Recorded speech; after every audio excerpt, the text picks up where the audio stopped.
observe 12 hours. If it is a pink, no pulse but Doppler positive, observe 24 hours. If it is pink, no Doppler, options, observe 48 hours. So this is just guideline, you can change it yourself. But pink pulseless hand may be managed this way. And let us think about the pale pulseless hand that is of concern. Please get a vascular surgeon beside you. So options are revise fixation, we can revise the fixation, we can check whether it is helping. If vessel transected, we have to graft a vessel that an orthopedic surgeon like me cannot do. We need a vascular surgeon. Or if vessel is in continuity, we can warm, we can give some medications that might help. So this is generally a picture of how do I manage a pulseless hand in OT. So my take-home message will be, supracondylar fracture is one of the commonest fracture an orthopedic surgeon has to manage in his life, in his or her life. And remember, this is not a pediatric orthopedic thing. This is a general orthopedic thing. Everyone has to manage. There's many complications of which vascular injury is the gravest one. Up to 19% may have vascular compromise. Complications are sometimes irreversible. Even we might have to amputate. VIC may happen. Vascular injury in supracondylar fracture needs to be understood and managed properly. And thank you very much.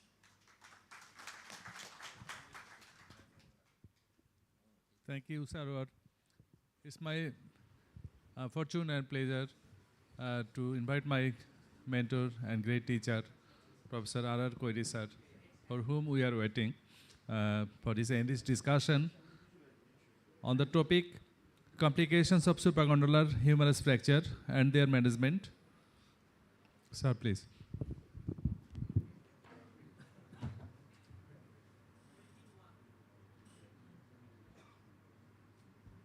পার্টিসিপেন্টসের মধ্যে আমাদের এখানে তো বিদেশি আজকে নাই মনে হয়, আমরা বাংলা ইংরেজি একজন আছে না? হ্যাঁ, নাই কেউ আছে? ও তো বাঙালি। আচ্ছা শোনো, এই বাংলা ইংরেজিতে মিলাইয়া বলি আর কি। তো 40 বছরের নিচে যারা আছেন দাঁড়ান তো দেখি। 40 বছরের নিচে, আচ্ছা, below 40 years, about more than 50%। So my boss, আমার অর্থোপেডিক সার্জিক্যাল লাইফ হইল 43 ইয়ার্স। হ্যাঁ, 43 বছর না, যাই হোক 40-এর নিচে আর কি। তো শুনো, সুপ্রাকন্ডাইলার ফ্র্যাকচার এটা কিন্তু even now I feel difficult to manage. আমার কাছে যতই আমরা থিওরিটিক্যালি বলি, এক্স রে দেখাই, বই পড়ি, লিটারেচার পড়ি, রিডাকশন টেকনিক শিখি, কিন্তু it is not easy. And for the last 10 years only I am using C-arm, and before that 30 years of my practice was without C-arm. So, but we have to manage the supracondylar fracture. We have to know about it and manage it. এবং আমার এই 40 বছরে আমার নিজের কোনো case VIC হয় নাই, complication হয় নাই। এটা আমি চ্যালেঞ্জ দিয়ে বলতে পারি। আমার যারা ছাত্র আছেন, ছাত্র আছেন, তারা জানেন। Because I am very careful and আমি জিনিসটা বুঝি কম, সাহস করি না বেশি কিছু করতে। আর সিআরম নাই, দাঁড়ান তো, কাদের ফ্যাসিলিটি নাই? সিআরমের ফ্যাসিলিটি সবার আছে, কাদের নাই? সিআরম ফ্যাসিলিটি নাই এমন জায়গায় কাজ করেন? প্রাইভেট প্র্যাকটিসে একজন মাত্র। মানে দেখেন এখন যে সিআরম ফ্যাসিলিটি আছে, কাজে ইউ আর ফরচুনেট এনাফ যে now we can use the help of the সিআরম। তো কাজেই আমার ডিসকাশনটা ফর দ্য নেক্সট 10 মিনিট, 20 মিনিটসের মধ্যে আমি অন্তত 15 মিনিট বলি, তারপরে 5 মিনিট আমরা ডিসকাস করি। উই হ্যাভ নাও 20 মিনিট, 9:10 বাজে, কাজে 9:30 শেষ করব। সুপ্রাকন্ডাইলার ফ্র্যাকচার আমার কাছে মনে হয় যে সারা দিনের ডিসকাশন দরকার। Only 1 hour is not enough. হ্যাঁ, আমরা শিখতে পারবো না। Complication, list of complications. আমরা ভাগ করে নিয়েছিলাম যে আমি শুধু কমপ্লিকেশনটা বলবো, যেহেতু আমরা রিডাকশন টেকনিকটাও কিন্তু শুধু রিডাকশন টেকনিকটাই 1 ঘন্টা ডিসকাশন আছে। তো যাই হোক, আমরা একদিন বলি, আবার কোনো এক সময় যদি সুযোগ হয় তো সারাদিন সুপ্রাকন্ডাইলার ফ্র্যাকচার ডিসকাশন করতে হবে। This is such a common injury and every orthopaedic surgeon has to face. নিজের আত্মীয় স্বজনের হোক, বন্ধুবান্ধবের হোক, নিজের ছেলের হোক, যে এটা যে কেমন সিরিয়াস জিনিস এটা না হইলে বোঝা যায় না। Nerve injury according to the literature 9 to 10%, কোনো বইতে বলে 11%, যাই হোক 9 থেকে 10% অ্যাভারেজ ধরেন। নার্ভ ইঞ্জুরি কোথায় হয় এটা জানাই আছে যে যদি ল্যাটারালি ডিসপ্লেস হয়, আমরা সবসময় ডিসপ্লেসমেন্টটা চিন্তা করি lateral distal fragment. Distal fragment laterally গেল না মিডিয়ালি গেল। ডিস্টাল ফ্র্যাগমেন্ট যদি ল্যাটারালি যায় তাহলে প্রক্সিমাল ফ্র্যাগমেন্ট মিডিয়ালি যাবে এবং মিডিয়ান নার্ভকে ইনজুরি করবে। অ্যান্ট্রিয়ালি মানে যদি আমাদের এক্সটেনশন টাইপ হয়, হ্যাঁ, অ্যান্ট্রিয়ালি যাবে এবং মিডিয়ালি যাবে প্রক্সিমাল ফ্র্যাগমেন্ট। তাহলে প্রক্সিমাল ফ্র্যাগমেন্টটা ইমপিচ করবে মিডিয়ান নার্ভকে এবং মিডিয়ান নার্ভের সাথে ব্রেকিয়াল আর্টারি। আর যদি ডিস্টাল ফ্র্যাগমেন্ট মিডিয়ালি যায়, আমরা যেটা বলি যে পোস্টেরিয়র মিডিয়াল ডিসপ্লেসমেন্ট, তাহলে রেডিয়াল নার্ভকে করতে পারে, which is rare but not that rare. আমরা রেডিয়াল নার্ভ ইঞ্জুরিও পাই। হ্যাঁ, কিন্তু রিডাকশন করার পরে even less than ideal reduction, the nerve injury is usually a neuropraxia. নার্ভটা এত সহজ না যে লাগলেই ছিঁড়ে যাবে। কাজেই about 99% of the nerve injury will recover within 6 to 8 weeks time. Sometimes it takes 2 months. কিন্তু it will recover যদি রিডাকশনটা ঠিক হয়। তো এটা আমাদের মনে রাখতে হবে। কাজেই nerve injury, vascular injury. Vascular injury is, doctor Rumel বললো যে is only 1 to 2%. It is less than nerve injury. এবং আমি 40 বছরে কোনো দিন ভাস্কুলার সার্জনকে ডাকতে হয় নাই। হ্যাঁ, আই হ্যাভ ম্যানেজ। অনেকে আছে না যে নন অপারেটিং সার্জন, রুগী কম দেখে শুধু লেকচার দেয়। আমি কিন্তু সেই রকম লোক না, আমি রুগী বেশি দেখি, লেকচার কম দেই। ইংরেজি বলতে পারি না ভালো, সেই জন্যে ভয়ে ভয়ে থাকি। তো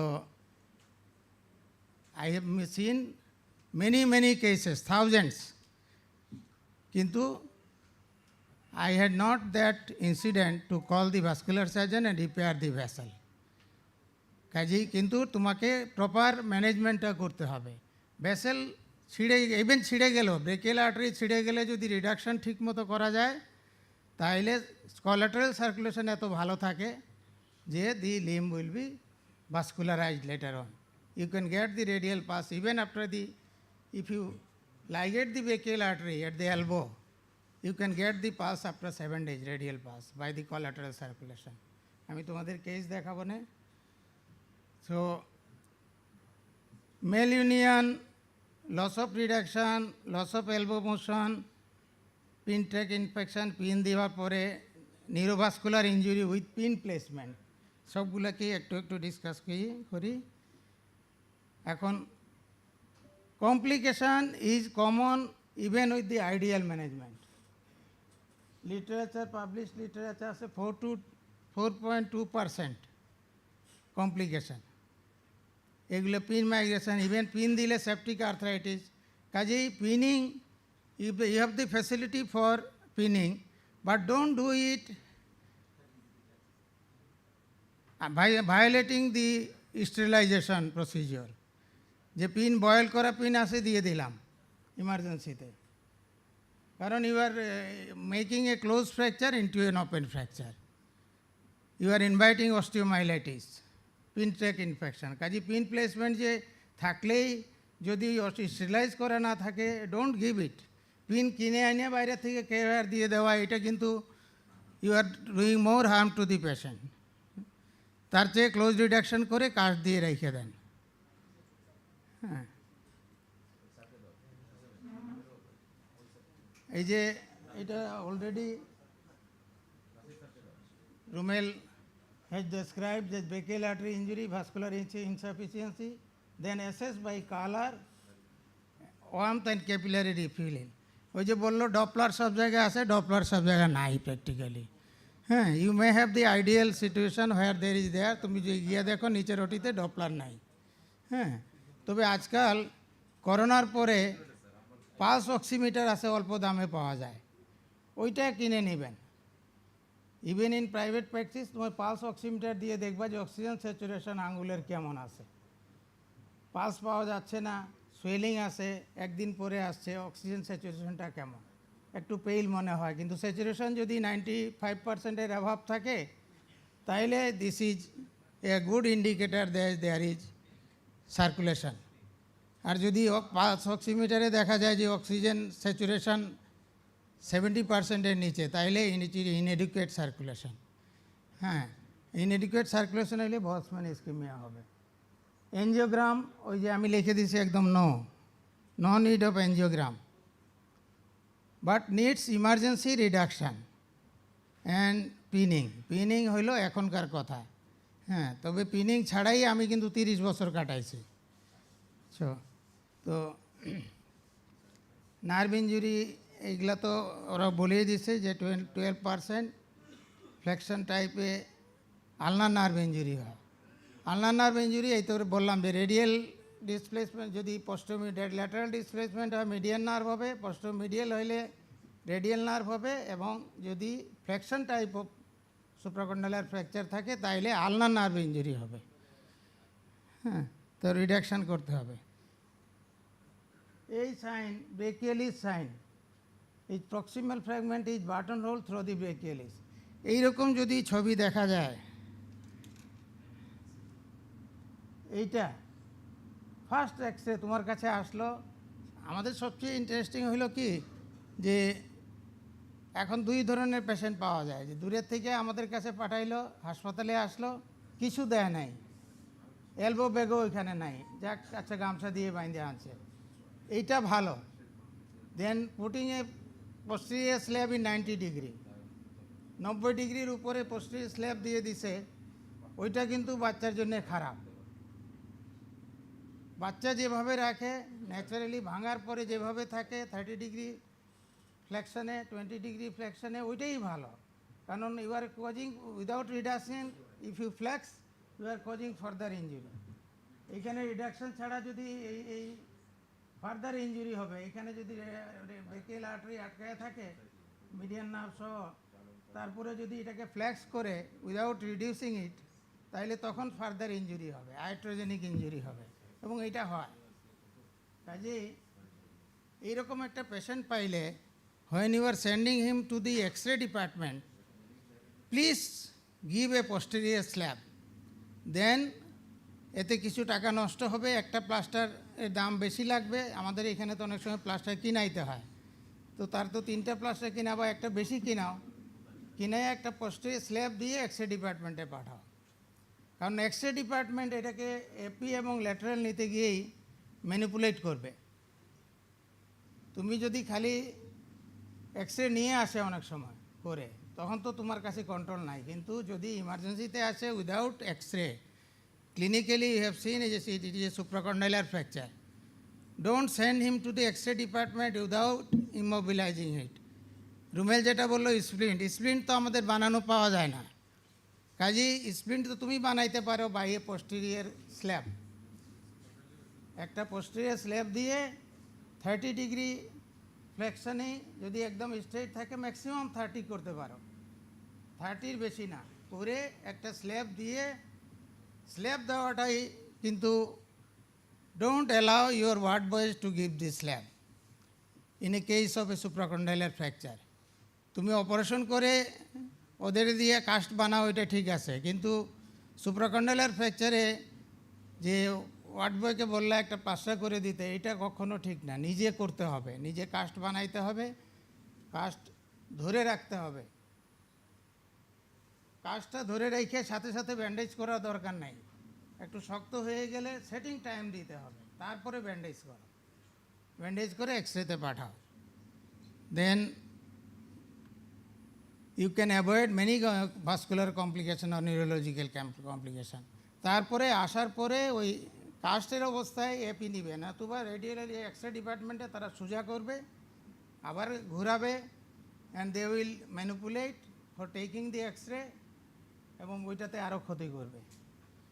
তো এইটা আমাদের এখানে ইমার্জেন্সিতে তোমরা ফলো করবা, যে একটা কাস্ট দিয়ে তারপরে এক্সরেতে পাঠাও। এখন this type of fracture type 3,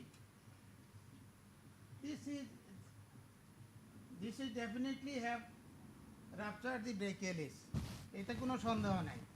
এতটুকু জায়গা নাই যে এখানে করোনয়েড ফেসাসে মাসল আসবে এইভাবে করে, এটা তো সম্ভব না। It has definitely rupture the muscle. কেমন? তো এইটা মনে রাখতে হবে। এইরকম ডিসপ্লেসমেন্ট থাকলে রিডাকশন করার পরের সিচুয়েশনটাকে, ভিতরে তোমার রাপচার আছে মাসলটা, ব্রেকিয়ালিস শোনা যায়, সরি, ব্রেকিয়ালিস মাসল ডেফিনেটলি রাপচার আছে। Even sometimes the biceps tendon may be rupture. হ্যাঁ, কিন্তু এটা হিলিং হয়ে যাবে ক্লোজ ফ্র্যাকচার হইলে। এই ডিসপ্লেসমেন্টটাকে রিডাকশন করে পিনিং করা, আমি তো বললাম যে সব সময় সব ফ্যাসিলিটি না থাকলে পিনিং করার দরকার নেই। রিডাকশন করে এখন ইমিডিয়েটলি তো তুমি চেক এক্সরেও পাচ্ছ না যদি সিয়াম না থাকে। সিয়াম থাকলে ভালো। এখন many a Times, even now, Dr. Samuel will agree with me. He is working with me for last 20 years almost. So এখনও আমি পারি না ভালো সুপ্রাকন্ডালের রিডাকশন করতে, কিন্তু কমপ্লিকেশনটা অ্যাভয়েড করতে পারি। রিডাকশন যদি 100% পারফেক্ট না হয়, কিচ্ছু যায় আসে না। We can manage the cubitus varus or valgus later on, কিন্তু ইমিডিয়েটলি যদি ভাস্কুলার ইঞ্জুরি হয় সেইটা সিরিয়াস, সেটা অ্যাভয়েড করতে হবে। Give a posterior cast below 90 degree, always below 90 degree, not above 90 degree, কারণ acute flexion will keep your reduction fine, but more risky for the vascular injury. হ্যাঁ, even vascular injury যদি নাও থাকে, acute flexion করলে তোমার vessel compressed হইতে পারে। হ্যাঁ, সেটাই ডোন্ট ডু ইট। এখন ওই যে আজকাল বলে যে মিডিয়াল ইমপ্যাকশন, এটা তো খুব ইনোসেন্ট মনে হয়, কিন্তু এই মিডিয়াল ইমপ্যাকশন যদি থাকে তাহলে মনে করতে হবে যে এইটা কিন্তু আলটিমেটলি, এই যে রিডাকশন দেখো পিনিং করার পরেও কিন্তু অ্যান্টেরিয়র হিউমারের লাইন ঠিক নাই, পিছনে চলে গেছে capitulum. This patient will have some degree of various and extension deformity, কিন্তু সেই ডিফর্মিটিটা খুব সিরিয়াস ডিফর্মিটি না। কিন্তু এইটা থাকলেও রিডাকশন করার চেষ্টা করতে হবে। যখন সিয়াম থাকে তাইলে এই ইনফেকশনটা ছুটায়া তোমার এপি ভিউতে একটু ভ্যারাসে আনতে হবে। মিডিয়াল ইনফেকশন থাকলে ভ্যারাস হবে, এটা আমরা পরে আসতেছি। হাউ টু অ্যাভয়েড এখন কিন্তু ওই যে নতুন সিয়ার মাসের পরে আমরা বাইলেটারাল পিনিং, ক্রস পিন দেখি, মিডিয়াল সাইড দিয়ে পিন দেওয়া। Even now I have seen having ulnar nerve injury. এখন আলনার নার্ভ ইঞ্জুরি করে দেখা গেলো যে সবই ঠিক আছে, কিন্তু পেশেন্টের ক্লোয়িং, বাচ্চা ক্লোয়িং হয়ে গেছে। হ্যাঁ, this is the motor sign. Sensory দেখে আলনার নার্ভ ইঞ্জুরি আইডেন্টিফাই বাচ্চাদের করা যায় না, কিন্তু মোটর দেখা গেল পোস্টঅপারেটিভলি ক্লোয়িং হয়ে আছে, তো definitely ulnar nerve is injured. এখন যদি একটা পিনিং করার পরে আলনার নার্ভ ইঞ্জুরি হইল, সেকেন্ড ডেতে আইডেন্টিফাই করলা, কি করবা? জাহিদ, কি করা যাবে? সেকেন্ড ডে ক্রস পিন দিয়েছেন, মিডিয়াল পিন দিয়েছেন, ল্যাটারাল পিন দিয়েছেন, দুইটা, মিডিয়াল পিন একটা। সেকেন্ড ডেতে কী করবেন? হ্যাঁ, এখন দেয়ার ইজ কন্ট্রোভার্সি যে খুলে দিবেন কি দিবেন না। হ্যাঁ, না না আবার তো রিপজিশনিং যদি ফ্যাসিলিটি থাকে সে আপনি ডিটেক্ট করলেন সেকেন্ড ডেতে আসলো কলিং ক্লোয়িং নিয়ে, উনি বলছে যে খুলে রিপজিশনিং, হ্যাঁ ল্যাটারালি আরেকটা দিয়ে ওইটা খুলে ফেলা, এটা হলো মানে এটা ওয়ান অফ দি ওয়ে। হ্যাঁ, যদিও in literature it is written that you can wait, যে এটা ডাইরেক্টলি নার্ভকে পেয়ার্স করে কেউ আর তো যায় না, ইট ইজ এ ভেরি মানে লেস চান্স যে একদম নার্ভের মাঝখান দিয়ে গেছে, হয়তো শীত দিয়ে গেছে, আটকে আছে, ইনফ্লেমেশন হয়েছে। হ্যাঁ, after 2 weeks you remove the care, probably it will be okay. হ্যাঁ, কিন্তু জানা থাকতে হবে, কারণ নার্ভটাকে ডাইরেক্টলি পেয়ার্স করে, তবে যদি ডিভলিউশন বেশি হয় এবং বারে বারে যদি অ্যাটেম্প না করে, ল্যাটারাল সাইডে 2-3 বার অ্যাটেম্প করা যাইতে পারে, একদিকে সময় গেল না শেয়ারমে দেখলাম ল্যাটারাল ভিউতে যায় নাই আবার দিলাম, কিন্তু মিডিয়াল সাইডে 1 অ্যাটেম্প। এখন pulpit the nerve in the group, এই কথাটা খুব সুয়েলিং এলবোতে সম্ভব না। হ্যাঁ, যে নার্ভ পালপেট করা যদি সুয়েলিং না হয় ইমিডিয়েটলি উইদিন 24 hours আছে তাইলে সম্ভব। কেমন, আর 4 মিনিট আছে, আমার সময় নেই। তো small incision over the pin entry point, blunt dissection, একটা ছোট্ট পয়েন্ট যদি দিতে হয় মিডিয়াল সাইডে, তাহলে ছোট্ট একটা ইনসিশন দিয়ে একটু ব্লান্ট ডিসেকশন করে আর্টারি ফোর্সেপ দিয়ে you go to the bone, use a drill slip and put your KOR. Always try to give medial KOR anterior to the nerve, never posterior to the nerve. নার্ভটা feel করে anterior থেকে posteriorly যাইতে হবে medial সাইডে, আর lateral সাইডে posterior থেকে anterior যাইতে হয়। পিনিংয়ের সিস্টেম সেটা, ল্যাটারাল পিন 2টা দিতে পারেন, 3টা দিতে পারেন, কিন্তু মিডিয়াল পিন একটাই দিবেন, অ্যান্টেরিয়র টু দি নার্ভ, এটা নার্ভের অ্যান্টেরিয়র থেকে যাবে পিছনের দিকে, পোস্টেরিয়র কর্টেক্সকে পোস্ট্রো ল্যাটারাল কর্টেক্সকে পেয়ার্স করবে, মিডিয়াল সাইড থেকে যাবে মিডিয়াল পিন যদি দেন। টাইপ 3-তে 50% চান্স অফ প্রি অপারেশন, লিটারেচারে 50%, তার মানে ভালো অপারেশন করা যায় না 50% chance of developing cubitus varus. This is not a serious complication, কিন্তু দেয়ার ইজ 50% টাইপ 3-তে। কাজে এটা প্যারেন্টসকে কমিউনিকেট করতে হবে, this is type is such a fracture যে সেখানে কিউবিটাস ভাইরাস হইতে পারে। হ্যাঁ, এই জিনিসগুলো আগে আমরা চিন্তা করি নাই।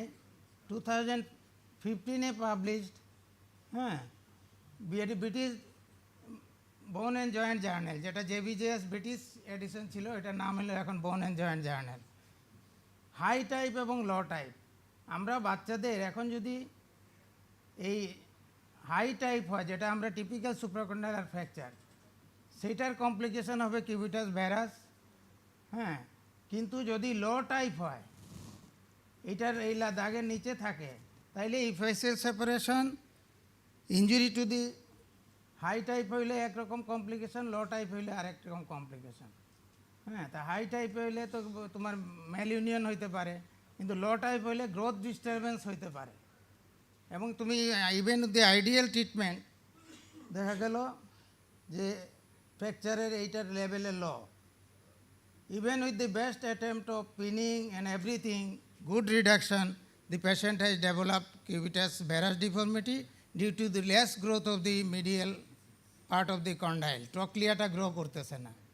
হ্যাঁ, তখন যদি তুমি 2 বছরের মধ্যে অপারেশন করে কারেক্ট করে দাও, তারপরেও দেখা যাবে যে আবার কিউবিটাস ভাইরাস হচ্ছে। The most likely explanation for the poor outcome in low fracture type is the small distal fragment. This makes accurate close reduction difficult. And small fragment also predisposes to the fixation of dynamically unstable. নিচের ফ্র্যাগমেন্টটা ছোট থাকলে তুমি যাই care দিয়ে fix করো, ওইটা unstable and loss of reduction.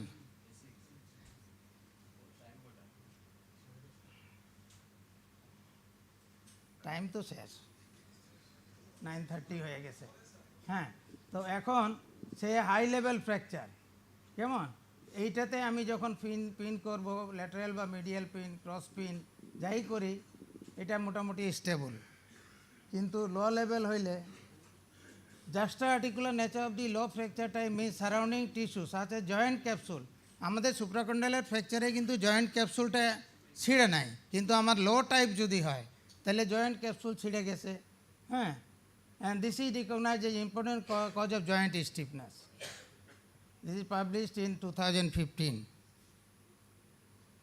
Avascular necrosis of the trochlea, এটা নিয়ে আমরা আগে চিন্তা করি নাই যে আমরা সুপ্রাকন্ডালিয়ার লো টাইপ অফ ফ্র্যাকচার হইলো, ট্রক্লিয়ার ব্লাড সাপ্লাই নষ্ট হয়ে গেছে। এখন with reduction is very good, দেখতে ভালো, কিন্তু 2 বছর পরে দেখা যায় যে তার কিউবিটাস ভ্যারাস হচ্ছে। এক্সরে করে দেখবেন যে ট্রক্লিয়াটা গ্রো করতেছে কম। তো এখানে কিন্তু কারো দোষ নাই, কিন্তু মেইন যে ফ্র্যাকচার সেটা টাইপের জন্যই এটা হয়েছে। আপনার good reduction, everything is okay, কিন্তু দেখা গেল যে কমপ্লিকেশন হচ্ছে। তাই you have to inform the parents before taking or during your treatment যে this can may happen, we can manage it later on. এখন এই জিনিসটা আমরা ভুলে গেছি, ডানলপ ট্র্যাকশন। মফস্বলে যারা কাজ করেন, যদি পেশেন্ট সে 48 আওয়ার্স পরে আসলো with huge swelling, you can't reduce, give a Dunlop traction. এই ট্র্যাকশনটা এখন অনেকে ভুলে গেছে, কিন্তু ইউকেতে দেয়ার আর সেন্টার যে তারা 24 ঘন্টার পরে আসলে আর রিডাকশন করে না। Even in UK they give Dunlop traction for 2 weeks, then give movement 2-3 weeks. বাচ্চা 2 উইকস হইলো, বাচ্চা যদি 2 বছরের নিচে থাকে, 2 বছরের উপরে থাকলে 3 উইকস দিয়ে তারপরে gradual movement. They accept the male reduction, and compartment syndrome risk is very low, but malunion is 33%. It is acceptable. যদি কিন্তু এই রকম খুব সোয়েলিং নিয়ে আসলো আফটার 48 আওয়ার্স, সেটা যদি রিডাকশন করে দেন, এটা বলছে ফ্লেকশন টাইপের আলনার নার্ভ ইনজুরি। পিনিং, এটা আমরা যাচ্ছি না এখন। এই পিনিংটা যে ডাইভারজেন্ট হইতে হবে, ল্যাটারাল সাইড থেকে দেওয়া, একটা হলো 4 কোর্টেক্স, তারপরে এটা, তারপরে যদি প্রয়োজন হলে 3rd পিন, কিন্তু সবগুলোই দেখো এখানে 3টা পিন দিয়ে, this is the fracture from the lateral side, you have immobilised everything. Medial সাইডে পিনিংয়ের কোনো দরকার নাই, এবং আমি এখন মিডিয়াল সাইডে পিনিং আর করি না, আমি ভয় পাই আলনার নার্ভে।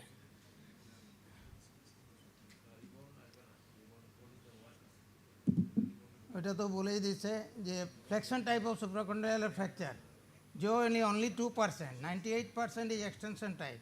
So flexion type of supracondylar fracture, there is 2.3% of the supracondylar fracture, only 2% or 3%.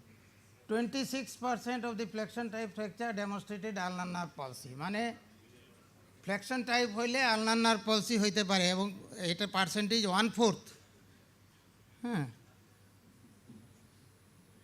Medial ইম্প্যাকশনটা বললাম যে ভ্যারাস হবে, এটা রিডাকশন অ্যান্ড পিনিং। এইটা তোমরা ইমার্জেন্সিতে, আমাদের ইমার্জেন্সিতে ইট ইজ নট আনকমন। আমের সিজনে আম গাছে ওঠে এবং এইরকমভাবে নিয়ে আসে। হ্যাঁ, এইটা নিয়ে আসা মানেই না যে একদম সিরিয়াস তো অবশ্যই, কিন্তু এইখানে নিউরোভাস্কুলার ইনজুরি এরকম ওপেন ফ্র্যাকচারে সাধারণত থাকে না, অথবা নার্ভ হয়তো স্ট্রেচ হয়ে আসে, ব্রেকিয়াল আর্টারি ছিঁড়েই গেছে।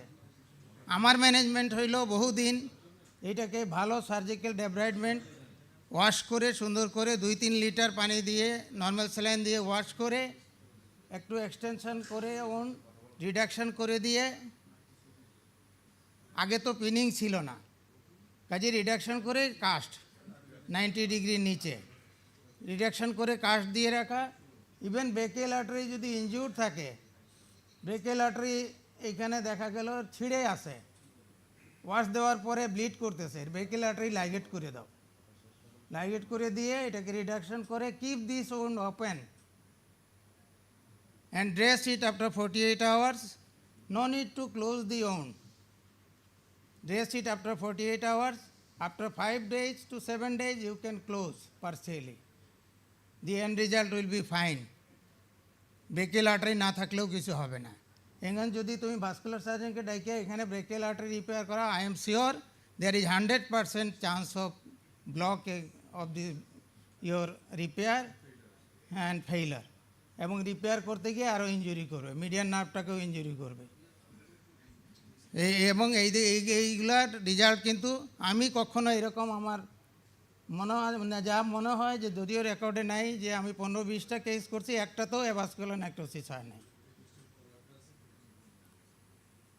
আমরা এখন ডিটেলস যাব না।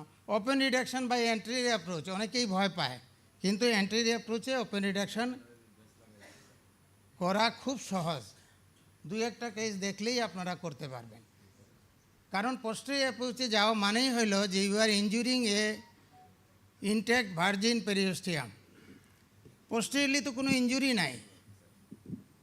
পোস্টেরিয়র ডিসপ্লেসমেন্ট মানে ডিস্টাল ফ্র্যাগমেন্ট পোস্টেরিয়রলি যাওয়া, প্রক্সিমাল ফ্র্যাগমেন্ট অ্যান্টেরিয়রলি আসা, মানে অ্যান্টেরিয়রলি মাসল পিয়ার্স করে আসছে।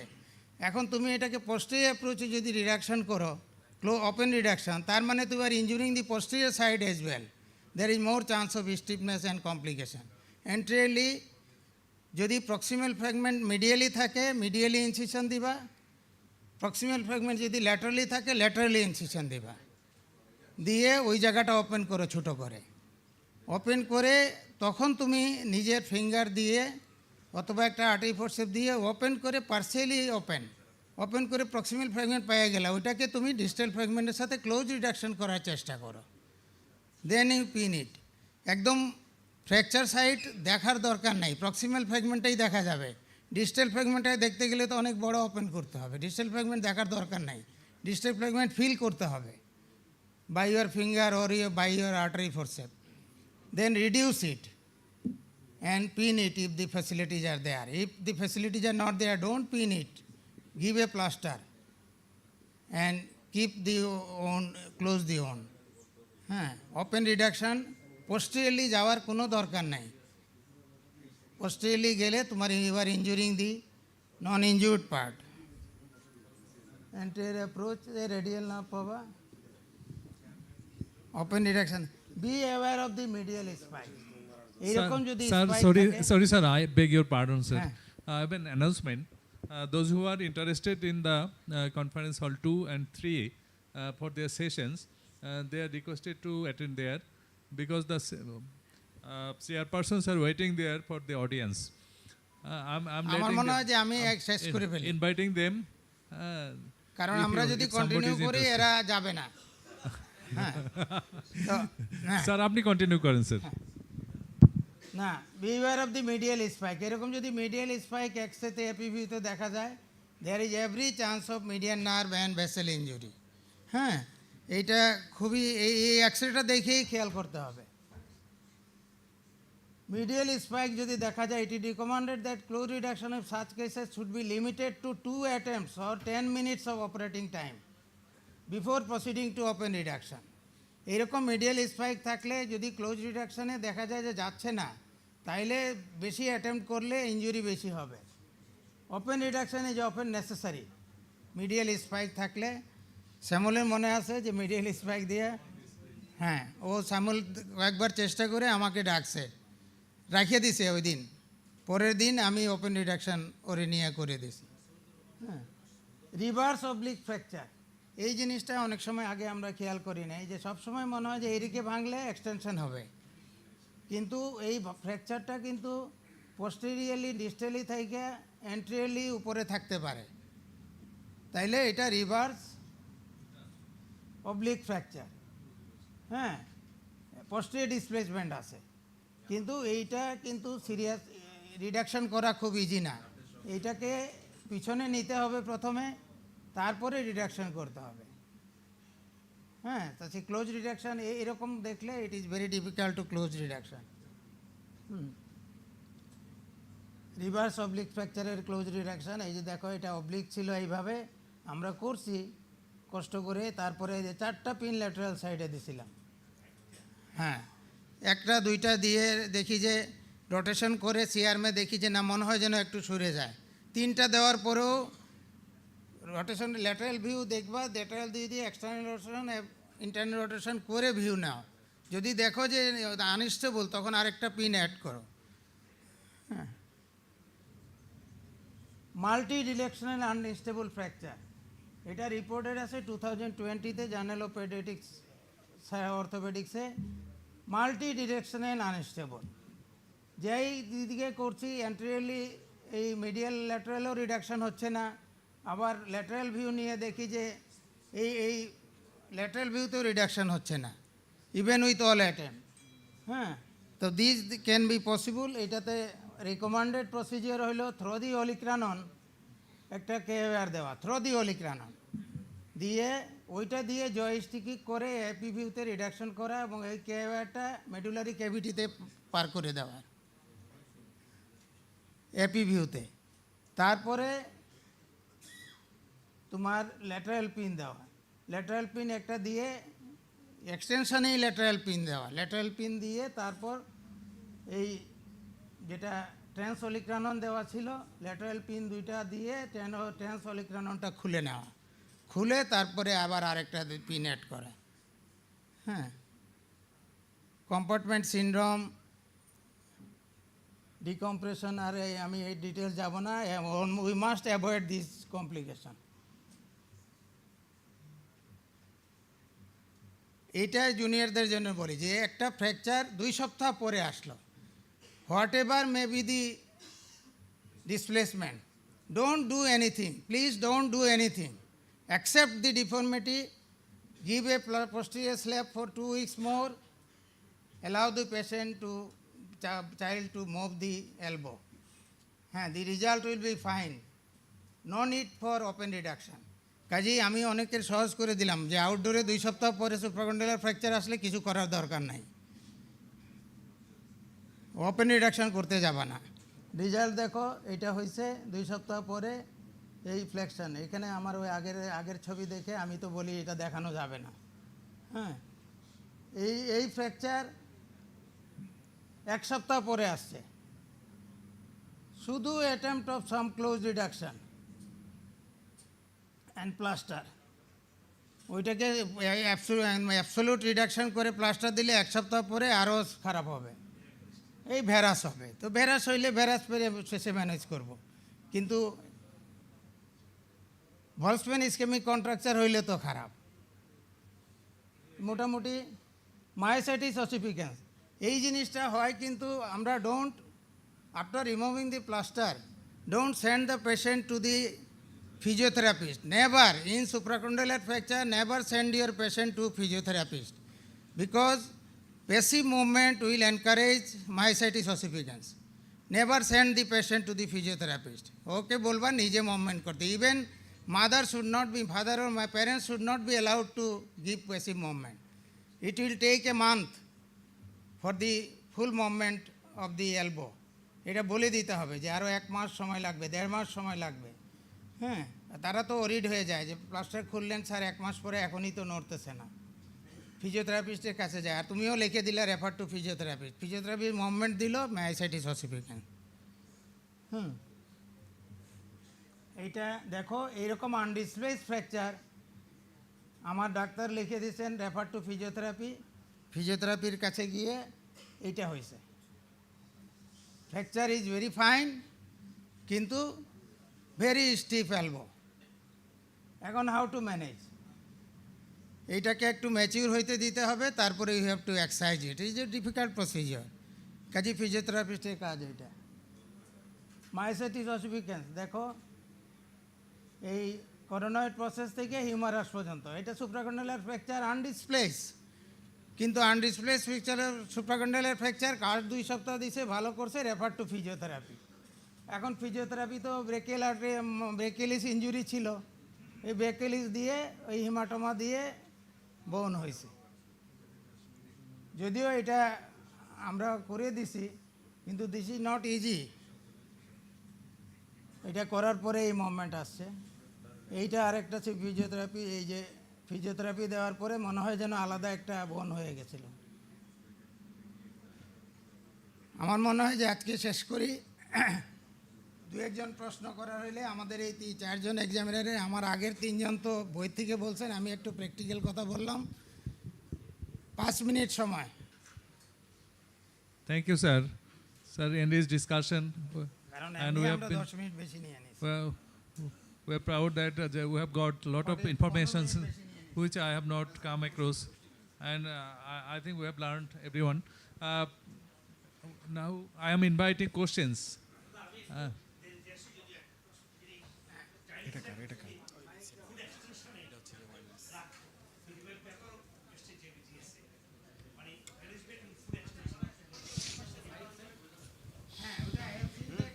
ওই কর্ডলেস মাইক দাও সামনে। I have seen that paper. The চাইনিজরা ফুল এক্সটেনশনে চাইনিজদের শোনো এক সময় ছিল যে ফ্যাসিলিটি ছিল না, আমাদের মতো সিয়াম ছিল না, বুঝছো? চাইনিজরা তো এক সময় সাইকেল চালাইতো, তাদের গাড়ি ছিল না বহু বছর।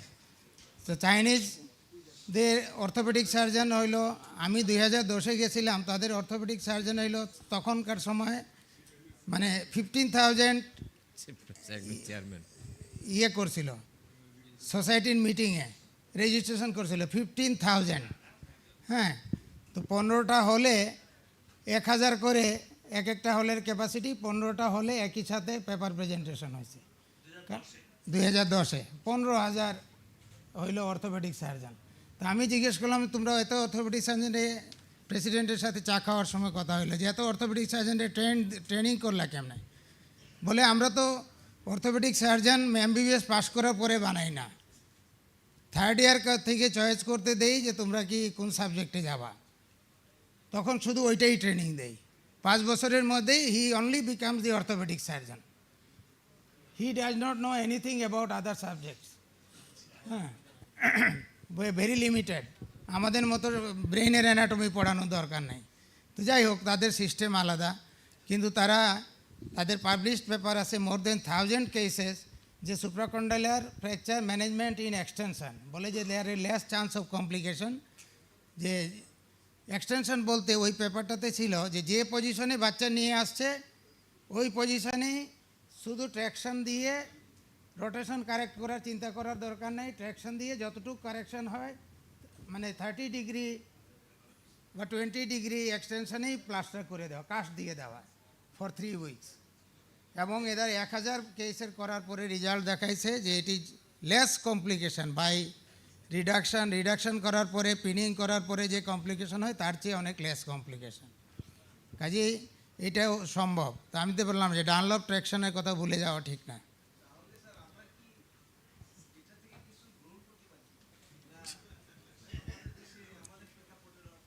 হ্যাঁ, এই জন্য তো বলি যে আমাদের যদি ফ্যাসিলিটি না থাকে রিডাকশন, আর আরেকটা রিডাকশনের গল্প আমি সবসময় বলি পড়ানোর সময়, যে কুমিল্লা থেকে রুগী আসছে, বাচ্চা খুব সুন্দর ডেসক্রিপশন দেয়, 6 বছরের বাচ্চা।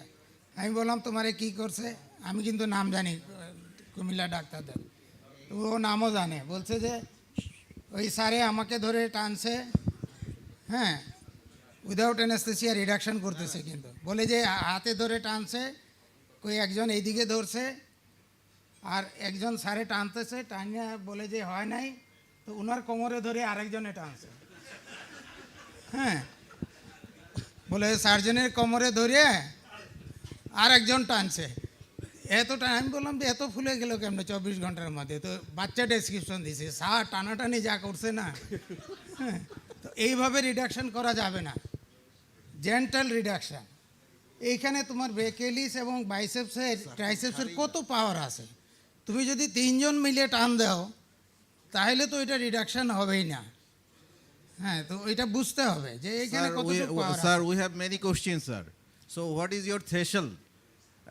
রিডাকশনের জন্য ট্রাই করতেছেন, রিডাকশন হচ্ছে না, what is your threshold for open reduction? কখন স্যার আমরা ওপেন রিডাকশনে যাব? এখন তো সিয়াম ফ্যাসিলিটি আছে, যখন আগে সিয়াম ফ্যাসিলিটি ছিল না তখন আমি রিডাকশন না হইলে, আমি ক্লিনিক্যালি দেখলাম রিডাকশন হয় নাই, আমি বাবা বিলো 90 ডিগ্রি কাস্ট দিয়ে ছেড়ে দিছি। বলছি যে পালস আছে, ঠিক আছে, এটা মেলিউনিয়ন হবে, যদি ভেরাস হয় ভালগাস হয়, ভেরাস হয়, ভালগাস তো হয় না, ভেরি রেয়ার হয়, ভেরি রেয়ার 2%। তো ভেরাস ডিফর্মিটি হবে, মুভমেন্ট সব ভালো থাকবে, পরে ওইটা 2 বছর পরে অপারেশন করে ঠিক করে দেব।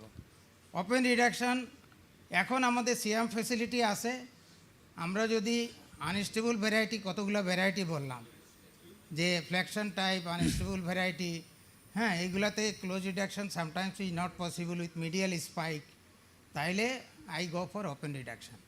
হ্যাঁ, I go for open. Sir, what is the ideal size of KOR for stabilization? In our country 1.5 to 1.8, not 2 millimeter. And keep the KOR outside below 3 years of age. Remove it after 2 weeks during your first plaster change. Remove it after 3 weeks. এর মধ্যে খোলার দরকার নেই। Below 3 years of age. Above 3 years of age, you can keep for 4 weeks. 3 to 7 হইল। আর adolescent তো আলাদা জিনিস, আরেকটু বেশি রাখতে Next হবে। question. Sir, I like to conclude this session because the next session is time. We are running already late, about 15 minutes. 20 minutes late. Uh, তো ঠিক So- আছে, আমার মনে হয় সুপ্রাকন্ডালের ফ্র্যাকচার যারাই কোনো কনফিউশন হয়, আজকাল তো হোয়াটসঅ্যাপ আছে, হোয়াটসঅ্যাপে ছবি পাঠিয়ে দিবেন। যদি ওপিনিয়ন চান ওপিনিয়ন নেবেন, ডিসকাশন করতে হলে even we can discuss in the WhatsApp. Thank you very much. Thank you, sir. Thank you very much. Thank you for lively sorry, আমার discussion. অন্য প্রেজেন্টারদের আমি কোনো কোয়েশ্চেন আনসারের সুযোগই দিলাম না। I am sorry for that. তবে আমরা সুপ্রাকন্ডালের ফ্র্যাকচার নিয়ে আমরা একদিন সারা দিনের প্রোগ্রাম করতে হবে। Sir, there is a time of memento. Torikul Ahmad Noman. There is announcement. Our next session is, sir, Noman. Dr. Noman. Torikul Ahmad Noman. Then Kazi Shohidul Alam. Kazi Shohidul Alam.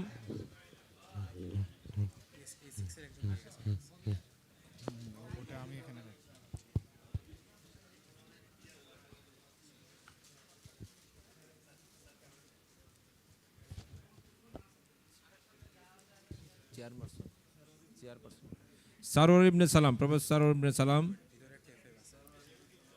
and our mentor, Professor R.R. Garst, sir.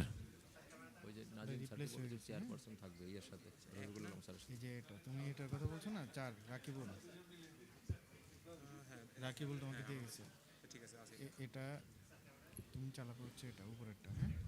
হ্যাঁ, ঠিক আছে, video যেটা ওটা Our next session is Professor Farooq Reza Aulad Memorial Session, Pediatric Orthopedic Session, Session 3. Source file আছে, This session will chair by Professor Dr. Rafiqul Islam, file থাকলে এমনি চলবে।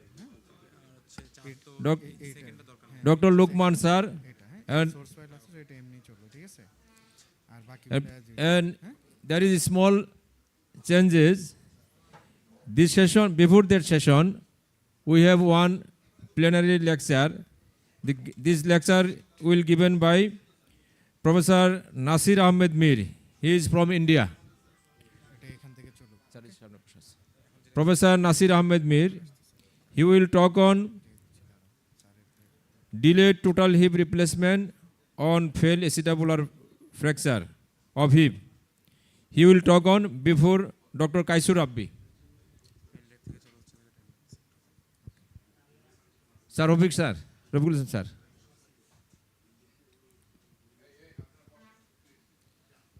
Sir উনি স্যার যে প্ল্যানারি সেশনে ছিলেন তো আসতে পারেন নাই, ওনার ফ্লাইট ক্যান্সেল হয়ে গেছে। ওই যে মীর নাসির, উনি কাশ্মীর শ্রীনগর ইন্ডিয়া থেকে আসছে। এখন স্যার আপনার সেশন হলো এটা এটা স্যার এই সেশনটা প্ল্যানারি 4 এর সেশন আসতে পারে না, plenary 4 only few minutes, few seconds, sorry. সেকেন্ডে এই যে delayed total hip replacement India থেকে উনি প্রথম বলবেন না, বলে তারপর ওনারা ওই সেশন শুরু করবেন। ঠিক আছে, তুমি থাকো স্যার, আমি আসছি স্যার, আমি ঝুঁকি স্যার, এখানে স্টেজ এখানে বলবেন, এখানে টেবিলে স্যার, তাহলে স্টাফে আসেন আর ইয়ে করি আমাদের সাথে আরেকজনকে গৌরঙ্গ ইয়াস লোকমান আছে, লোকমান কেমন আছেন?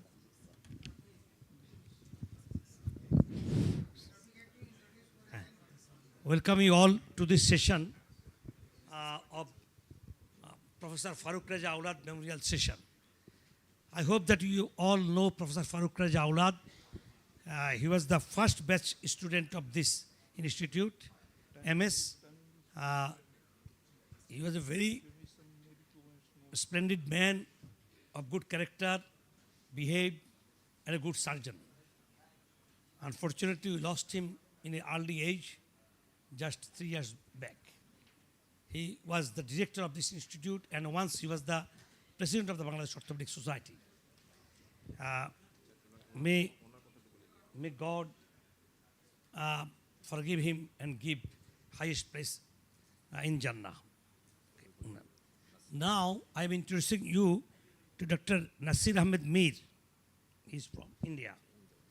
He is Professor of Orthopedics, Paras Hospital, Srinagar. I hope that many of you have visited Kashmir. He came from that paradise of India, Kashmir. Possibly he could not attend in time because of flight schedule problem. There was problem of the snow there. Flights were cancelled. Yeah, and you can go through his biography, and he will speak on total hip replacement, isn't it? Yeah. So I should not take much time. You please introduce yourself and please present your paper. Thank you. Professor Dr. Nasir Ahmed Mir. Thank you very much. Assalamu alaikum. Good morning. As you know, I am Dr. Nasir Mir from the beautiful valley of Kashmir. I am thankful to the organizers to allowing me to speak in this beautiful conference. My topic for presentation is the delayed total hip replacement for failed vestibular fractures. As all of you know that total hip arthroplasty is a well-established technique or treatment for osteoarthritis of the hip following vestibular fractures. But outcome in patients with failed vestibular fractures who are neglected are less favorable as compared to total hip arthroplasty, which we do mostly for osteoarthritis or inflammatory arthritis. Although the early surgical intervention has shown to reduce the chances of secondary osteoarthritis, but secondary osteoarthritis does occur in a significant number of patients after vestibular fractures, whether we manage them surgically or conservatively. The main causes of these are secondary osteoarthritis are that mostly we may get an avascular necrosis of the femoral head, or there may be an irreparable damage to the articular surface, or there may be a residual articular incongruity. Even when near anatomical reductions are achieved, the reported incidence of post-traumatic arthritis has been varied between 27 and 37%, and among them, incidence of subsequent total hip arthroplasty ranges from 8 to 23%. The main surgical challenges which we face in these patients are a distorted anatomy, scar tissue and fibrosis between the bony fragments, possible necrosis of the bony fragments, multiple fragments which don't allow us to achieve a primary stability. There's a prayer retains hardware. Once we have already operated the patient and the hardware is there, it interferes with the placement of the cup. Or there's a bony defect or a bony deficiency there. It may be a malunion or non-union there. And there may be a total chronic pelvic discontinuity. And there is increased risk of infection because especially if we have already operated these patients, the risk increases.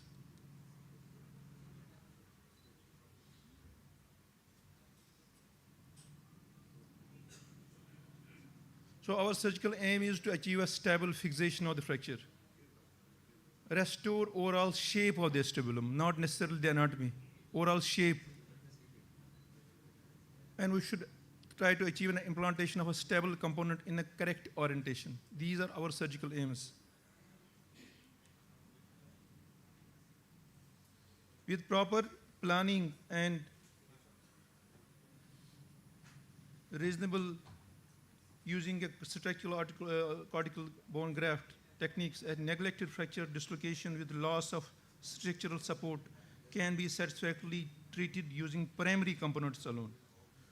Bony reduction and use of primary cementless components can be done, and we can achieve a better stability, fracture structural support, and if need for future reconstruction is again needed, that can be done better way if we use the primary components. So we plan our cases accordingly, doing a radiological assessment, pelvis x-rays. Normally what we do, pelvis x-rays, both hips, lateral views, and majority of things we can plan on these x-rays only. We can do templating on these x-rays. But in many cases we may need a CT scan with 3D reconstruction in these patients. And if we have facility, we can go for 3D printing before going for these replacements. Most commonly, the approach we use for these patients is a Cocker-Langenbeck approach, because it allows the fixation of the fracture as well as the undergoing for total hip replacement as well. But we should ensure a 360-degree exposure of extubulum. For proper anterior exposure of the column, we may have to use the retractor anteriorly and reflect the release the reflected head of the rectus femoris and gluteus minimus. Inferiorly, we can give a nick in the capsule and put our retractor in the obturator foramen so that transverse vestibular ligament is properly exposed, because this is the guide for our putting the cup in a proper orientation. Second thing is real bone defect, which we find intraoperatively may be different from that what we anticipate preoperatively. So we have to keep it into consideration. Intraoperative things are very important. So in chronic non-union, it doesn't mean that we do aggressive debridement of the fragments, because that will compromise the vascularity of the fragments. So aggressive debridement of fragments must be discouraged to avoid destabilization of the non-union. Only we may need to do a superficial layer may be debride to identify the external non-union and proceed further. Subchondral bone beneath the anterior inferior iliac spine and ischium in posterior inferior acetubulum, they are the most important regions for acetabular component. If primary stability of acetabular component is not obtained, or these bony landmarks do not have a stable relationship, then additional fixation of the plate may be required to achieve the component stability. A large peripheral segmental defect can be managed either by structural autograft from the femoral head, or if it's not available, we can go for use a trabecular metal augment. In a series of Harris, he has used an osteochondral fragment from the femoral head and fixed with just screws and has achieved a union and good long-term results. There's not a distinct classification to evaluate these bone defects in acetabular fractures, but most of the people have used Paprosky's and American Academy of Orthopedic Surgeons classification for assessing the acetabular stability, amount of defect in the femoral head, the acetabulum. But these classifications are mainly based on bone defect evaluation for revision orthoplasty. The pattern of bone defect in a revision scenario is different, and it arises because of osteolysis and cup migration. Subsequently, Marmor in 2020 has produced a classification for acetabular fractures, which is based on stable articular surface and available bone corridors for cup fixation. So we can have a bone stock available for fixation in the superior in different corridors, whether it is superior ramus corridor, or what we call a pubic corridor, anterior corridor, gluteal corridor, or sciatic buttress corridor, or ischial corridor. So we can put the screws in these different areas to achieve stability. Most commonly, sciatic buttress and gluteal pillars, they are readily available for screw fixation. Marmor in 2020 has observed that in 93% of fractures, at least 2 corridors are available for fixation. Deepak Gautam in 2020 recommended at least at one, preferably one each screw should be placed inferiorly in superior pubic ramus or ischium to avoid cup failure in abduction, so-called as kickstand screws. Ramessim recently has come up with a new classification of acetabular bone defect in previously managed or neglected acetabular fractures based on the alternate injury classification. Like we have got a type 1 circumferential defect, type 2 posterior wall defect, type 3 posterior column, and type 4 both column fractures, and type 5 anterior column. And depending on this configuration, he has proposed different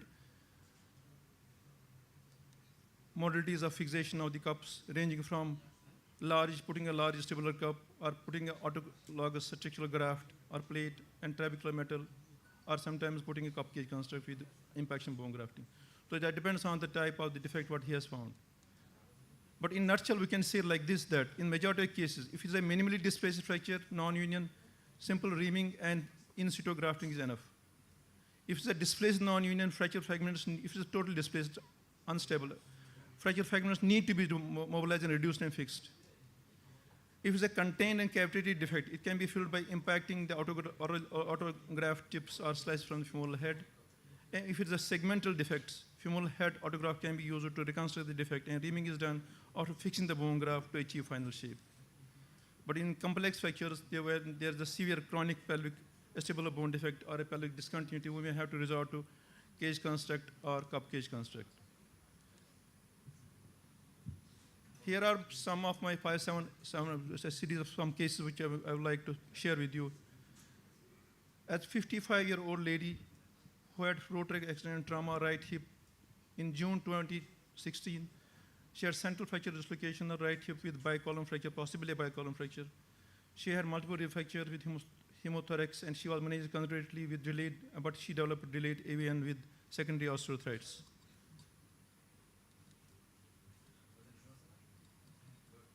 Non-symmetric total hip was performed in May 2018, and this is the result.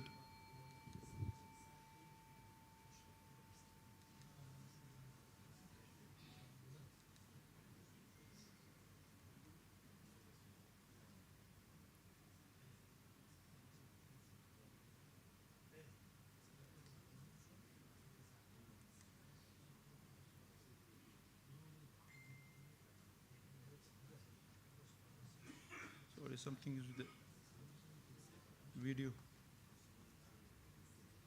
Can I go again first?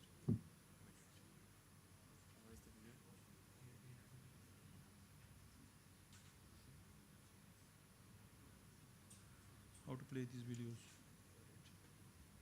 Just this video.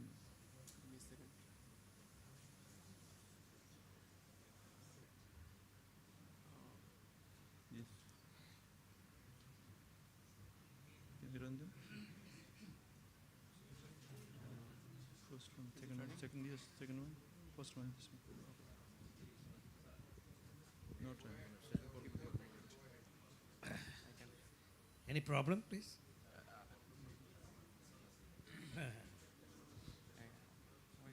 Yes, it's running. Just wait. They could even go for Nimaz also. But I have not advised them go for Nimaz like this. But they have done, because of people there, many people, they are not understanding the gravity that they may dislocate the hip. But I have found that majority of my patients, they go off their own. In spite of directions, they go for.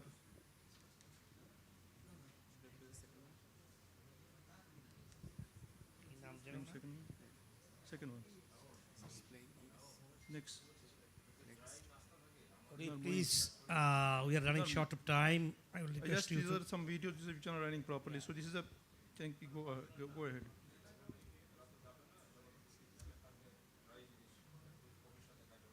Another case of fracture acetabular posterior column fixed. One of the sacral acetabular had damaged the femoral head.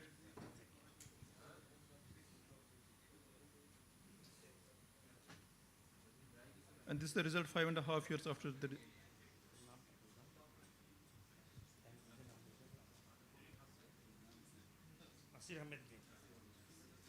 Another case.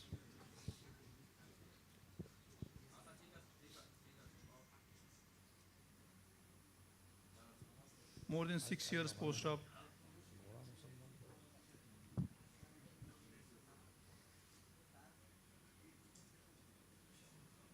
Please add 1 minute. Another patient who was fixed, the plate was fixed, but she subsequently developed AVN with protrusive, and impaction bone grafting was done.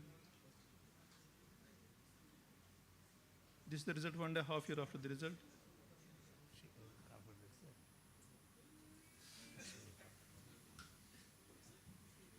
Under a severe shortening with fixed flexure deformity of around 40 degrees, limping for last 20 years.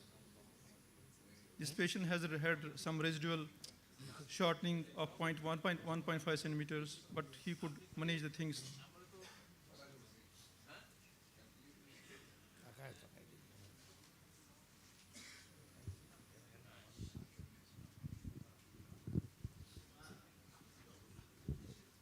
They adjust their hips in such a way that it doesn't dislocate. They keep their hips just short of this just 100-degree flexion.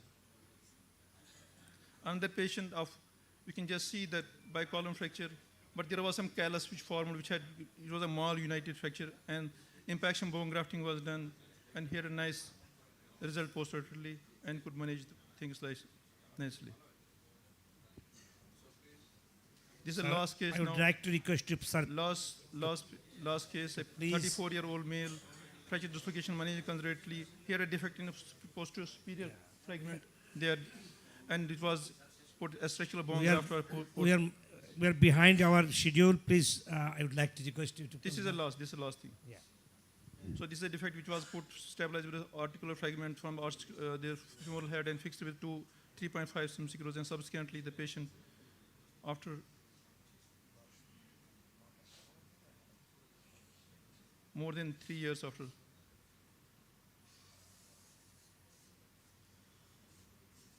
Thank you.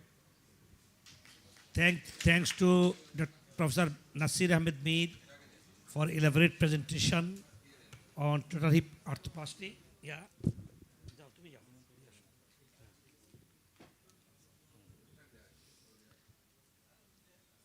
We are sorry that we are running short of time, that's why I could not accommodate much time.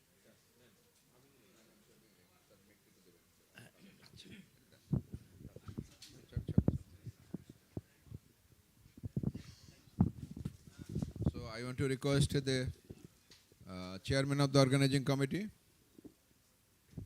What is that, chairman?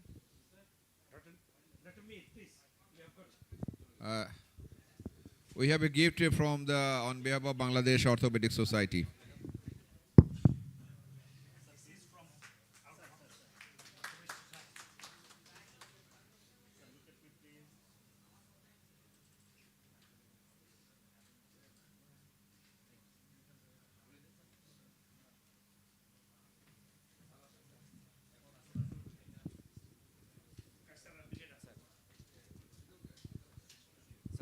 Now I call Dr. Kaisar Rabbi, please, with your paper of single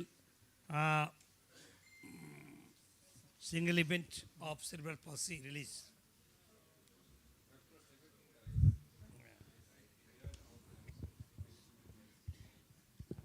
Assalamu alaikum everyone, and good morning.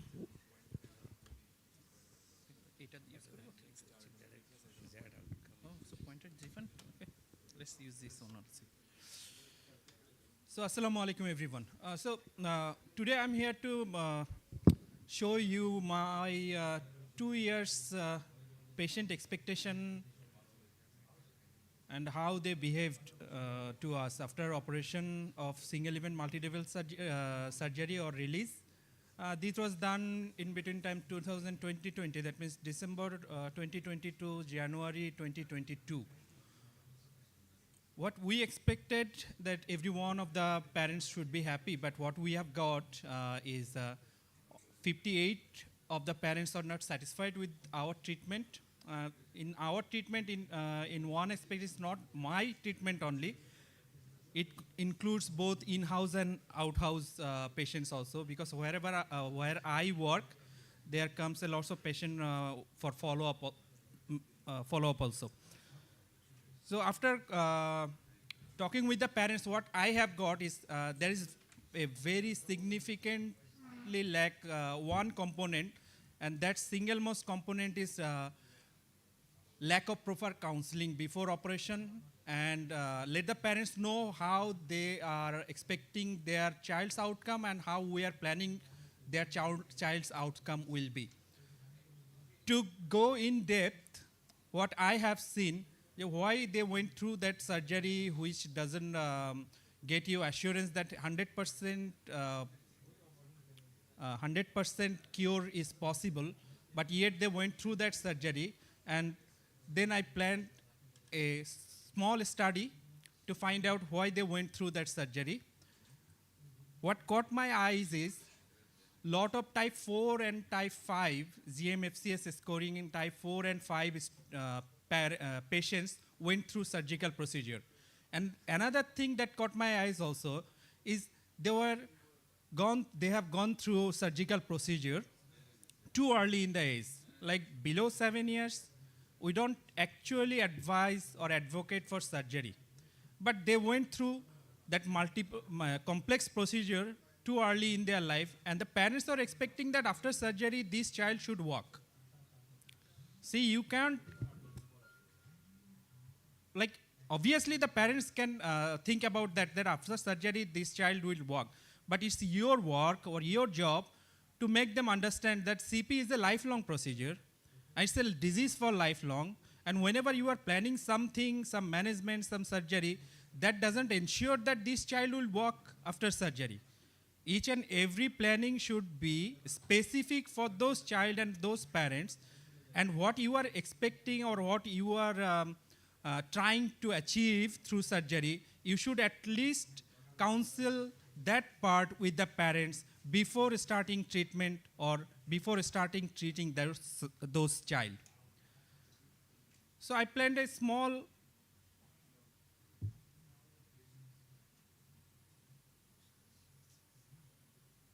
trial among few of our surgeons. These 2 videos sent to them through WhatsApp to understand their level of thinking and what they are expecting or how they are planning to manage these 2 child. That is case 1 in the left side and case 2 in the right side. And they gave this context. This is the findings that I share with them and asked only 2 questions. What is the diagnosis? And the second line is very important. Any more information you need to establish a management plan. But what happened here, within a short period of time, almost 60% of the surgeon gave a rush judgment that they want to go through surgical procedure. But I have asked for whether they want any more information or not to achieve or to manage this child. See, 60% surgeon rushed through that complex procedure of single event multi-level surgery to manage this child. But what I expected, they should ask for more information, at least these 4 information that is written in the last 4 lines. How was the silver scale test? And whether that child can stand independently or not. That means high kneeling is possible or not. How was his or her upper limb condition? Because you know it's a disease of the whole body, but the more affected part is the lower limb. And when you have lower limb weakness, you can overcome that with surgery or with some management plan. But upper limb plays a vital role to overcome those difficulties. After surgery, before surgery, however you plan that. And last, but the most important part is, what was the age of those child? But they planned for operation. I would be very glad if they would plan for conservative in these cases.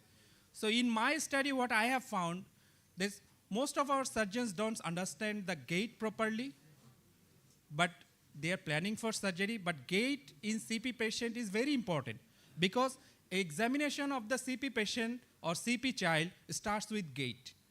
The second most important thing is GMFCS scoring, whether you can score the GMFCS scoring system properly or not.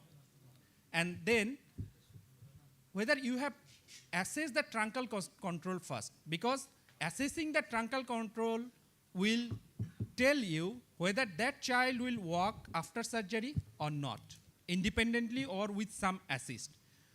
And don't plan for too early surgery, surgery at too early age. Because too early age surgery means you are planning for surgery every after each year. We sometimes call it a birthday surgery. Every after 2 years, this child is coming to you for another surgery. So the take-home message is, don't offer treatment for that time period only. Offer them a management plan and let them collaborate with you so that you can treat this child lifelong. It's not necessary to plan for now only. So always remember, and to achieve that, you need proper counseling regarding the lifelong treatment plan. At least let the parents understand what you are expecting and what they are expecting is not same. And you need to be in a harmony to treat this patient in the long run.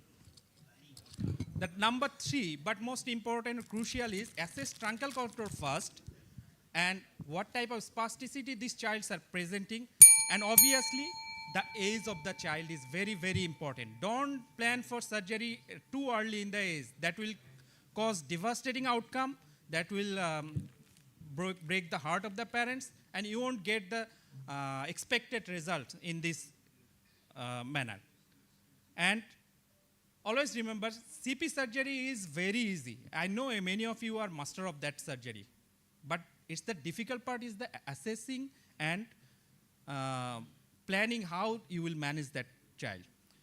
And it's not that single event surgery. It's the management plan, and the management plan should comprise of 3 things. One is regular medication is needed even after surgery.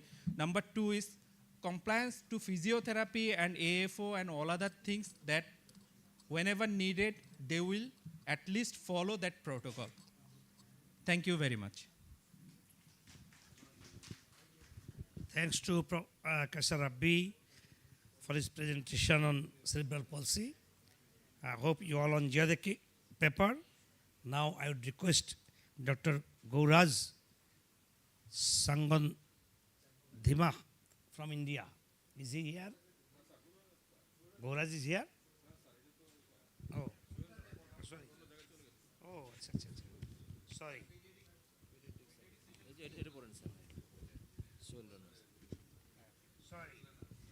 5 pages turnover. So it is Dr. Sohel Rana from Bangladesh.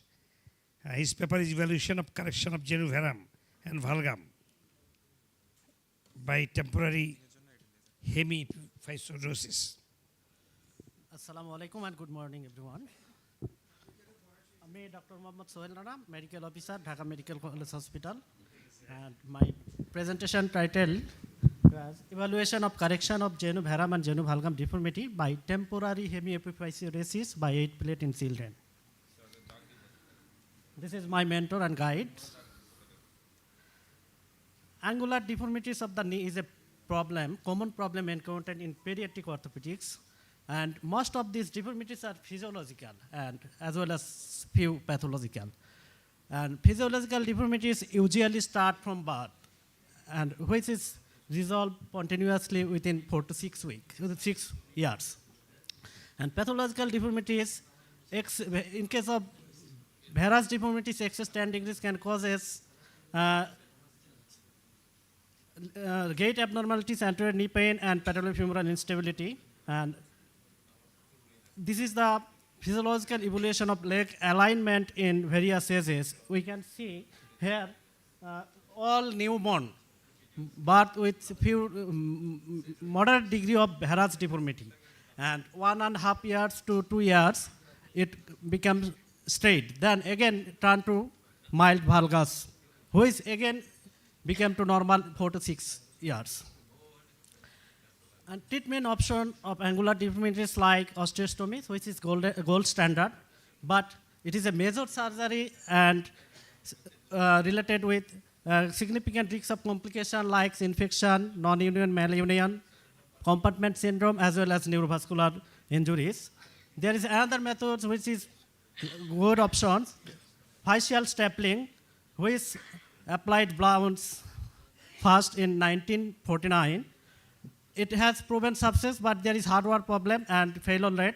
There is different studies show staple more than 2 years causes permanent facial arrest and facial malformation. So, for this reason, temporary hemiepiphysiosis is an attractive way in growing children for management of angular deformities around knee.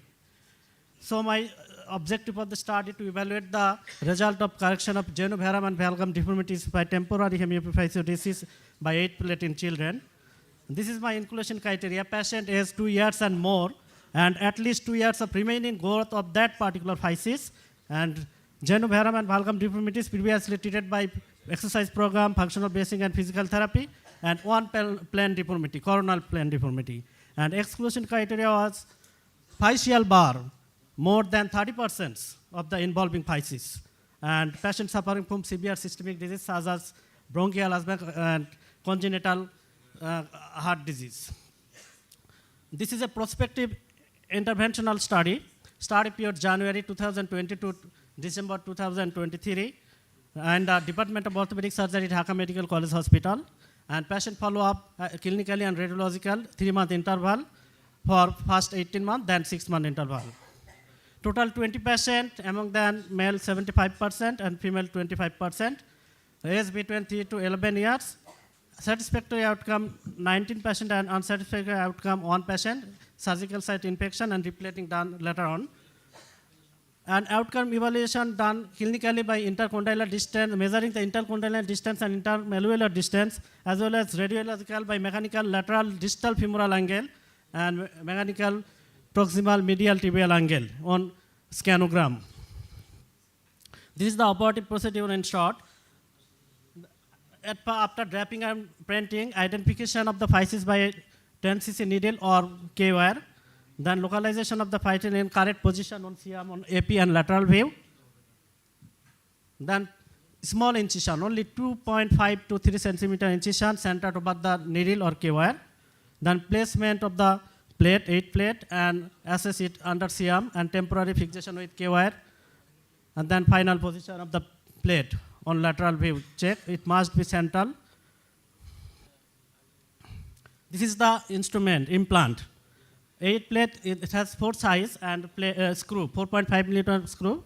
That's also 4 size. This is my case. First case, Abu Sufyan, 3 years old boy. This is a Genu-Bharam deformity. Here, distal femoral lateral angle was right side 105 degree, normal it is 88 degree, and left side 115 degree. So both femur are involved, as well as proximal tibial medial angle 88 degree on right side and left side 85 degree. So, but tibia also involved, as proximal tibial medial angle normal 87 degrees. Then immediate after postoperative X-ray, here we see both screw are parallel. One is metaphysis and another is epiphysis. After follow-up on 9 months and 15 months, this is the preoperative photograph of the child, and after correction, 18-month postoperative correction. This is the last month follow-up of the child. There is no rebound deformity, and correction is good. This is another case, bilateral Genu-Bharam deformity.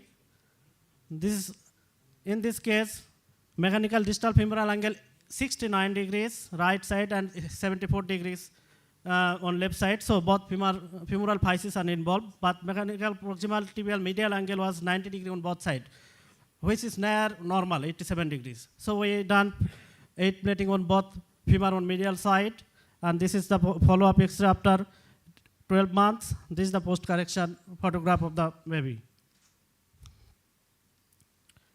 Article review on this regard. One article published on March and April 2023, and another, it is a double-blind peer articles, peer-reviewed article, and second article recent, January 2021.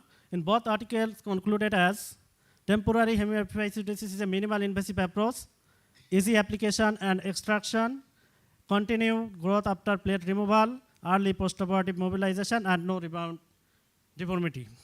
So my take-home messages are the 8-plate temporary hemiepiphysis is effective in correction of Genu-Bharam and Valgam deformities in children. It does not cause facial arrest. It provides reversible growth after removal of the plate, and there is minimal implant-related complication like plate migration, plate bending, or breakage in this surgery. So thank you all in patient hearing. Thanks to Dr. Sohail Rana for a very good presentation on temporary epiphysiosis. Any question to him? 1 or 2 questions, please. We are running short of time. Do you please put any plaster following this stapler? Any immobilization support? No, sir. It is patient can be mobilized as pain permit on next day of surgery. You allow walking after how many days? Yes, sir. We allow working Okay, thank you. as pain Thank you. permit. Do you like to? And this surgery can be done as day case surgery. Okay, thank you. Thanks a lot. Yes, sir. Now Thank you, the sir. third paper is Dr. Tanvir Chaudhary. Tanvir's paper is on Ponseti method. Tanvir Noman Chaudhary, देखिए. He has got a N. I don't know what is. Tanvir Noyan Chaudhary.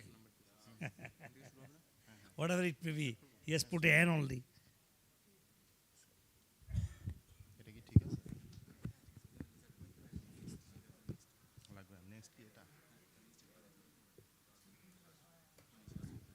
Dear audience, let's start with the picture. The right one, there is 2 feet, there is 2 feet here.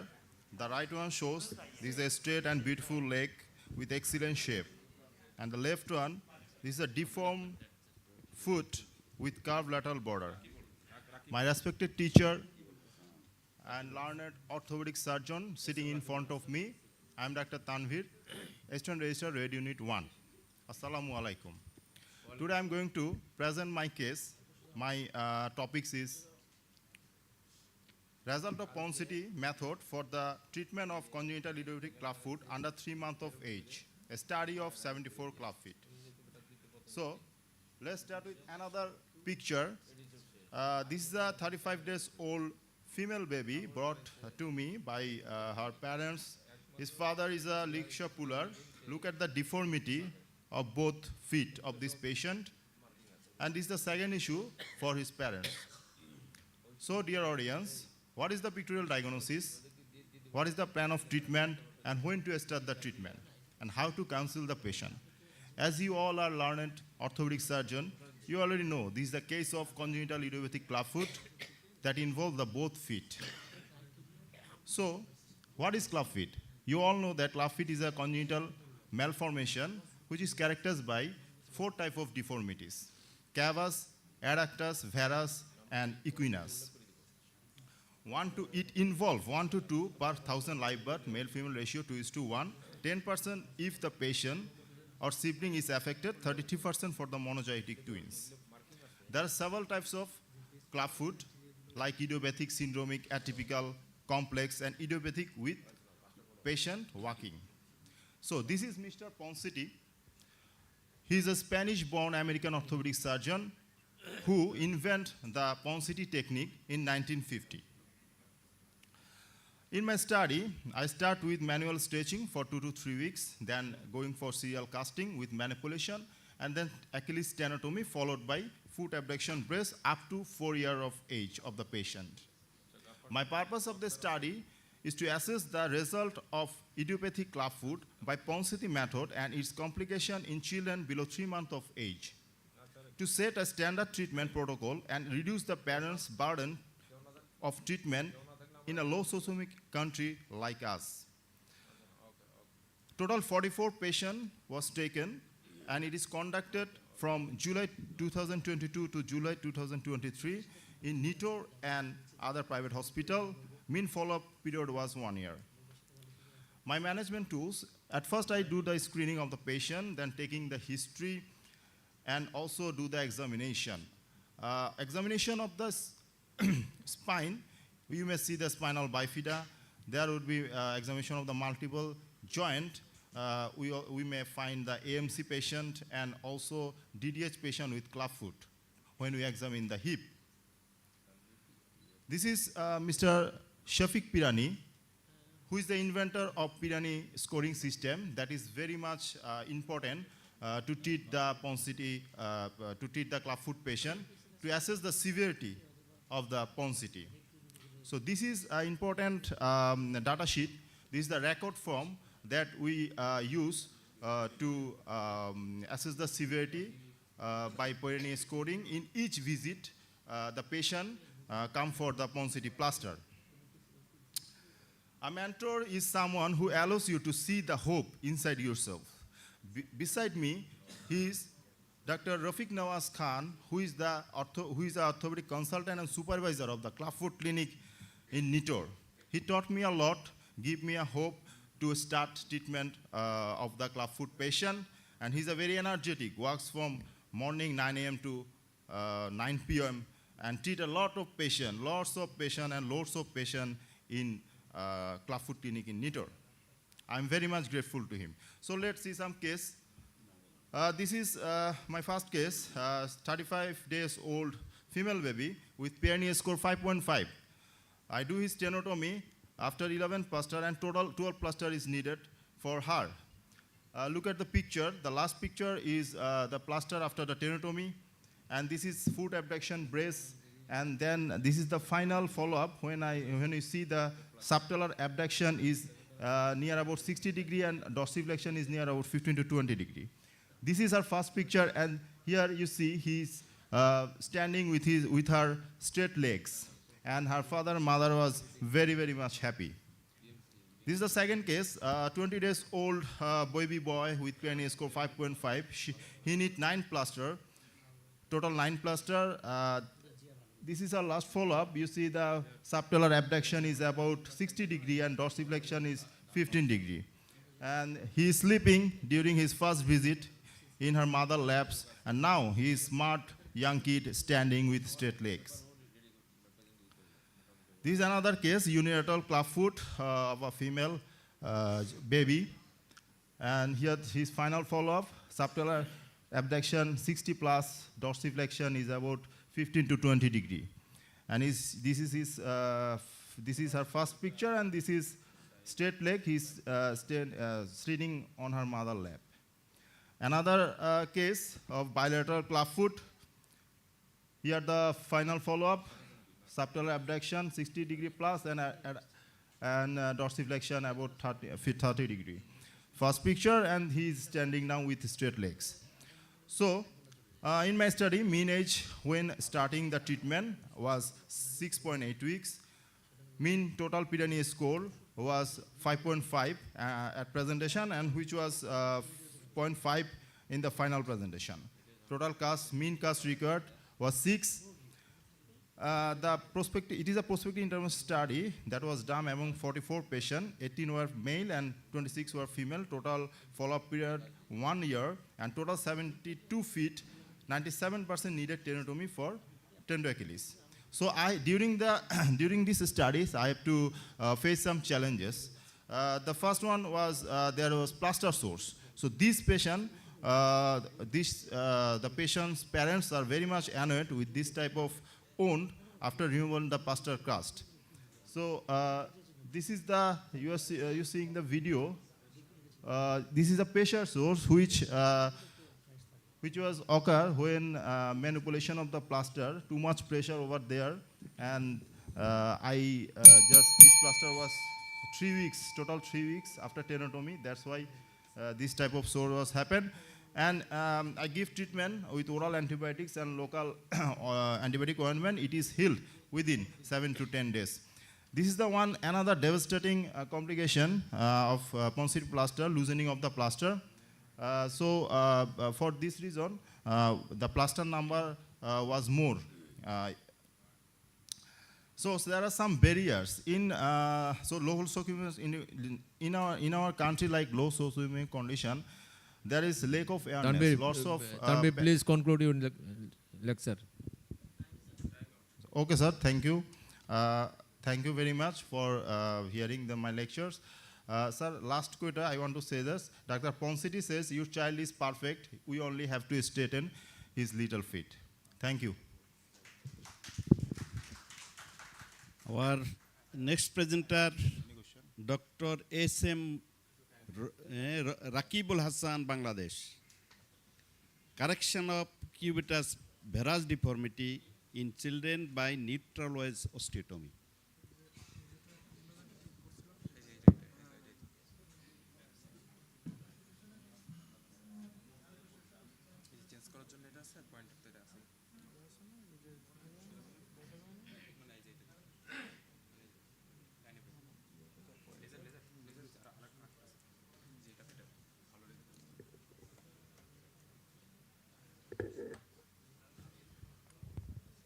Assalamu alaikum. Honorable chairpersons, respected teachers and learned audience, good morning. I am going to talk about neutral wedge osteotomy method of correction for cubitus varus deformity in children. Cubitus varus or gunstock deformity is a common late complication of supracondylar fracture of humerus in children, and incidence ranging from 3 to 57%. What is cubitus varus deformity? All of us know that forearm deviated inward in respect to arm at elbow, resulting lateral angulation in full extension. Most cubitus varus deformities are bony deformities which cannot be reshaped with growth. Therefore, these deformities need to be corrected by osteotomy. And currently used osteotomies are lateral closed wedge osteotomy, medial open wedge osteotomy, step cut osteotomy, dome shaped osteotomy, and latest some technique. Lateral closed wedge osteotomy is the simplest and most commonly used osteotomy, but here some problem we faced, that inconsistent diameter of proximal and distal ends, and other osteotomies have some drawbacks also. So we chose neutral wedge osteotomy. It corrects the varus deformity with the assistance of CORA, that means center of rotation of angulation. While correcting the alignment, the osteotomy end will not be offset and limb will not be shortened. And the wedge is very small, that's why it make it difficult to develop a step-like deformity. To evaluate the preoperative deformity and postoperative correction effect, we have to know about the Bowman's and carrying angle. Bowman's angle is angle formed by anatomical axis of humerus and lateral capitellar physis. Normally it is average 72 degrees, and carrying angle, all of us know that long axis of arm and forearm, normally it is 5 to 15 degrees. Preoperative templating is very important for us to understand the osteotomy properly. A standard anteroposterior radiograph of both limb should be taken, then proximal and distal anatomical axis was drawn. Intersection of between these two is CORA, and angle between these two is called MAG angle.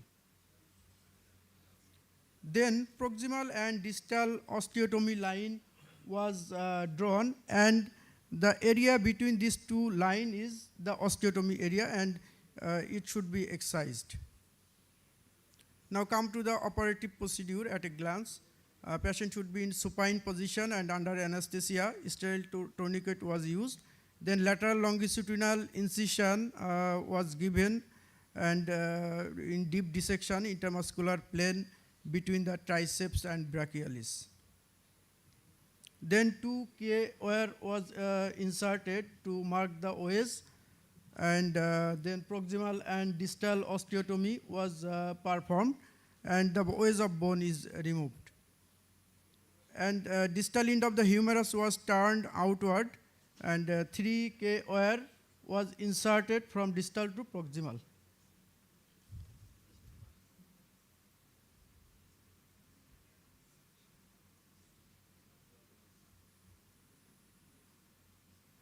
And this is a video in a short. After proper positioning, then prepping and draping was done.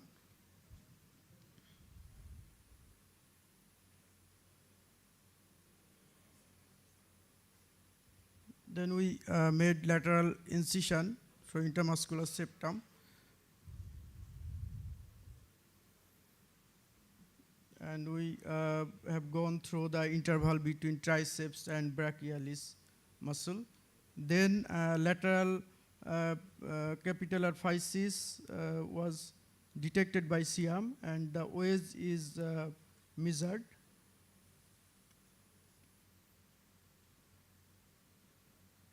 Then we did multiple drill hole. With the guidance of KOR, we removed the OS.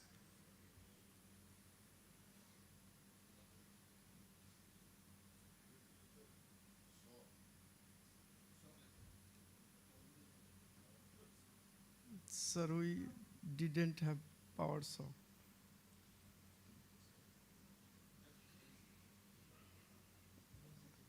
Then apposition was done and the distal to proximal KOR is given now.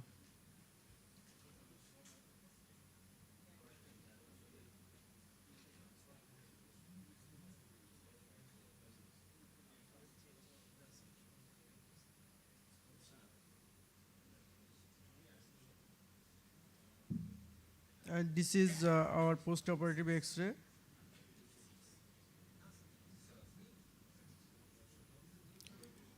After operation, the KOR was placed externally and we gave long arm back slab in flexed position.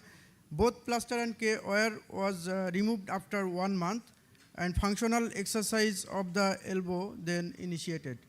We follow up the patient for about 2 years. In follow-up, we saw the flexion extension, carrying angle and Bowman's angle.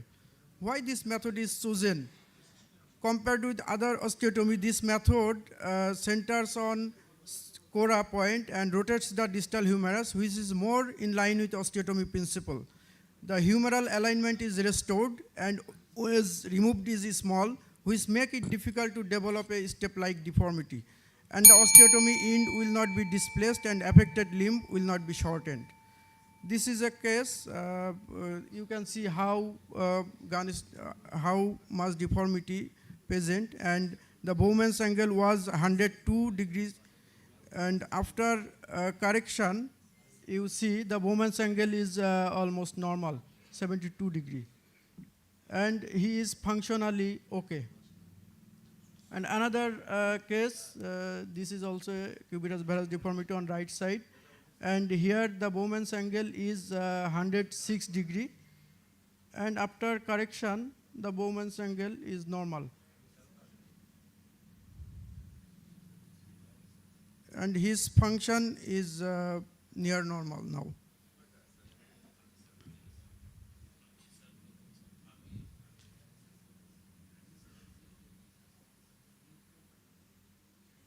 Thank you all.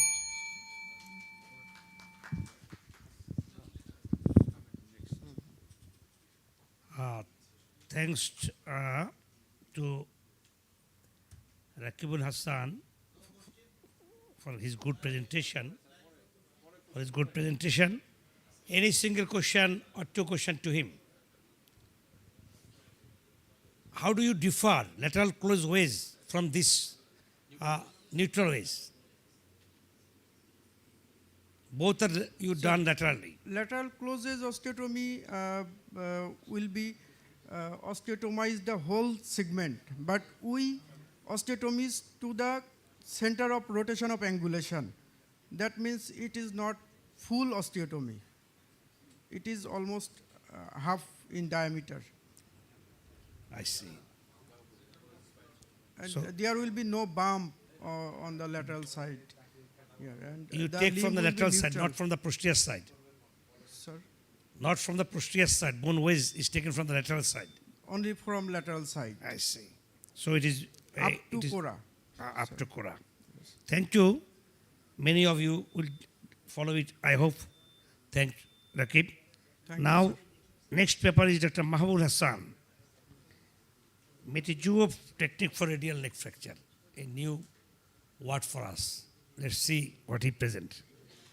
Dr. Muhammad Mahbub Hassan.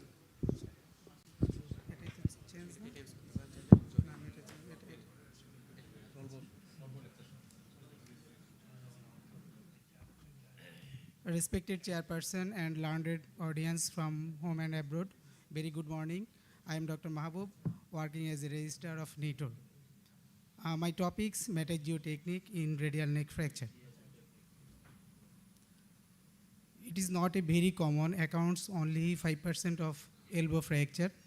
and peak incidence about around 5 to 10 years. Mostly it is isolated, but in 20% cases associated with other injuries. Mostly medial epicondyle fracture, olecranon fracture, and elbow dislocation. This is the mechanism of injury. Fall on the out stretched hand with elbow extended and valgus force is applied on the elbow. Classification, various classification, Salter-Harris classification, Chambers classification, but most widely used classification is the O'Brien classification and Judet classification. Both classifications have a similarity. This is the O'Brien classification, type 1 less than 30 degree angulation, type 2 between 31 to 60 degree angulation, and type 3 more than 60 degree angulation. Diagnosis only by plain radiography. What are the types of redaction technique? Various types of redaction technique: closed redaction, percutaneous redaction, and open redaction. Closed redaction, here are various types of closed redaction. Not one is superior to another. Every one is effective and depends upon the expertise. But most common technique is the Patterson technique and the Israeli technique. This is the Patterson technique. Here both role of the assistant and surgeon, where the assistant grabs the arm with one hand and with other hand produce a barrage force to create a medial, to create a lateral joint space is open up. And surgeon applies the longitudinal traction with elbow extended and the forearm supinated with one hand, and with other hand digital pressure on the radial head. Matazio technique, it is the first described by Matazio and his colleagues by 1980. Usually there was a use of a retrograde elastic nailing. Timing of surgery, usually we did within 10 days of surgery, but it depends. In type 2, maybe delayed, but in type 3 radial neck fracture, try to reduce the radial head in a very short period. And this is the operation table, standard operation table with radiolucent hand table. Always HMARS, before application of tourniquet, always HMARS, because HMARS aids in the reduction of the radial head. And before operation, before Matazio, we always try to close reduction under Patterson technique, under sedation. The Matazio technique, usually we use the 1.5 to 2 millimeter tense nail was used, and incision on the distal lateral aspect of the distal radius, 2 to 3 centimeter proximal to physis. Here entrance by owl, 2 types of owl. And in type 3 radial neck fracture, where reduction is very difficult, we used KOR as a joystick. And after leverage, nail is turned to 180 degree. This is the post-operative protocol. After Matazio procedure, long arm back slab for 2 weeks, and after 2 weeks, discard the back slab and provide active range of movement. At 4 weeks, radiological assessment done.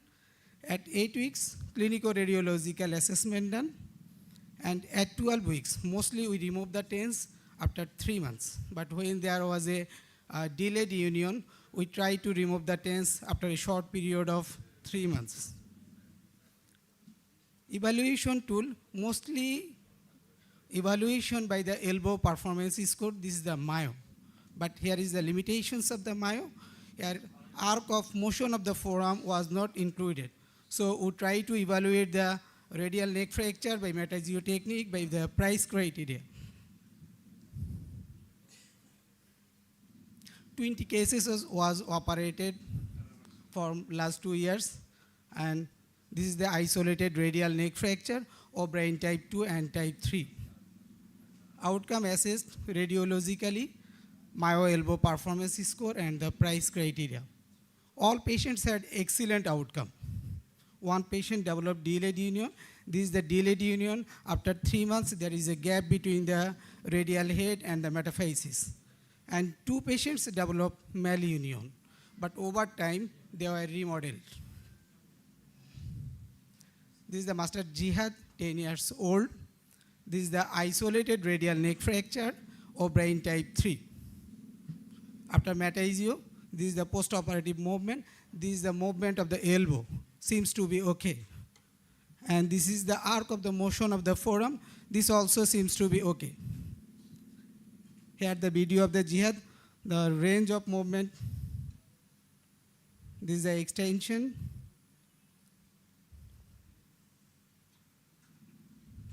Mid prone, supination, pronation, everything seems to be okay. My another case, this is the Tanfi, 9 years old. This is the O'Brien type 3 radial neck fracture. We did metasio in every type 3 radial neck fracture within 7 days because the type 3 radial neck fracture was reduced, not easy. So early should be done. This is the movement of the elbow, seems to be okay. This is the arc of the motion of the forearm, looks normal. And this is the videography of the Tanfi.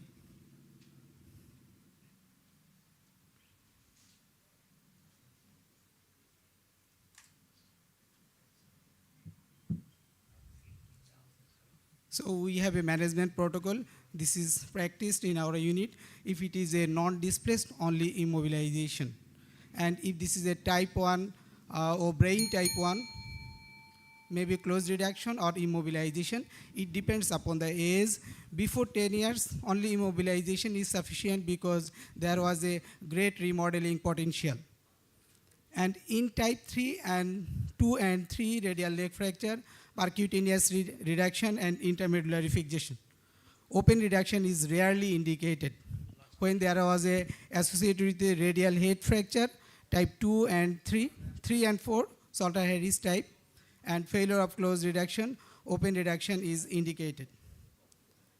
And late presenting cases may be leave alone or radial neck osteotomy, but radial head excision is rarely advocated in children. Take-home message, metasio technique is a percutaneous, minimal invasive, extra-articular technique with excellent results in type 2 and 3 radial neck fracture with minimal or no complication. Try to doing this procedure within 7 days in type 3 radial neck fracture and within 10 days in type 2 radial neck fracture. Thank you, sir. Many, many thanks to Dr. Mahbub Hassan for a good presentation in time. So I hope that many of us will follow his technique. Any question to him? 1 or 2 short questions, please.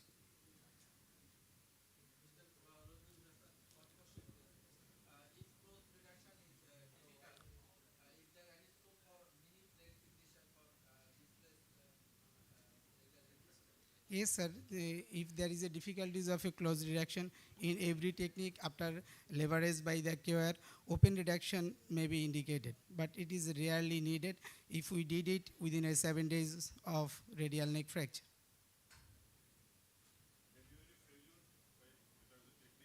No, sir. No. Yes, sir. Yes, sir. During operation, we try to reduce closely. It is a difficult, so we make a small incision on the lateral aspect of the elbow, and here open reduction we did some cases. So you always work with the CF support? Yes, sir. Always? Yes. So many radiations you are exposed. Yes. What do you do for the child to prevent the radiation? You are a lead, but what about the child? Many of us do not follow this Here is for a our lackings patient. of us. We didn't do anything for this No, child. you can put a lead on the child. Yeah. Exactly. You can cover his gonad by any another lead. Yes. But most of the time we do not follow it. Thank you, Mahbub, for a Thank good you, sir. presentation. And now the last one will be called by Lokman. Now, our last presenter, Dr. Muhammad Tanveer Ashraf, Bangladesh. The advantage of angle blade plate in deformity osteometry technique for treating leg Carpathes disease, a single center study.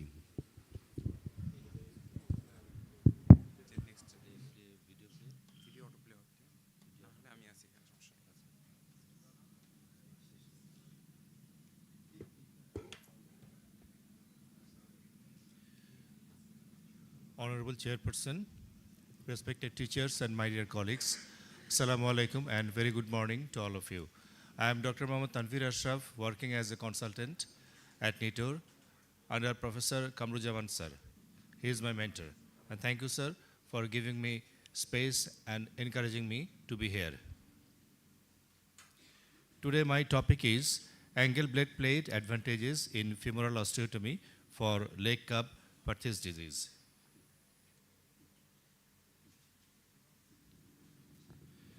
What is leg Carpathes disease?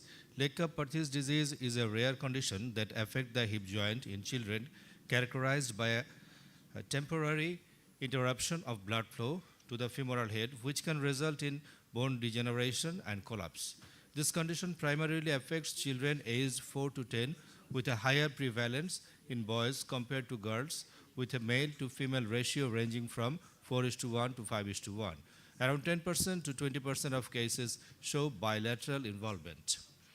The incidence of this condition can vary significantly, with rates ranging from 0.4 to 29.0 cases per 1 lakh children under the age of 15. The available present techniques are femoral osteotomy, varus osteotomy, Salter innominate osteotomy, and Chiari osteotomy and triple innominate osteotomy. I just show the procedure, how we do these things, as because of everyone is doing it in supine position, but we are doing in lateral position under the guidance of our mentor, Professor Kamrujaman sir.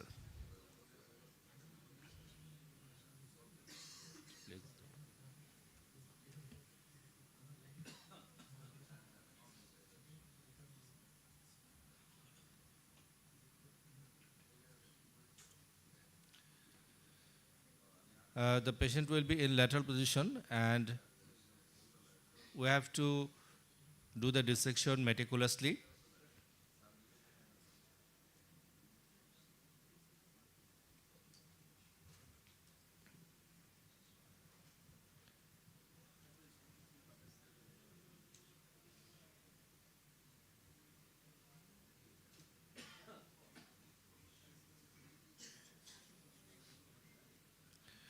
First, we have to identify the anterior suprailiac spine. Then we draw a line over the femur for our incision line, and then we go for our incision. And look, we are gradually dissecting the soft tissue as well as the periosteum there. The periosteum is thick as because of the children.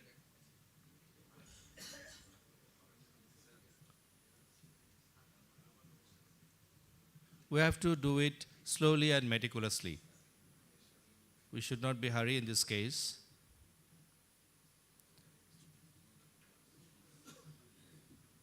And now we have to, after that, we have to remove the vastus lateralis from its site of origin, as because of we have to put the plate here. So if we want to put the plate here properly, we have to make some spaces there. We'll just show it afterwards, that we have to osteotome and osteotomize that vastus lateralis part. Before that, we have to give a incision, that is a L incision is there.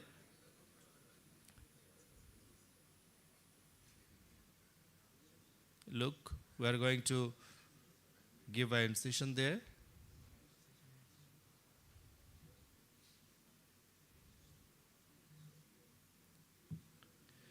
And this is the initial part. Initial part is the main part, as because of if we do it properly, our next part will be easier.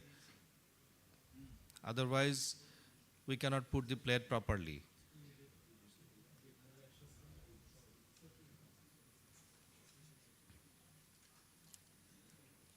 Look here.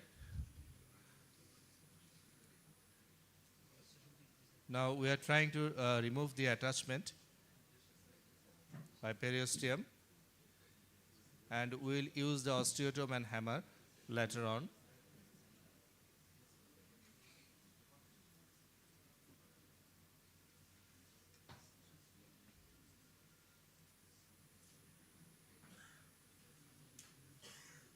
Look, this is the part.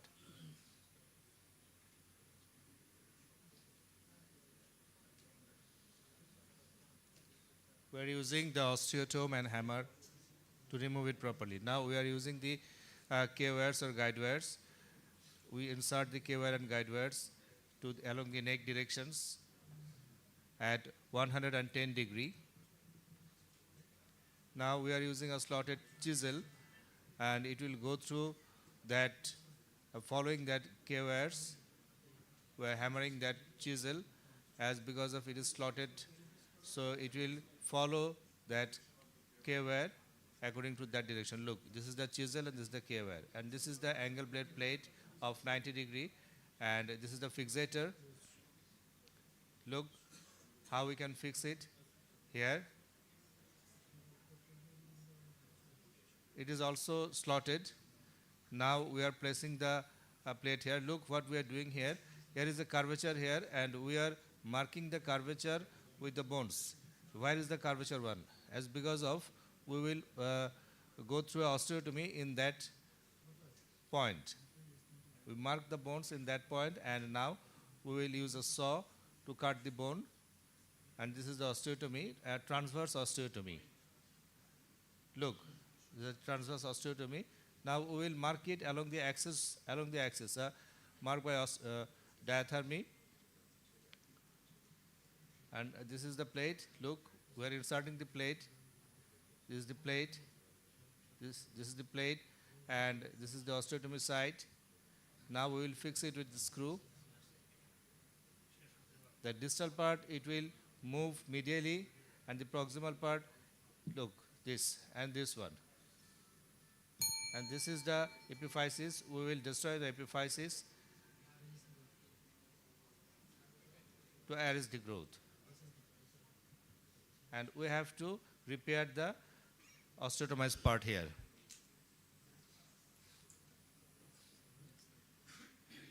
These are some follow-up figures. Look at the X-ray here and X-ray here and previous X-ray here. The containment of the hip was excellently done, and the follow-up, the movement is absolutely fine for the baby, and the squatting is, everything is possible, and there is no LLD is there. So I think this is a very good thing for our children and for our doctors also. And that is all from mine. Thank you very much for patient hearing. Thanks to Dr. Tanveer for a nice presentation on angle blade plate in Lecca-Perthes disease. Question, please. Any question to him?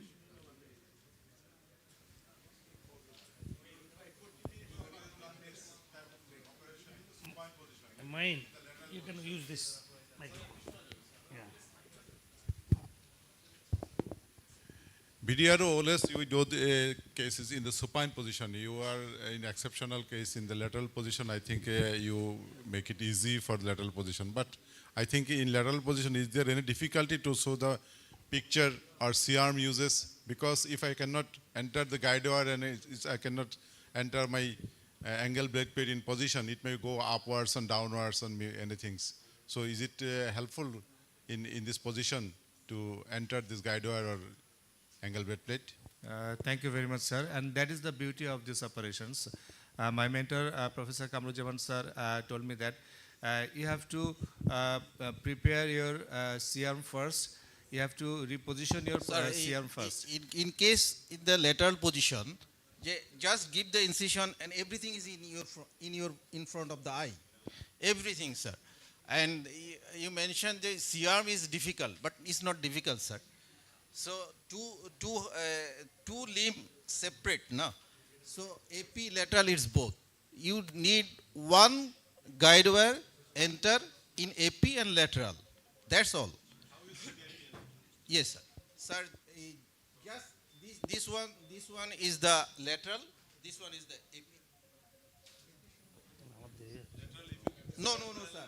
Okay, Two pelvis. We are short in time. Please, you can discuss among yourselves. This is easy, sir. Now I Easy, request easy. Dr. Everything is Chitta to come here. Sir, very small question.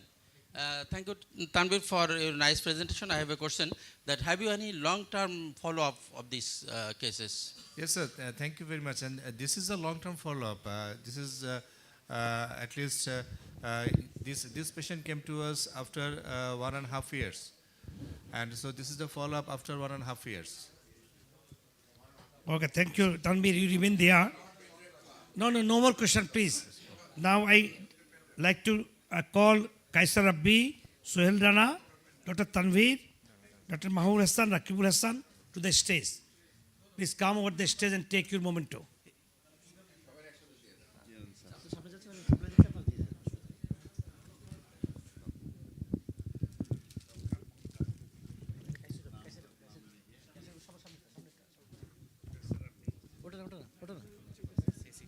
Dr. Kaisar Rabbi, please come to the dais.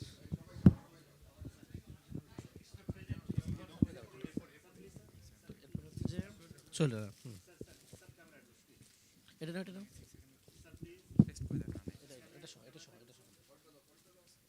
Dr. Sohel Rana. Tanvir.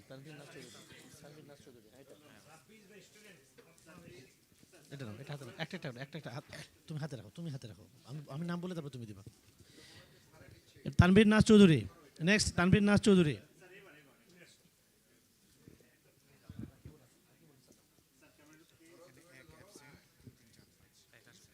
Next Rakibul Hasan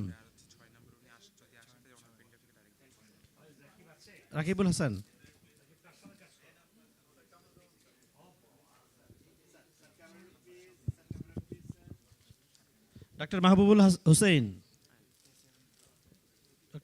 Hussain.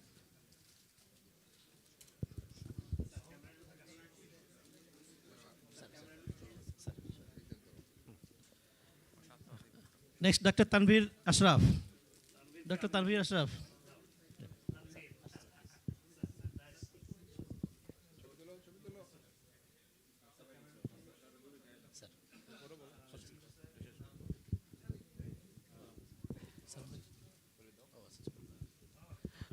This is the ending of A5 session, pediatric session.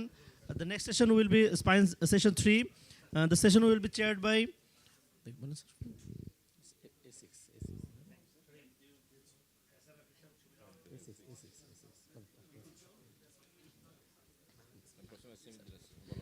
the session will be chaired by Professor Dr. S.M. Idris Ali sir, another chairperson, Professor Dr. Mullah Ishudul Haq sir, and Dr. Molay Kumar Shah. Sir, Professor Amir Hussain sir, please come to the dais and chair the session. This session will chair by Professor S.M. Idris Ali sir, Professor S.M. Amir Hussain sir, and Dr. Molay Kumar Shah.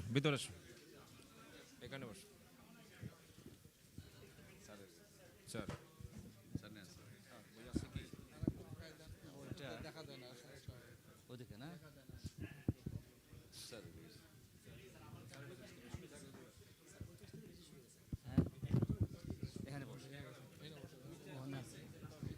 এই বুকলেটটা দেখি সময় নষ্ট না করে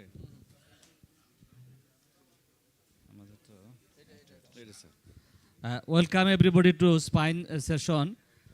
As we are very much short of time, I'll request all the presenters to be prepared early so that we have to start and finish in time. And this is Dr. Mohammad Mustafizur Rahman Memorial Session, Spine Session, Spine 3. I'll first call the first speaker, Dr. Mohammad Shahnaz Hossain Khan, Bangladesh. He is absent. The second speaker is Dr. Shoidul Islam, percutaneous disc decompression on early experience. Dr. Shoidul Islam, please.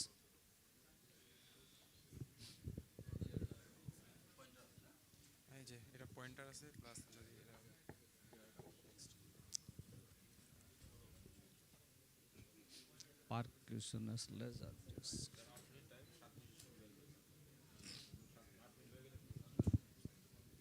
Start, please.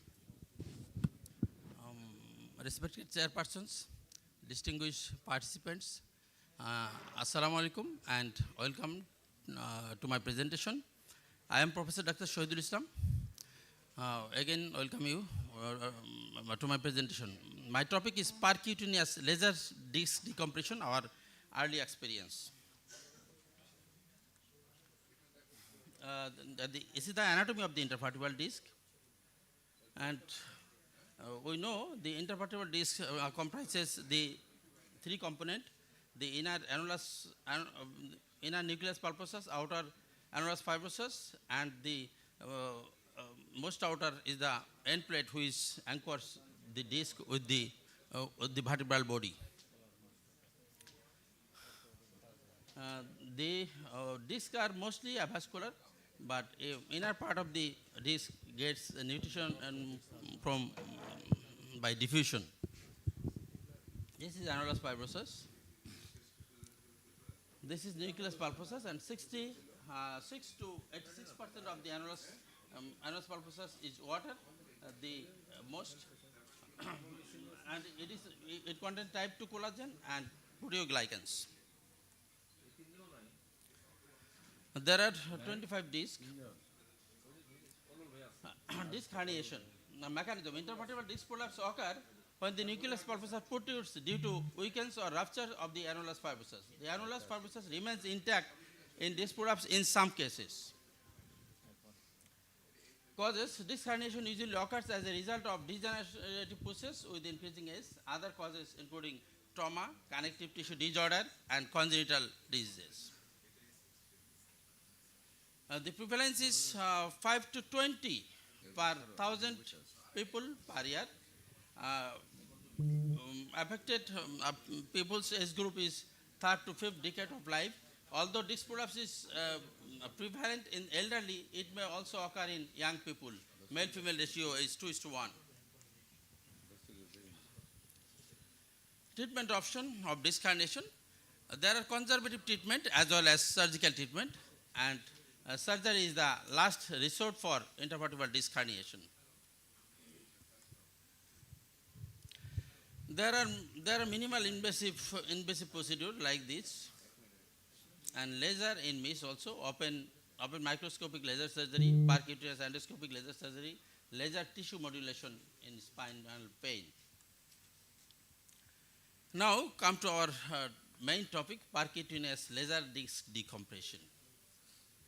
Percutaneous laser disc decompression is a non-surgical procedure in which herniation of intervertebral disc are treated by reduction of interdiscal pressure through laser energy via percutaneous route. History: the concept of PLDD was first proposed by D.H. Choi in 1984.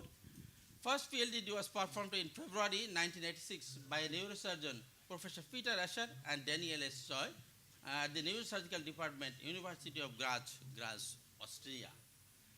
They planned to deliver 1000 joule with a ND-YAG laser via a 16G needle inserted at the L45 level, and after 600 joule, the patient exclaimed, "The pain is gone." And in 1987, the first paper was published in New England Journal of Medicine, and US FDA approved this procedure in 1991. Procedure: a thin needle is inserted at the intervertebral disc under local anesthesia using percutaneous posterolateral approach. Laser fiber is inserted via the needle. Laser energy is transmitted through the fiber to the nucleus pulposus, and the laser energy is absorbed by intervertebral disc and result the evaporation of the water content of the nucleus pulposus and leads to changes in its protein structure. The following volume, the depletion reduces disproportionate pressure to the disc and relieves nerve root. A 16G needle is inserted at L45 level under CM guidance. Indications: leg pain, worse than back pain, disc protection in MRI, but no sequestration, chronic back pain more than 3 months, failure of non-invasive treatment, no neurological deficit, no segmental instability, and no psychogenic component.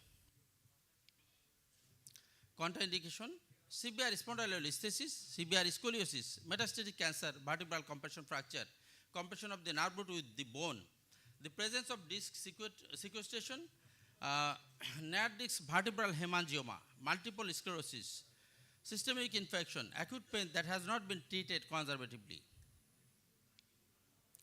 Benefits: minimally invasive procedure, immediate relief of back and sciatic pain, can be performed in outpatient setting, requires no general anesthesia, low complication and recurrence rate, early return to work, repeatable as many as 5 times. PLDD has a role of healing of the damaged annulus fibrosus.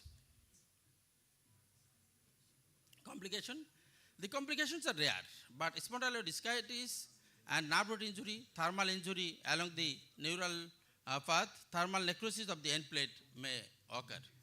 Success rate, according to Choi, DS Choi, the success rate is 75 to 89%. Complication rate are less than 1%. Reherniation rate is 4 to 5%. Comparison with conventional method, open discectomy is the gold standard in the surgical treatment of lumbar disc herniation. And now our experiences. A patient, 42 years female, Khadija, presented with low back pain not radiated by and not relieved by conservative treatment. Patient, 27 years, Fatima, presented with left-sided radiculopathy.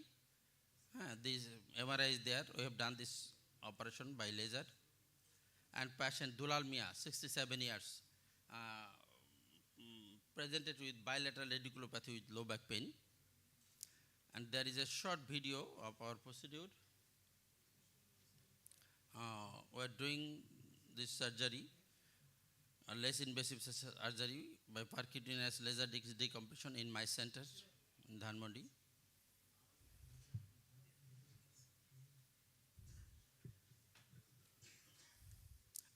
Take home message. PLDD is a very selective procedure. Patient may be benefited with maintaining the spinal stability. Even when there is severe comorbidity of the patient, then this patient may be some benefit by this procedure by local anesthesia. Thank you for patient sharing. Thank you, everybody. Thank you, Dr. Shohidul Islam. Please, any question, 1 or 2 questions only.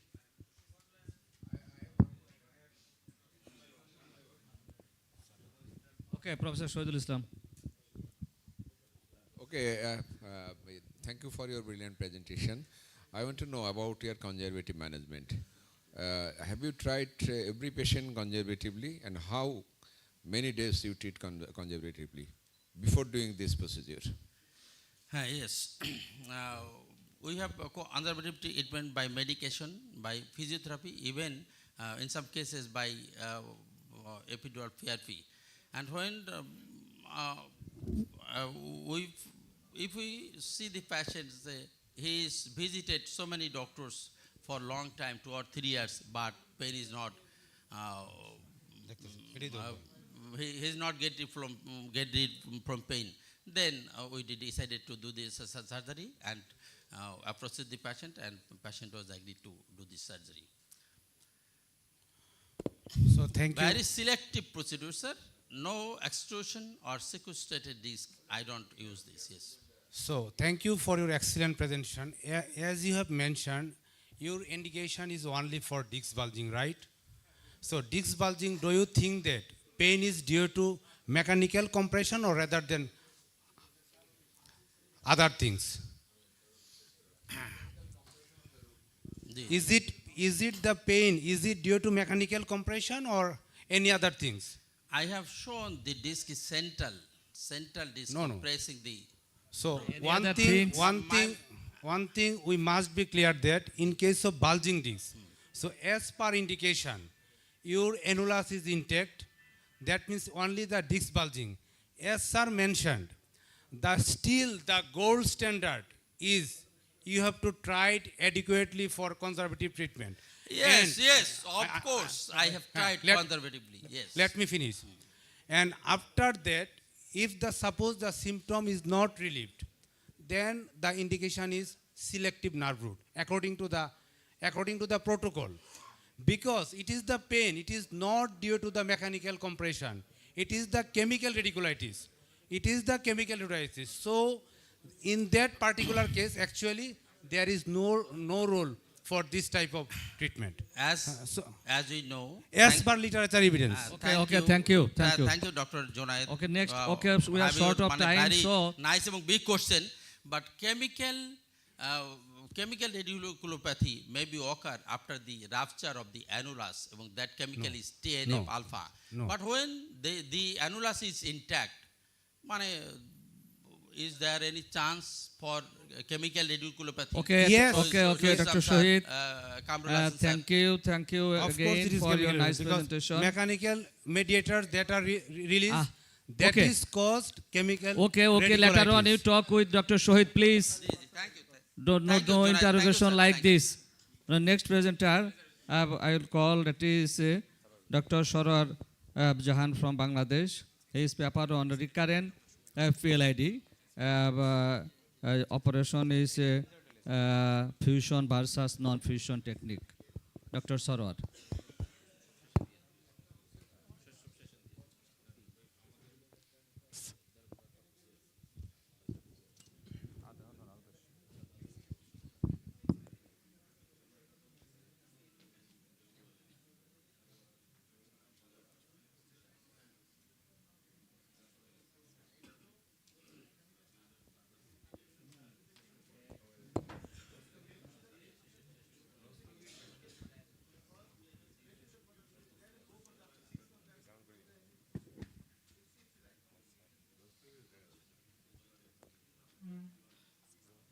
Honorable Chairperson, my respected teachers and dear audience, Assalamu alaikum. This is Dr. Sarwar, Assistant Professor of Spine Surgery from NITOR, going to talk on recurrent PLID, the pros and cons of fusion versus non-fusion surgery. At first, I will show a case scenario, then I will go to details of the recurrent PLID, and lastly, I will show what we have done, some case illustration. Case summary, a 30-year-old male patient came to us with a history of severe low back pain with weakness, tingling, numbness of the right lower limb for 2 weeks. Patient had a history of PLID surgery at lumbar 5 S1 level 9 years back. Now patient has no constitutional symptoms. On examination, we have found SLR 30 degree on right side, sensory function diminished at first wave space of right foot, and the motor function was extensor hallucis longus is weak. It's about 2/5. This is the X-ray. X-ray shows nothing significant, but there is evidence of previous surgery. Laminectomy sign is there. But in case of MRI, there is a huge disc on lumbar 4-5 level, and also there is a disc prolapse at lumbar 5 S1 level also. In case of axial view, the evidence is previous surgery in case of lumbar 5 S1, and the canal stenosis feature is present at lumbar 4-5. And flexion extension lateral view shows there is an angular instability at lumbar 4-5 level. Now, what is our diagnosis? Our diagnosis was PLID at lumbar 4-5 with segmental instability and recurrent PLID lumbar 5 S1 with right-sided radiculopathy. Now, what should be the management plan? Should we go with conservative treatment or we should go with surgery? If our decision is surgery, then what surgery should be advocated? Is it discectomy only or discectomy with fusion with instrumentation? Now let's go to my main topics. Patients suffering from PLID could have symptoms of back pain, leg pain, and impaired daily activity. Surgery is effective procedure to relieve the pain. Some patients sustain same problems after surgery also. Revision surgery make the patient comfortable for daily living, but consensus for revision surgery is on debate till now. What is recurrent PLID? Recurrent PLID is the disc herniation is the presence of herniated disc at the same level, ipsi or contralateral side, in a patient who has experienced a pain-free interval at least 6 months from the previous surgery. The incidence rate is some journals advocated that 5 to 15% is recurrent rate is usual. What is the risk factor for this recurrent PLID? There are many risk factors. Among them, diabetes mellitus, proteoglycans profile of disc. Less the proteoglycans in the disc and more the chance of disc prolapse. And the shape of the disc, another is age, sex, obesity, smoking, act of annular incision, extent of discectomy previously. These are the factors for recurrent PLID. There is no consensus for timing of surgery. But management of the recurrent PLID remains controversial, as I have mentioned previously. The disagreement among the surgeons remaining 22 to 69%. So what are the surgical options? There are two surgical options. Number one, repeated discectomy only discectomy. This is an option, and another option is spinal fusion surgery with instrumentation. What are the optimal factors? What are the factors by which we can decide? One surgeon can decide for the two optimal approaches. Number one, presenting symptom, whether the radiculopathy present or not, or the feature of instability. Number two, evidence of radiographic instability. Number three, evidence of degenerative changes like disc degeneration, facet arthropathy, reduced foraminal height, or change in motion segment. And number four, surgeon's preference. As there are two options, fusion group is an option, and discectomy only is a group.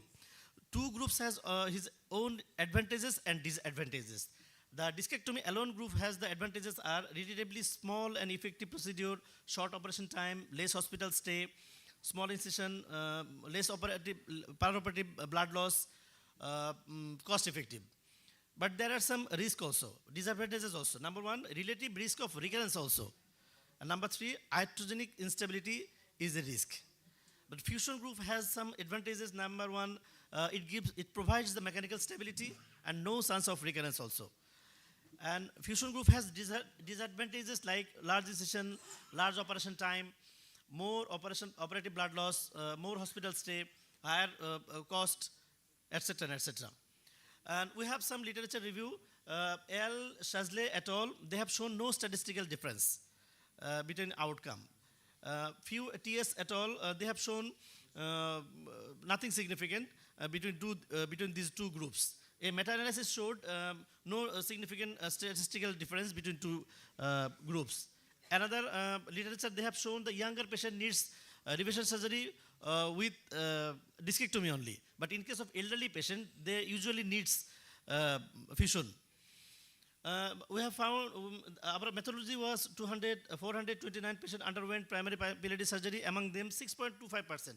Only 28% have undergone revision surgery. We have operated these cases mostly on Bangladesh Spine Orthopedic Hospital and some cases in Nitor. The study was conducted from 2019 to 2023. All patients had conservative treatment for the recurrent symptom for more than 6 months. And the result was, in the context of back pain, leg pain, and numbness, these two groups shows almost same results.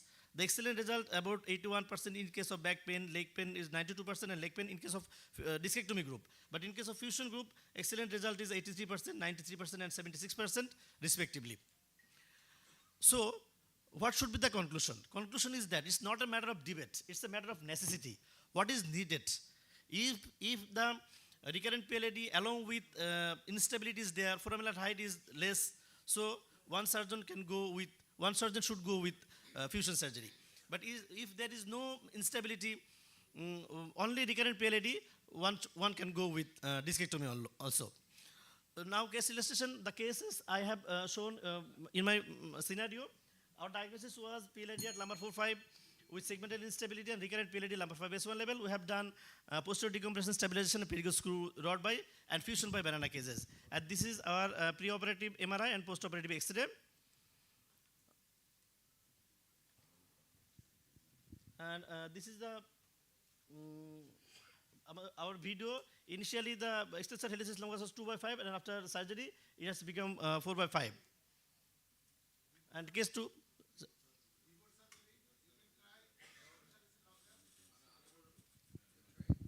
Sir, Please, the video is not running. he continue his Yes, lecture. sir. Yes, sir. Thank you. After that, you can. Case number 2, a recurrent PLAD 38 years old male patient with segmental instability, and we have done TLIP with by banana cases at lumbar 4/5 level.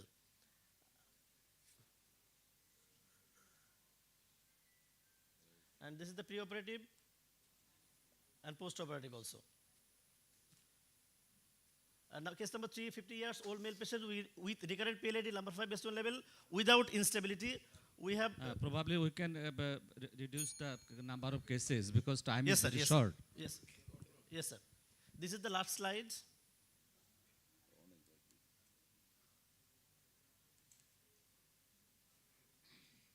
Okay, go ahead, please. It's not running, sir. I'm trying.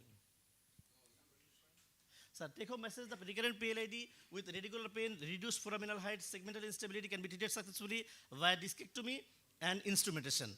And the patient with recurrent PLAD with no segmental instability, only discectomy is satisfactory. This is the last slide of my presentation. I am grateful with this gentleman. My humble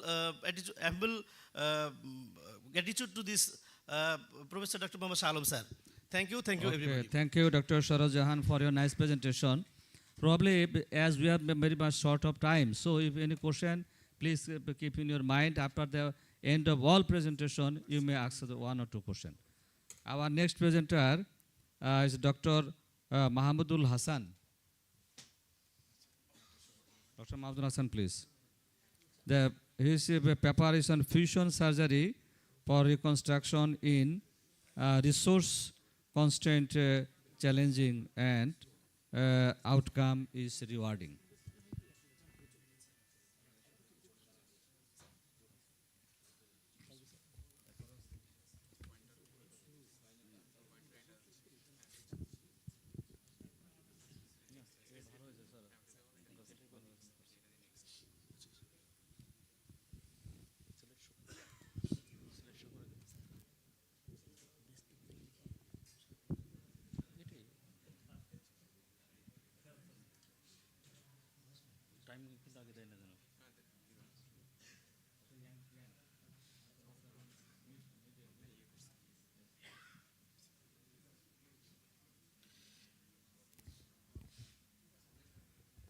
Honorable Chair, panelists, distinguished faculties, and dear colleagues.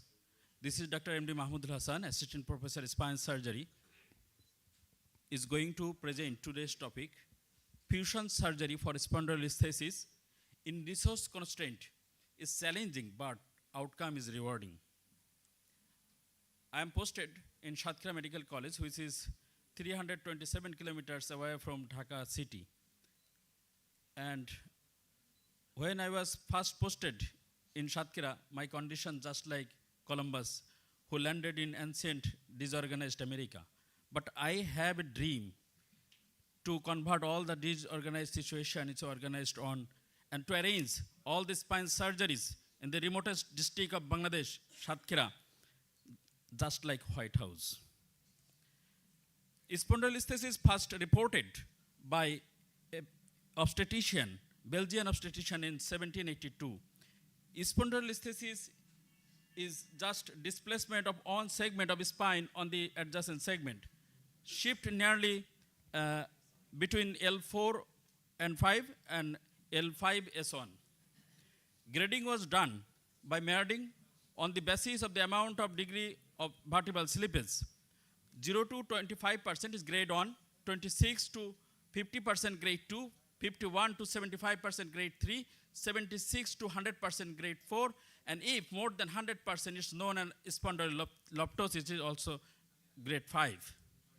And before doing the fusion surgery of spondylolisthesis, we have to keep in mind the pelvic parameters, pelvic incidence, pelvic tilt, and sacral slope.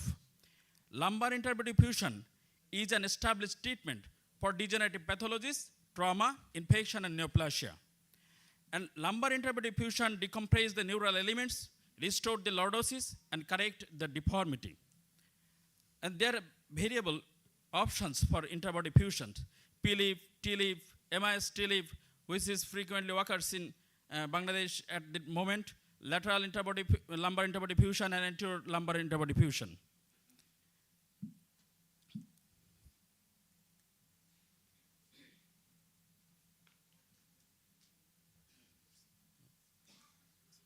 And this is the process of the different lumbar interbody fusions. But it's the surgeon's choice which one he should choose for his patient better outcome. And when I decided to do the fusion surgery for spondylolisthesis, I faced the practical problem, some preoperative problem. In every case, when I decided to do the operation, I have to pre-order at least 1 week before for the instrument. The instrument goes from Dhaka. Sometimes I lose my money. Patient change their mind. They cancel the operation, but I have paid the carrier of the instrument. And I lose many times, but I never lose my confidence. In perioperative, I faces the practical problems. And one day, I am doing surgery at the time, the CM is out of order. There is no option other CM. In Dhaka, there are centers. In 2 or 3 operation theater at a single floor, and they can shift the patient and they can do the operation. But I have do the surgery with all constraints. And patient is very much reluctant to do their follow-up. They never maintain the post-operative rehabilitation protocol, and there is poor record keeping in that hospitals. And in government institution, there is no facilities to do this type of surgery. In private hospital, the hospital authorities usually very much interested with their profit, not scientific basis. But we the people have to do surgery for the scientific basis. And there is a stakeholder in the society that didn't know this type of surgery is possible in remote district like Satkira. But beside all these obstacles and hurdles, we have to do surgery for the betterment of the people, for the patient of Bangladesh. And in last 1.5 years, I did 12 spondylolisthesis fusion surgery in Satkira. I did some other cases in the Bangladesh Spine Orthopedic Hospital, but not included in my study. And this is the first case. And this female patient is a traumatic spondylolisthesis case. The patient could not walk. Patient could not stand up. Patient even in lying condition, severe pain. I did the surgery.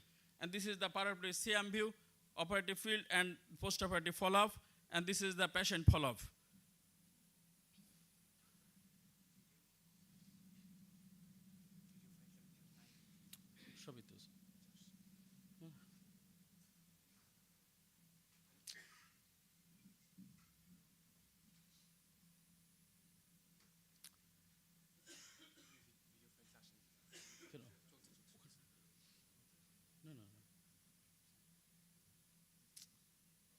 ওইটাই তো চললো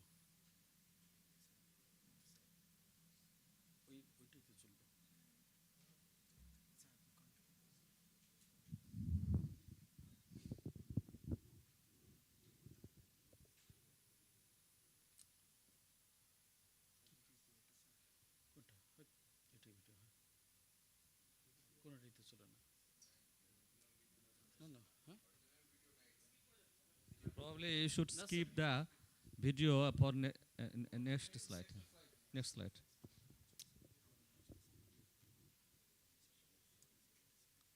All videos are what?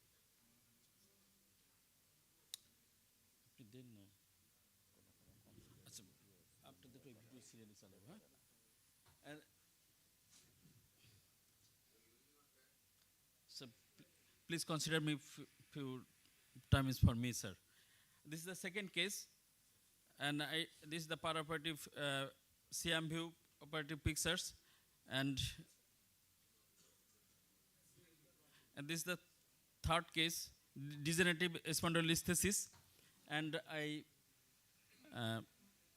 did the surgery, and video is not playing. This is the fourth case.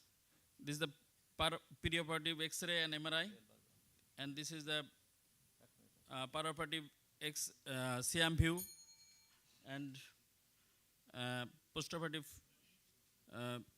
follow-up is missing here.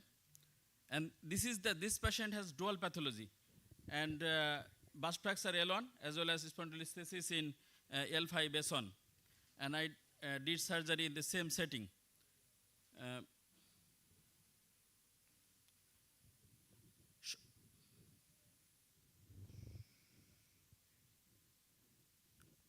Short segment fixation for the lumbar 1 vertebra, and T-leaf for spondylolisthesis.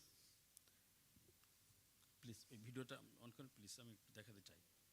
ওটা না, please. হ্যাঁ, স্লাইডটা close করেন। Slide যাচ্ছে না এটা।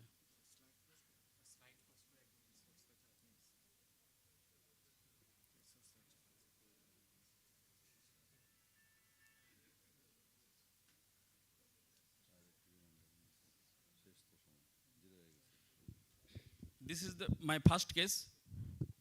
Sorry. Please, 2 minutes, sir. I requesting. I come from far distance.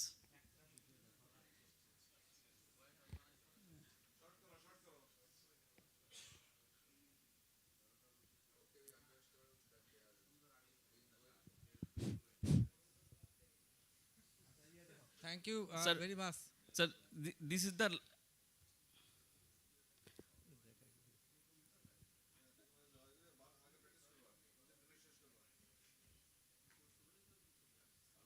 Thank you, Dr. Mahmudul Hassan, as you do the big surgery in the periphery of the country. Thank you so much.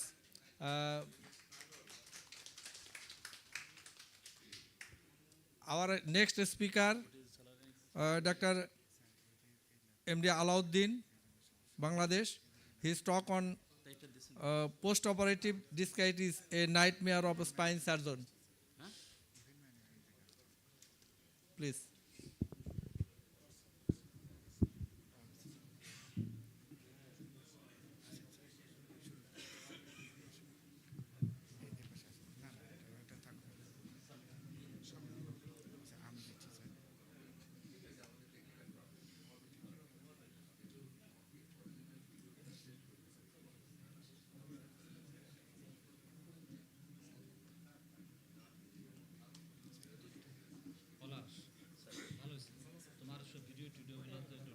না sir, ওই ল্যাপটপটা sir old model sir.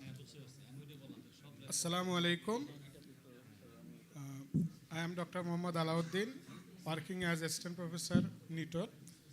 Under the guidance of Professor Rejaul Karim, we are conducting some study regarding spine matter. This is one of them. My topic is post-operative discitis, a nightmare for spine surgery. All of you know that we may have complications, and a surgeon who has no complication is a surgeon who either does not operate or is not truthful at all. So we may have some complication. Discitis is the postoperative discitis is the primary infection of the nucleus pulposus, who is affecting surrounding structure involving the bones or causing abscess also after discectomy. You know the structure, I do not have to mention it. Usually, post-operative discitis is introduced during surgery, and after infecting the nucleus pulposus or discs, it can spread upwards, backwards, causing vertebral osteomyelitis, spondylolysis, maybe cause epidural abscess, and may have compression on the cord, and of course instability and the features of infection. Postoperative discitis was first described by Frank Turnbull in 1953 as a clinical entity. It varies from 0.2 to 4%. Nucleus pulposus is primarily involved, then it can spread in any direction, causing paravertebral abscess, meningitis, spondylolysis, epidural abscess, etc. Postoperative discitis, patient may have some risk factor, which everyone should consider before going to surgery, like advanced age, chronic malnutrition, obesity, uncontrolled diabetes mellitus, immunosuppression, steroid therapy, infection at remote sites, and prolonged preoperative hospitalization. We must consider the surgical risk factor also. Any faulty aseptic precaution may lead to disaster.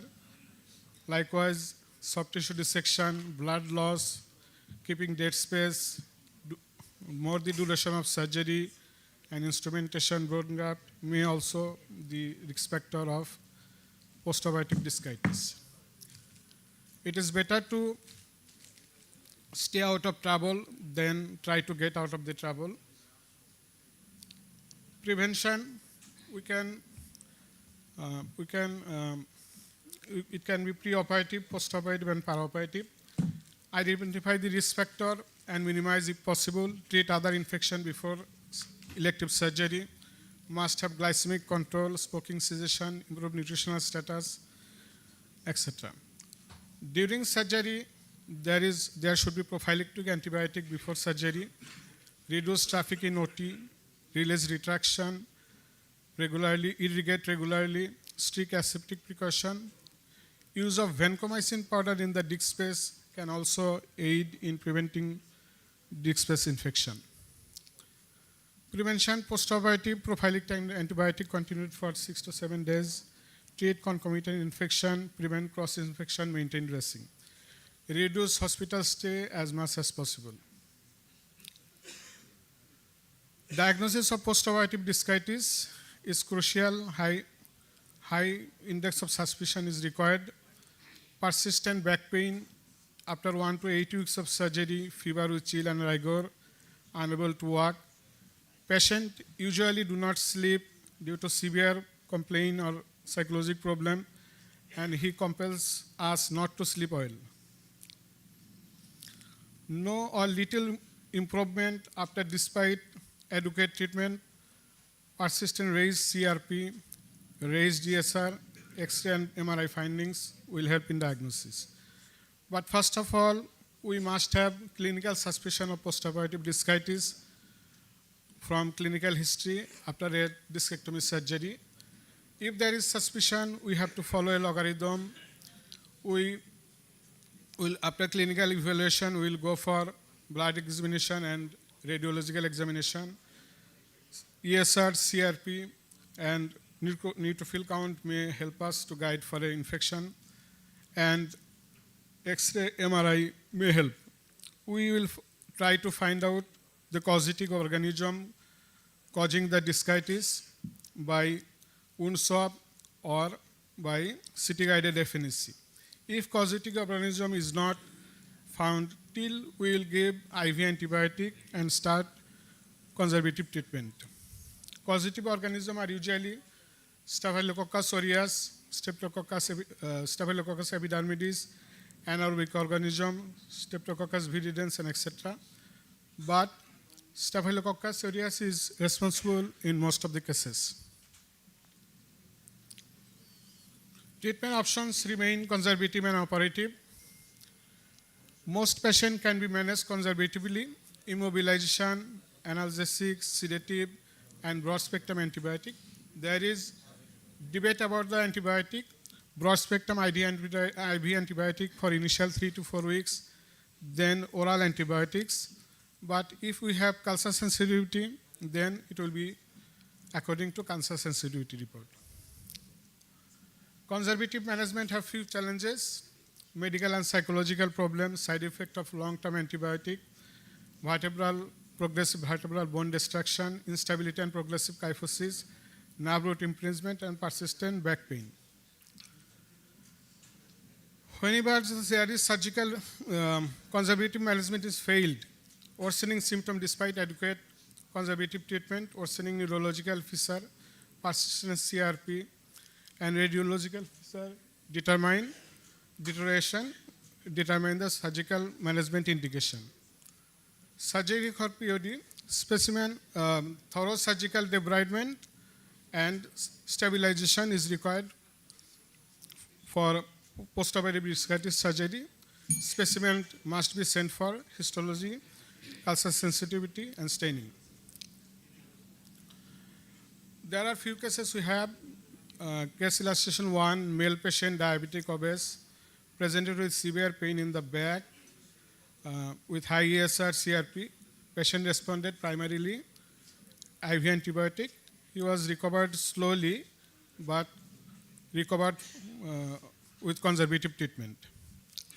Another patient, 52 years, diabetic smoker. He presented 1 week after discectomy, and immediately conservative treatment started, but he did not improve. So we undergone surgery and stabilization done. We got a study on postoperative discitis. This is a prospective ongoing study. We have 12 patients among 10 patients. Short. Okay, sir, we are completing. We have found diabetic obese smoker more prone to develop postoperative discitis, and they have to stay more in hospital, and they have less satisfactory outcome. So postoperative discitis is not uncommon. Outcome remain poor, can be managed eventually, but prevention should be main focus. Thank you, sir. Thank you, for Thank you, Dr. Alauddin, for your nice presentation. The last speaker, Dr. O.Z.M. Dostogir from Bangladesh, and his talk on innovative approach in C1 and C2 instability.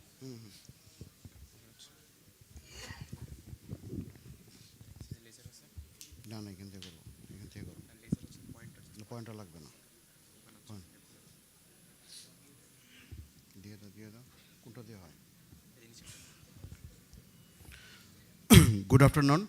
Assalamu alaikum, my dear teachers and my colleagues. Last 2 years, we are doing C12 instability, 11 cases. Now I am presenting this. Nothing to disclosure. My goal is to maximize the atlantoaxial stability and to achieve successful arthrodesis between C1 and 2. Before going through we have to just have a look with the anatomy.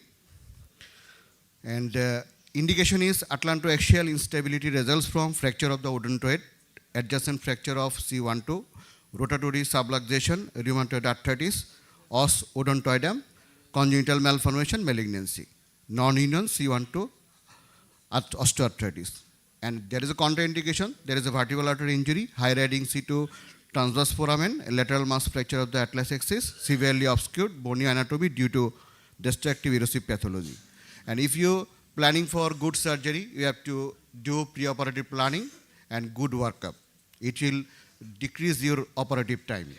So before preoperative planning, you have to go through the radiograph, and there is a X-ray, CT scan, and MRI. So interoperative, there is a requirement in our NITOR and in private setup. Always it is not possible to maintain all requirement. We are doing very limited facilities. Usually this positioning, it should be done in Mayfield clamp, but in our setup it is not very costly, Mayfield clamp. We are doing like this. This is the picture. So before going through the operation, you have to do very good exposure, and careful subperiosteal dissection is continued, C3 to C1, starting in the midline and proceeding laterally. This is exposure. So we have done 11 cases in NITOR and Bangladesh Spine Orthopedic Hospital from June 2021 to June 2023. There is a male 6 and female 5, and there is a mean age 20, average 30 years, and 1.5 year, 1 year, half 6 months follow-up, mean blood loss near about 400 ml, and no implant failure and only infection was noted. And there is some illustration. This is a 20 years old with fracture dislocations, C1 and C2. and preoperative sagittal view at CT evaluation. And this is during the preoperative positioning of the patient. And this is the during the exposure and during the, after the marking of the C2 and good exposure. And this is after fixation of the screw. And this is another post-op, and this is comparative picture. This is another picture that is 23 years male, C12 fracture dislocation, type 2 odontoid, Asia C, paraoperative picture. This and this is 30 years old female, atlantoaxial subluxation. This is preoperative and postoperative picture. Follow up. And there is a 35-year male, C12 atlantoaxial instability with right upper limb weakness. This is paraoperative picture. This is postoperative picture. This is another 52 years male patient, comparison. And this is another patient. This is another picture, comparison.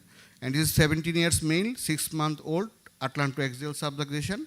There is a preoperative picture, during paraoperative picture, and postoperative picture. There is the technique of C12 picture literature review.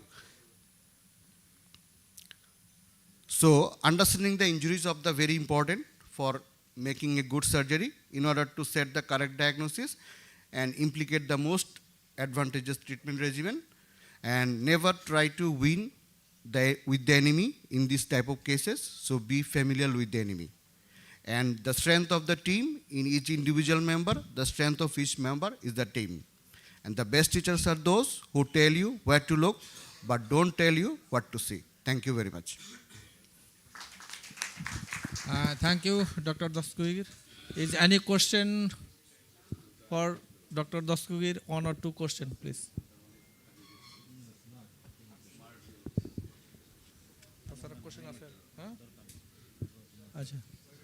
Now, for moment 2 is no question to the speaker. Now, for moment 2, yes. Thank you, sir.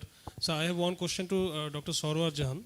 Yes. So, he was presented a very important topic, that means a recurrent PLID. So, as we know, Dr. Sarwar sir, he is going to start endoscopic surgery, and he's starting this right now. So, all of your cases, you have shown that you have done fusion or instrumentation, right, in management? No. I mean, I have shown 4 cases. Among those, 1 case was only discectomy was done. Only discectomy. So, do you think that endoscope, when comes into the game, it can change the scenario, it can reduce the rate of instrumentation? Do you think that? So, this is my question. Maybe. The important thing is that what the other people, other surgeons in India or any other countries, what they are doing. That's important. They are showing there is no significant difference between these. But I personally think instrumentation will be less if endoscope will be started here. Okay, thank you. Thank you, Dr. Sarwar, for your nice presentations. I want to give message to the juniors who is doing this surgery. You should consider the instability, and you should show the disc height in case of this recurrent disc herniation. And in that cases, you perfectly said that you need refusion and maintenance of the disc height. This is important message from him. He has already given the message. My question. So thank you, Dr. Sarwar, for your excellent presentation. So in spite of instability, suppose there is no instability, but patient had a recurrent attack. So if it is occasion is more than 2, is there any correlation with, I mean, whenever the patient first time recurrence, you can do optate either fusion or non-fusion. But if it is more than on 2 occasions, what is the current evidence? Have you got my point? Yes, I got. That is more than 2 times recurrence. Yes. No Yes, sir. Yes, sir. I have no data.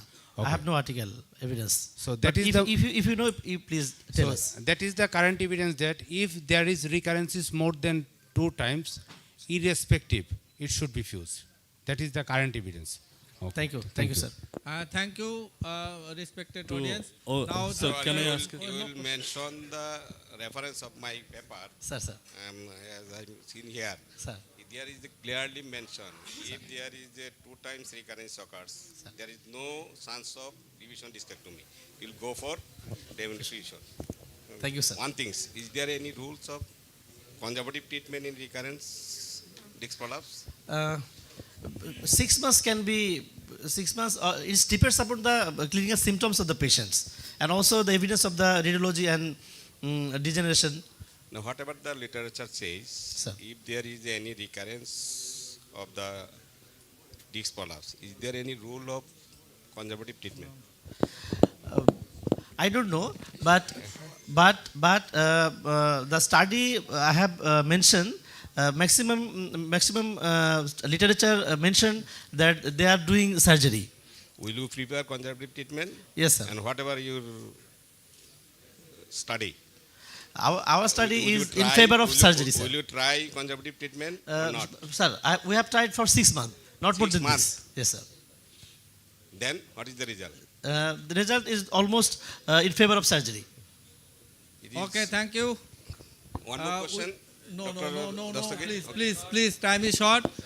This is the time of for memento. Sir, one question for OJT Dastagir. Please, Please. Professor Sir. And ex-director, Professor Gorimullah, please come. up Dastagir, with the you have a occipital-cervical fusion. I request So how- Dr. Shoidul Islam. Do you- Please. How did you maintain the cervical lordosis after occipital yes. cervical fusion? Please, again How did question. you maintain cervical lordosis after fixation occipital cervical No, fusion? you have to fix. You have to keep the little lordosis, because if you don't flexion, if you make it flexion, it will During after operation, postoperative period it will make you more pain. So you keep it lordosis. Yeah, during operation that is. Okay, thank you.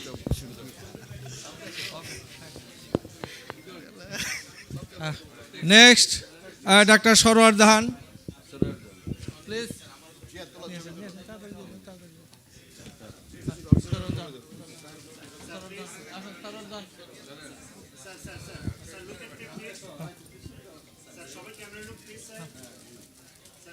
Okay.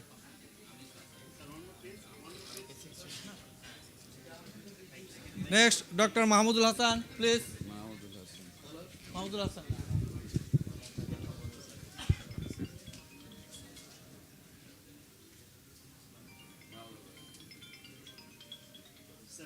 Yes.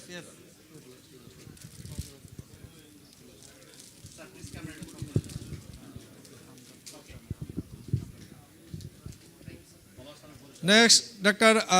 Alauddin, MD Alauddin, please. আমি কালকে রাত্রেবেলা এটা ready করছি আমি এত ঝামেলায় ছিলাম কালকে আমার ইউএসএর ভাইবা ছিল sir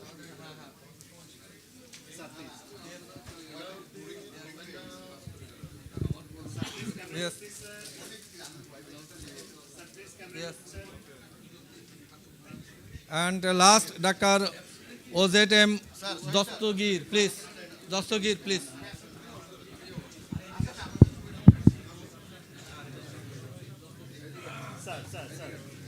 Sir, please. Sir, camera look, please, sir. Sir, ready? Sir, please, camera look, please, sir.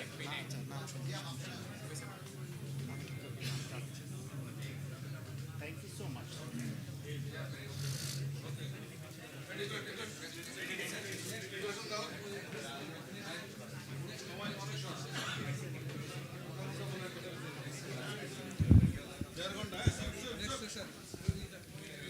So dear audience, please take your seat and A7 session will be started very soon. The chairperson will be Professor Next Dr. session, Ishtiaq trauma and Fattah, sir. miscellaneous. Chairpersons are Professor Dr. Ishaq Al Fattah, Dr. Muhammad Fazlullah Kashem, Professor Dr. Molla Mizanur Rahman Kollal.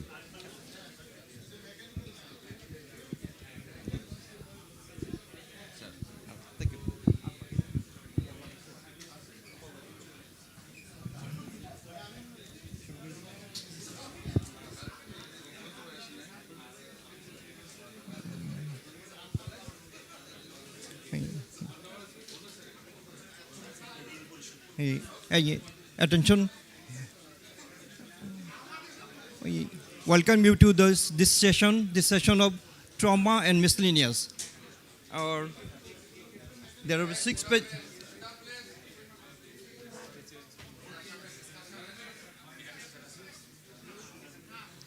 The first speaker is from Bangladesh, Mohammad Yusuf, and he'll be talking on relation of work pattern and back pain among rural young adult male. Dr. Yusuf.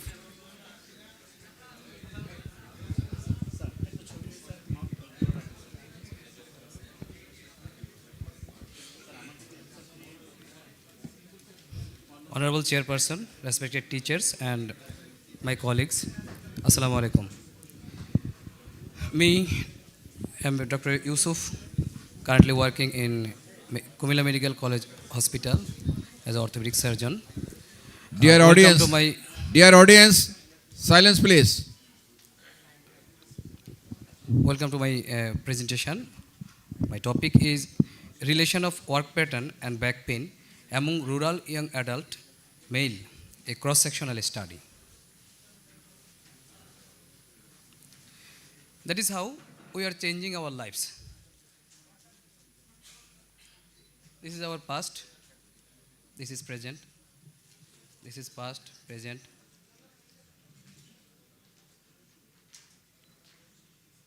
And every day we are developing ourselves and involving with any type of machines, different type of machines. And this is our development. The machines makes us comfortable in our work, become easier, but it has also some hazards. Our today's topic is one of them. Low back pain is an extremely common problem that most people experience at some point in their life. The average incidence of back pain in one year about 5 to 15% worldwide. The back pain usually involves the aged population, but nowadays the young adult also for back pain, which is mostly related to their work pattern. Why this study? Low back pain is the leading worldwide cause of ear loss due to disability. In low income and middle income countries where adequate resources to address the problem might not be exist. So after concluding this study, we can explore the association of the occupation and particular work pattern which is related to the back pain, and we can recommend some things to prevent the back pain among the active pupils. This is my methodology. This is a cross-sectional study. Sample size 50 and all back pain assessed by back pain functional scale. These are the selection criteria: age 18 to 40 years, villagers male, any history of trauma, spine TB, spine tuberculosis or congenital anomaly are excluded from my study. This is results. The most active people, that is 26 to 35 years of age, are mostly involved in this study. That is about 56%. And according to back pain functional scale, most people are suffering from moderate pain. That is about 60%. This is occupational distribution. Mostly involved persons are involved in farming, and next one is labor like construction worker, cleaner, garments worker, and next one is driving, just auto driving, no simon, truck, pickup, etc. This is the relation of the work pattern with the back pain. About 56% of the participants are involved in vibratory work pattern. In my study, you find this, and another is prolonged standing and prolonged sitting. These are the group of people in my study who are involved in the vibratory action. This is in farming, who are involved with the trailer machine, garments worker, and no cement driver, pickup driver, a tractor, and nowadays for cleaning purpose, we also machines. What is the pathophysiology in vibratory work and back pain? In vibratory whole body vibration, the muscle nerve fires repeatedly under the vibration and become fatigue. That is tonic vibration reflex, which finally reduces the muscle strength day by day. Another problem is the vibration increases the disc pressure. Vibration causes spinal degeneration. Vibration causes joint instability also. This is PubMed reference for the musculoskeletal changes who are exposed to the vibratory activity. This is my questionnaire for the study. So, prevalence of low back pain in rural Bangladesh increasing day by day. Bending and twisting movements of spine and prolonged standing were the posterior related significant risk factor in different studies. But in this study, we found another significant factor, that is vibratory work. Take home message: limitation of vibratory exposure in exchange of better alternative should be in priority list to prevent back pain among these most active group population of our society. Thank you. Thank you, Dr. Yusuf, for your presentation. Now, next presentation by Major Dr. Muhammad Amjad Hussain Khan.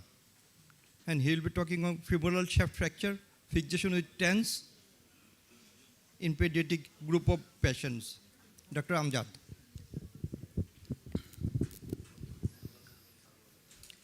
Thank you very much, sir. Respected chairperson, honorable teachers, and distinguished guests, assalamu alaikum, and very good morning, sir. And I welcome you all to my today's presentation. And my topic is femoral shaft fractures fixation with titanium elastic nailing system in pediatric group of patients and its clinical and radiological outcomes. We know that femoral shaft fracture is a very common pediatric orthopedic emergency, and common standard practice we performed are non-operative and operative options. Non-operative options are traction, gallows traction for babies, and early spica casting. Pelvic harness is another option. And next is operative. We are regularly performing intermedullary nailing and extramedullary plate fixation. External fixation is another option for open fracture usually. So titanium elastic nailing system is nowadays a very common practice and popular due to rapid union and early mobilization. And our objective was to evaluate the clinical and radiological outcome of titanium elastic nailing system for displaced femoral shaft fractures in pediatric patients. It was a prospective study, and we performed it in the Combined Military Hospital, Dhaka, from January 2020 to December 2022. And age ranges from 6 to 14 years. Procedure is very simple. We choose 2 nails of equal and proper diameter, and we need peroperative CM guided entry nail of 2 to 2.5 centimeter above the physis. So basically, for performing this operation, we need CM. And after the procedure, we immobilize the limb by plaster. These are the supporting instruments for TENS. These are the radiological steps. We introduce the owl 2 to 2.5 centimeter above the physis.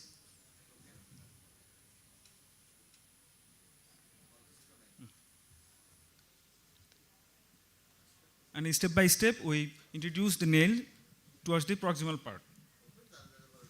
And after completion of the procedures, postoperatively, we assessed on the basis of Flynn et al. Scoring criteria, and my total patients was 50, 32 cases were male and 18 were female. Mean age was 9.44 years, and 38 case from right side, and 12 was on left side. Commonly, the mode of injury we found fall from height and road traffic accident. Road traffic accident on 62% cases. The location of the fractures were 5 fractures involved proximal third, 38 cases involved middle third, and 7 fractures involved distal third of the femur. 40 cases were transverse, 9 fractures were short oblique, 3 fractures were spiral, and 8 fractures were minimally comminuted, Winquist type 1. 42 cases were reduced by closed reduction method, and 8 cases requires open reduction. Basically, these cases present lately, usually 2 to 3 weeks later. When they present to us, then open reduction required. Mean duration of radiological union was 7.9 weeks. Mean time of full weight bearing is 8.6 weeks. And achievement of the full range of motion of the hip and knee by a mean time of 9.6 weeks. None of the patients developed any angular deformity more than 5 degrees, and limb length discrepancy was up to 2 centimeters, which is usually clinically insignificant. And complications, some patients, 8 patients developed skin irritation, and 2 patients developed superficial infection, no deep infection, no case had deep infection, and limb length discrepancy up to 2 centimeters in case of 2 patients. Results 84% excellent, and 16% about is satisfactory. This is a case. The fracture was taken immediately after the fracture. The first post-operative X-ray. This X-ray was taken 3 months later. And after union, and after removal of the implant.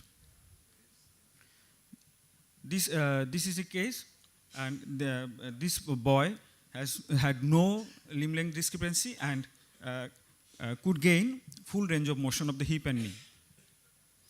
So in conclusion, I like to say titanium elastic nailing system has been popularized day by day as a treatment option for pediatric femoral shaft fracture over the last 20 years, and it permits early mobilization, ambulation, higher satisfaction with shorter hospital stay. It also provides translational, angular, rotational stability, and length can be well achieved as well. Thank you, sir. Assalamu alaikum, sir. Thank you, Major Dr. M.D. Amjad Hussain, for a nice presentation. Now I invite Professor Dr.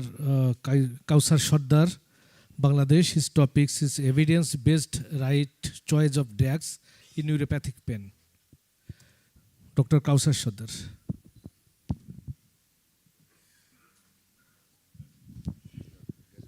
Thank you very much for your nice introduction to me, and thanks BOSCON organizing committee to invite me here to talk about a very boring topic, I think, for you.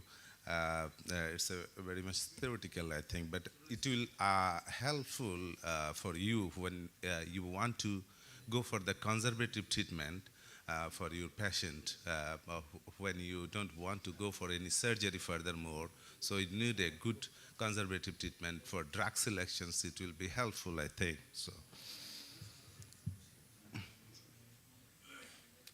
this is disclosure to my presentation here. So how do neuropathic pain sufferers express?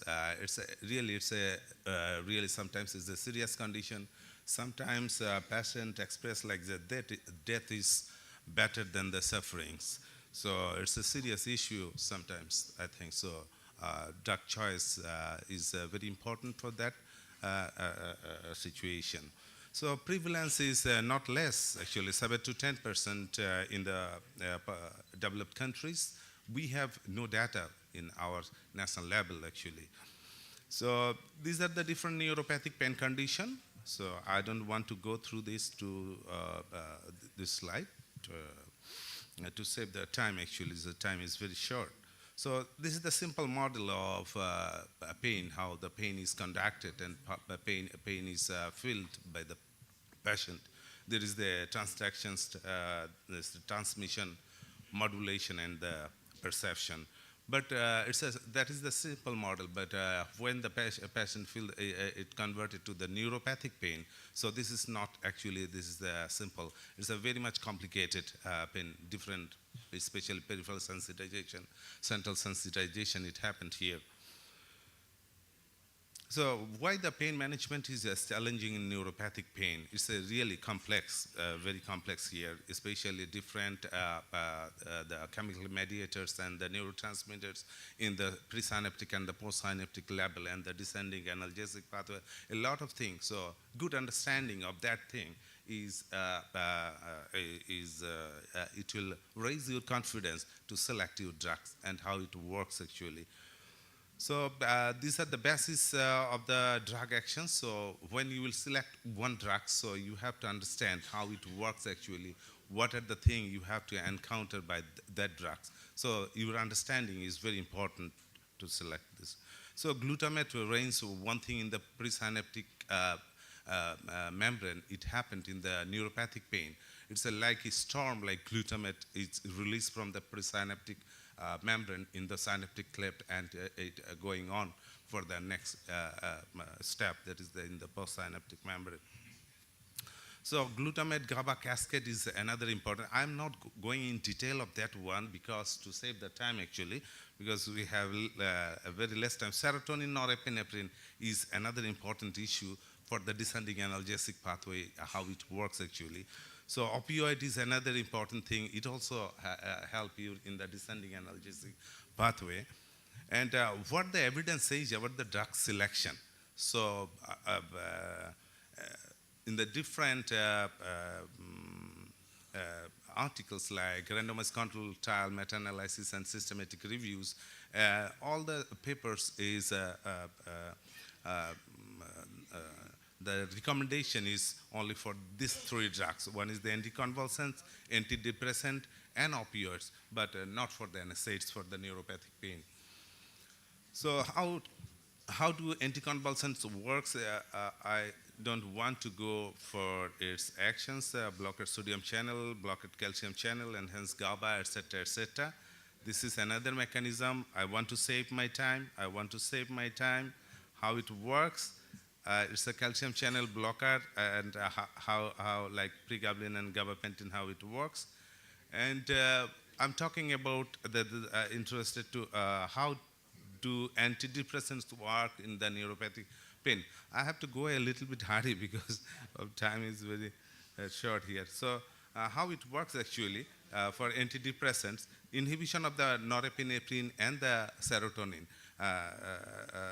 This is the basic mechanism of antidepressant. It works in the neuropathic pain.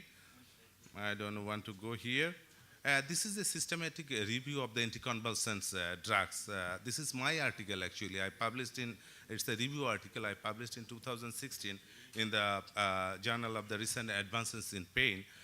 Here you see the NNT number. NNT is a number needed to treat. It's a very important number. You see, for the gabapentin, pregabalin for the various neuropathic pain condition, the NNT is 4.3 to 6.4. For the pregabalin, 3.8 to 4.8. For the carbamazepine, for the trigeminal neuralgia is 1.4. So very close to 1. Very close to 1 is standard. So when it is far away from the 1, so this is not, efficacy is not so good. The systematic review for the antidepressants, that is the amitriptyline and TCA, its NNT number is for the TCA is 1.9. This is good. That means it works well in the neuropathic pain. So there is a lot of guidelines, like it's a European Federation of the Neurologists Society, Canadian Pain Society. Canadian Pain Society published, there is two type of guidelines. This one is interventional pain treatment and one is the pharmacological treatment based.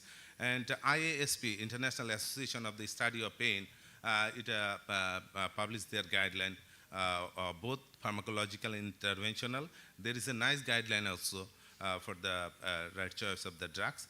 And there is some consensus statement also for in the South Africa and Latin America and the Middle East.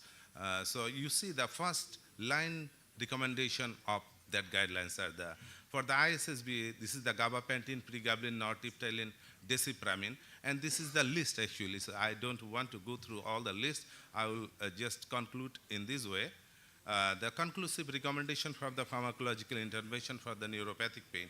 You see the recommendation for the anticonvulsants drug, that is the gabapentin and the pregabalin, have been recommended as the first-line therapy with the exception of the trigeminal neuralgia. And this is guided by the European Pain Federation of the Neurological Societies. I'll finish within a minute, I think. So Canadian Pain Society and ISSP. Carbamazepine has been recommended as the first-line therapy for the trigeminal neuralgia by European Federation of the Neurological Society and Canadian Pain Society. And for the tricyclic antidepressant, it has been as the first-line therapy by the European Pain Federation, Neurological Society, Canadian Pain Society, and the ISSP also. SNRI is a serotonin norepinephrine reuptake inhibitors. This is the second-line therapy by the European Neurological Society, Canadian Pain Society, but ISSP said that this is the first-line pain therapy because of the favorable side effects. So recommendation from the opioid recommendation is like this, and there is another drug that is the 5% lidocaine patch considered as the first-line therapy by ISSP, neuropathic special interest group, and the Latin American consensus meeting. In conclusion, very important is the find out the cause actually. That is very important. Why the neuropathic is, you have to evaluate the cause and eradicate that one. Avoid extra drug load. This is happening everywhere all over the world, and right choice of the drug according to the guidelines is very important. And if fail conservative or intolerable side effects, go for the interventional pain techniques. That is actually my specialty.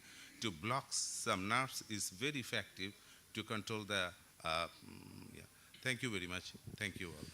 Thank you, Dr. Kausar Shodar, for his nice presentation. He is our guest faculty.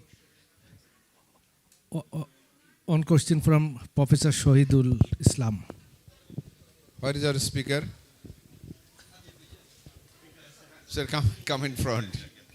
Thank you, Professor Kausar, for your brilliant presentation. You are working on pain management in our country, and you have international reputations, many publications, many lectures. Thank you very much on behalf of Bangladesh Orthopedic Society for coming here. So I have a question. You mentioned all the drugs. What is your opinion about mirogabalin, the latest molecule coming in Bangladesh? Many doctors are prescribing it. And do you have any role of physiotherapy or the lifestyle modification for pain management in case you have neuropathic pain management? Yes, thank you very much for your nice questions. There is two questions actually. First one is about a new drug. So new drug, so I'm talking about the guidelines and the current evidence. The problem of the new drugs is that there is less evidences behind that because this is new. Papers yet not ready to get to scope for the displaying. So yeah, I'm convinced that it works better than the previous two, one the gabapentin and the pregabalin. Side effects is less.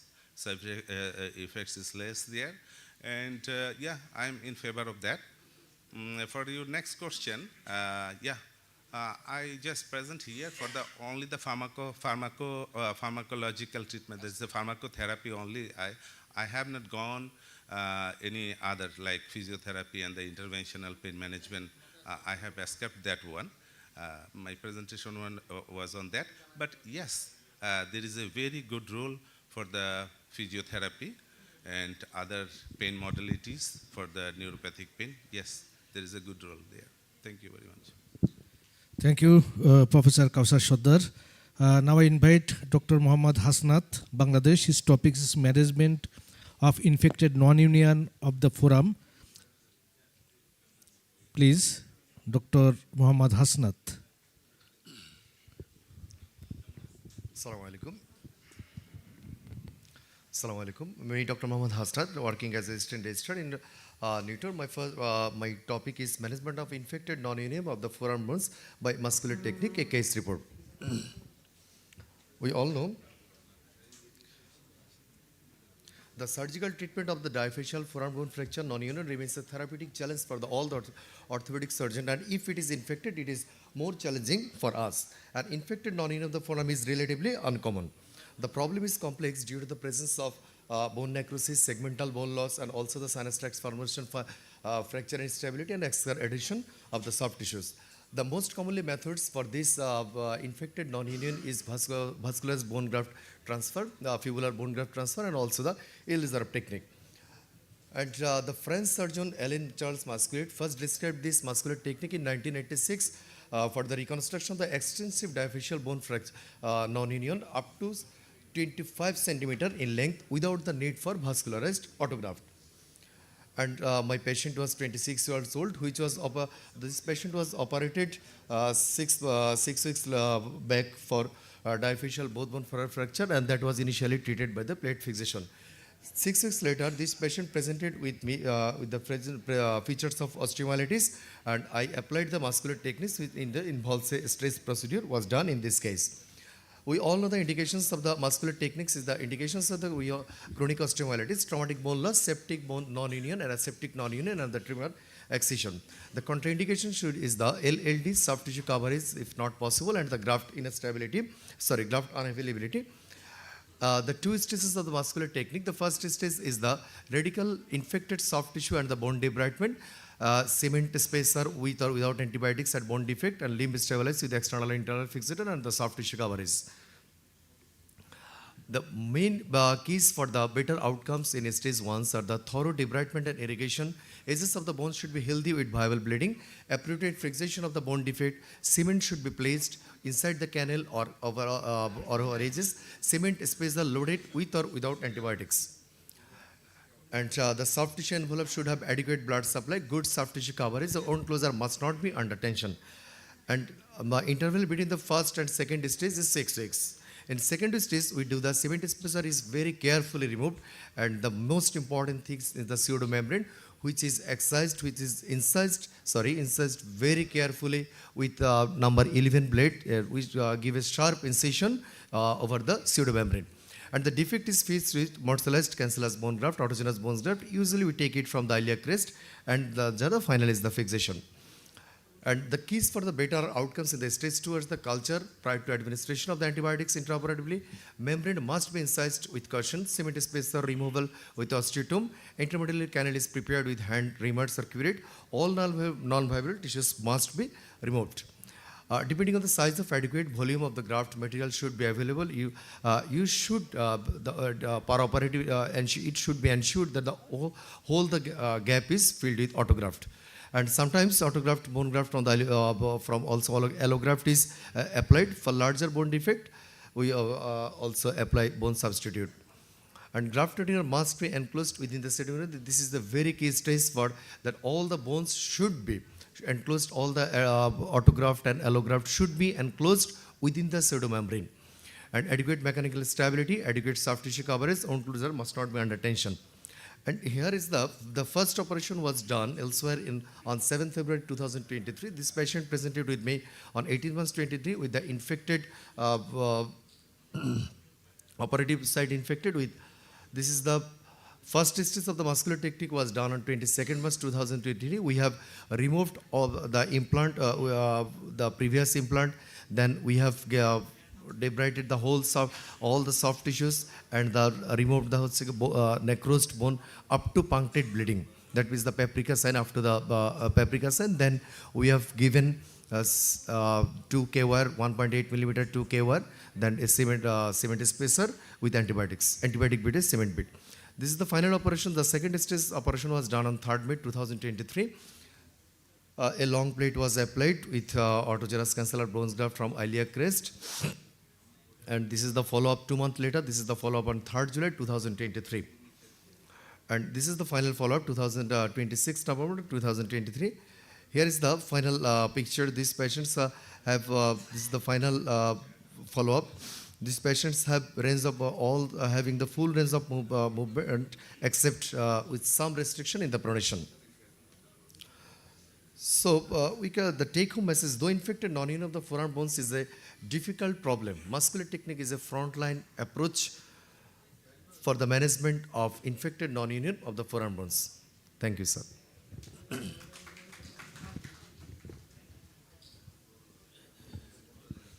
Thank you, Dr. Muhammad Hasnab. Okay. Any question from the audience?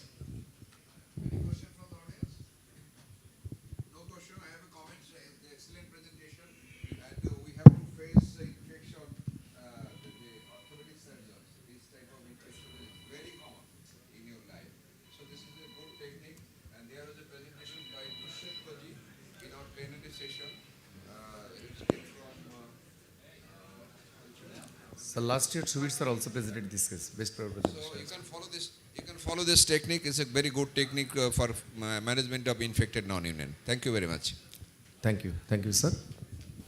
The next presentation by Dr. Muhammad Abdullah. He will be talking about ultrasonography in orthopedic practice. Dr. Abdullah. Sheikh Abdullah.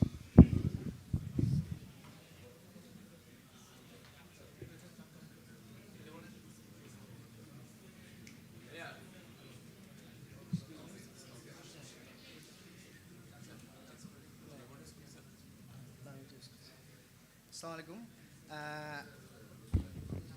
Welcome to my topic. My topic is musculoskeletal ultrasonogram in orthopedic practice. Actually, from 2015, I am practicing MSK ultrasonogram as an orthopedic surgeon. And I am trying to share my experience in this presentation. I am Dr. Abdullah Rafi, son of NITOR, completed post-graduation from NITOR. This is my disclosure. As I am talking about MSK USG, I should disclose that I am working as a consultant at my care, where MSK USG is a core service. And also I am running a course on musculoskeletal ultrasonogram, which is called CMSK. So before I telling you the story of my musculoskeletal ultrasonogram, let me share the story of this young 8-year-old girl initially. So she has severe knee pain and swelling and fever as well for a couple of weeks, has been consulted with multiple orthopedic surgeons. The index surgeons have found his knee severely tender and temperature is raised. Movement almost cannot be done due to severe pain, and he will do all necessary investigation like CVC, CRP, X-ray, synovial fluid study, what we can think in this scenario. So what any other investigation can we do? I think we see the X-ray. There is no visible abnormality that index surgeon have found, as I do. There is no abnormal findings. And the CVC CRP is there. Yes, there is some abnormalities with high ESR and CRP. So keeping this blood marker and his clinical symptoms, what is our DD? It is definitely, we think in this age, it could be septic infection, that is septic knee, or any non-septic arthritis of the knee. So if we think about a pathology of joint, so we must go to for a trial of aspiration of the synovial fluid and do the test. And that is the thing the index surgeon have done. He aspirated a scanty amount of fluid, and every test is normal, including the CS. So he has fallen in a dilemma. Then he has no diagnosis because septic arthritis is not established yet, but still he has started IV antibiotics. He has started immobilization for several weeks, still no improvement. So next he decided to go for arthrotomy or drainage. But before doing any invasive procedure, he has planned for a second opinion and sent to me. And Are there any further option to do any investigation, or what will be next step of management? I'm asking a question to my dear sir, Shohit sir. What can be done in this scenario?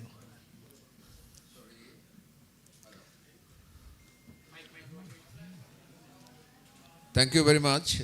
First of all, personally, I also go for ultrasonography for every patient like this patient. Personally, I'm doing that. Thank you. So usually in this scenario, if we have no MSK USG, so we have no further option, and the surgeon referred this patient for my opinion, and I reviewed all those investigations. I have seen that MRI, including MRI, every imaging investigation has been done, and unfortunately, if you see the MRI report, maximum of our MRI report, I'm afraid of, I'm sorry to say that if any radiologist is here, maximum of our MRI report either inappropriate or insufficient, or very unfortunately sometimes wrong. So in this case, the report was diagnosed as septic arthritis. Though I can see that the lesion after even seen in the MRI. So I have gone MSK USG as I do in all doubtful cases. So I have seen there is marked reactive new bone formation over the patella, and just after seeing that reactive bone over the patella, my mind has been dramatically changed, and I have seen that there is no effusion within the joint. So no inflammatory changes within the joint, no synovitis. So after seeing this, that septic arthritis has been totally excluded. So I commented on this patient that this is a case of patellar osteomyelitis. I have never seen such a case with acute hematogenous patellar osteomyelitis or chronic hematogenous patellar osteomyelitis. So that was a doubt. I just please exclude patellar osteomyelitis. Then I have reviewed the X-ray. I am afraid now if we review the X-ray thoroughly, sorry, button is not working. No, it's okay. So even that faint reactive newborn is observed in the X-ray also, and MRI also. While now I review the MRI, I have seen everything is clear, and I diagnosed it as a patellar osteomyelitis, which is a rare, very rare variety of bone infection. So this patellar osteomyelitis in last 5 or 4 years, I have found 3 cases total. So totally missed that one, and I planned. As my ultra suggests, I do sequestrectomy and curettage and do a biopsy, and the final report was chronic osteomyelitis of the patella, and now patient is well and fine both clinically and blood marker. I'm sharing another cases. This is a 15-year-old boy with pain and swelling in the shoulder and elbow. So this is the X-ray. I think this X-ray is quite normal, except this partial subluxation of the humeral head inferiorly. Has been consulted by multiple orthosurgeons and rheumatologists as well. One of my rheumatologist colleague has referred to me for a second opinion, and I do MSK USG as I do all doubtful shoulder cases, and I have seen that there is marked pyogenic lesion in shoulder and elbow, diffuse periosteal reaction, cortical erosion, and I planned and I aspirate for diagnostic purpose sonographically and see that profuse brownish pus have been yielded, and my final diagnosis has been dramatically changed, and the patient has panosteomyelitis of the humerus, septic shoulder and septic elbow. With this feature, he is suffering for 1 month, and then we planned just according to our ultra. We do shoulder and elbow arthrotomy, created multiple cortical window and multiple drilling, and see after cortical window, the pus has been seen. So this is the cases I have seen. So what more can be done with MSK USG? That answer has been given by Roger Federer. When you are good at something, make that everything. Yeah, we have put ultrasonography everywhere. If possible, we have done sono-guided barbotes where we aspirated from supraspinatus calcific tendinitis or any calcific tendinitis. We have done sono-guided subdeltoid steroid injection, and we did sono-guided aspiration from the bursa. We did sono-guided and diagnostic and therapeutic hip injection. We did sono-guided regenerative procedure like sono-guided PRP in degenerative condition like Achilles tendinopathy, and even see like this picture, we have put the ultrasonogram in our operation theater also. Like that in this picture, I am doing sono-assisted osteochondral loose body removal. So what is the impact of MSK-USG in clinical practice? The answer has been given in the position statement of American Institute of Ultrasound in Medicine, that they had put it in their position statement that 60% of changes in the treatment plan occurred after an MSK-USG scan, and 40% changes in diagnosis has been occurred after MSK-USG. And regarding the intervention, the American Sports Medicine Society recommended that USG guided intervention is much more preferable than landmark guided intervention. This is the merit of MSK-USG. If you see only the picture, that both the patients and doctor time is very short. Sorry, sir. I am just completing. Give me just 10 seconds. So, with all this, World Journal of Orthopedics has recommended that MSK-USG is the stethoscope, and it is called the orthopedic stethoscope. And unfortunately, only 8% of the orthopedic surgeon in America, even in USA, using MSK-USG in their clinical practices. So the scenario in our country is far worse. That is why I am giving the take-home message to everyone. Please stop playing blindfolded and start the game with MSK-USG. Thank you. Thank you. Thank you, Dr. Sheikh Muhammad Abdullah Al Rafi, for his nice presentation. Now, our Thank you, last sir. speaker. I want to give a comment, sir. Thank you very much, Dr. Abdullah Al Rafi. This is for brilliant presentations, and we are waiting for many years that musculoskeletal ultrasound must be in our practice, because we can diagnose many cases around the shoulder, around the knee, around the ankle, and not only diagnose, it has a very important therapeutical role. Please consider before going to intervention like surgical intervention or other treatment, consider musculoskeletal ultrasound therapy, not therapy, diagnosis. Thank you. We also have seen many orthopedic surgeons, especially young orthopedic surgeons, now are training in MSK-USG. When we have a course only on that. So if any surgeon, orthopedic surgeon, personally, I found many cases. With me. Yeah. Personally, I found many cases diagnosis very easy. When I worked in Evercare Hospital, there is one ultrasonotherapist. She is doing that. He has a question. Diagnose the osteomyelitis by your ultrasonogram after failing of MRI and conventional X-ray. How it is you will differentiate from this sequestrum by ultrasound? Sorry, sir. He diagnosed Is it okay? Case, Is it okay? Osteomyelitis of yeah, the I am sir asking me that how I diagnose sequestrum on ultrasonogram. No, after I am failing of doing MRI as well as conventional no. X-ray. Sequestrum. And he's Yes, sir. doing MRI. This person doing MRI. Yeah, MRI, every And you radiological. will treated by operative means. Yeah. And how long you continue your antibiotics and what are the positive organism? Oh, yeah, positive organism is Pseudomonas, sir, in these cases. We have sent both the culture sensitivity pass and also send the sequestrum and bone material for histopathology.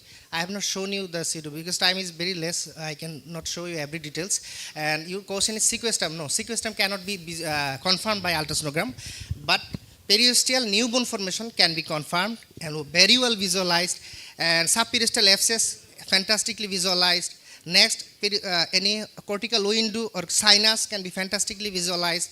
And most importantly, when subperiosteal abscess has not developed in very second or third day of osteomyelitis, that periosteal reaction, not elevation, just reaction, that is confirmed by increased vascularity is well visualized by MSK-USG. Not sequestrum. Thank you, sir. Anywhere infection or inflammation, there is the formation of new bone. Sorry, sir. Not always, sir. Not always. Not always. But after failure of MRI and conventional X-ray, I am in doubt about you. Thank you. Okay, okay. MRI radiologist, but we are ourselves sometimes may not understood the original thing what is happening. We have no experience. If you go thoroughly, the radiologist can give the diagnosis. Don't but depend he, the radiologist. You are orthopedic surgeon. Oh, okay, You we will- have to know you- that. you will I said. take the- I said also like that. Many of us is unable to understood the exact scenario in MRI. So this is one of the procedure you should accept it and we should consider it. Thank you very much. Thank you. Our last speaker, Dr. Muhammad Ashraful Islam, Bangladesh. His topics is pedicle groin on posterior interosseous artery flap for dorsal hand coverage. Dr. Muhammad Ashraful Islam.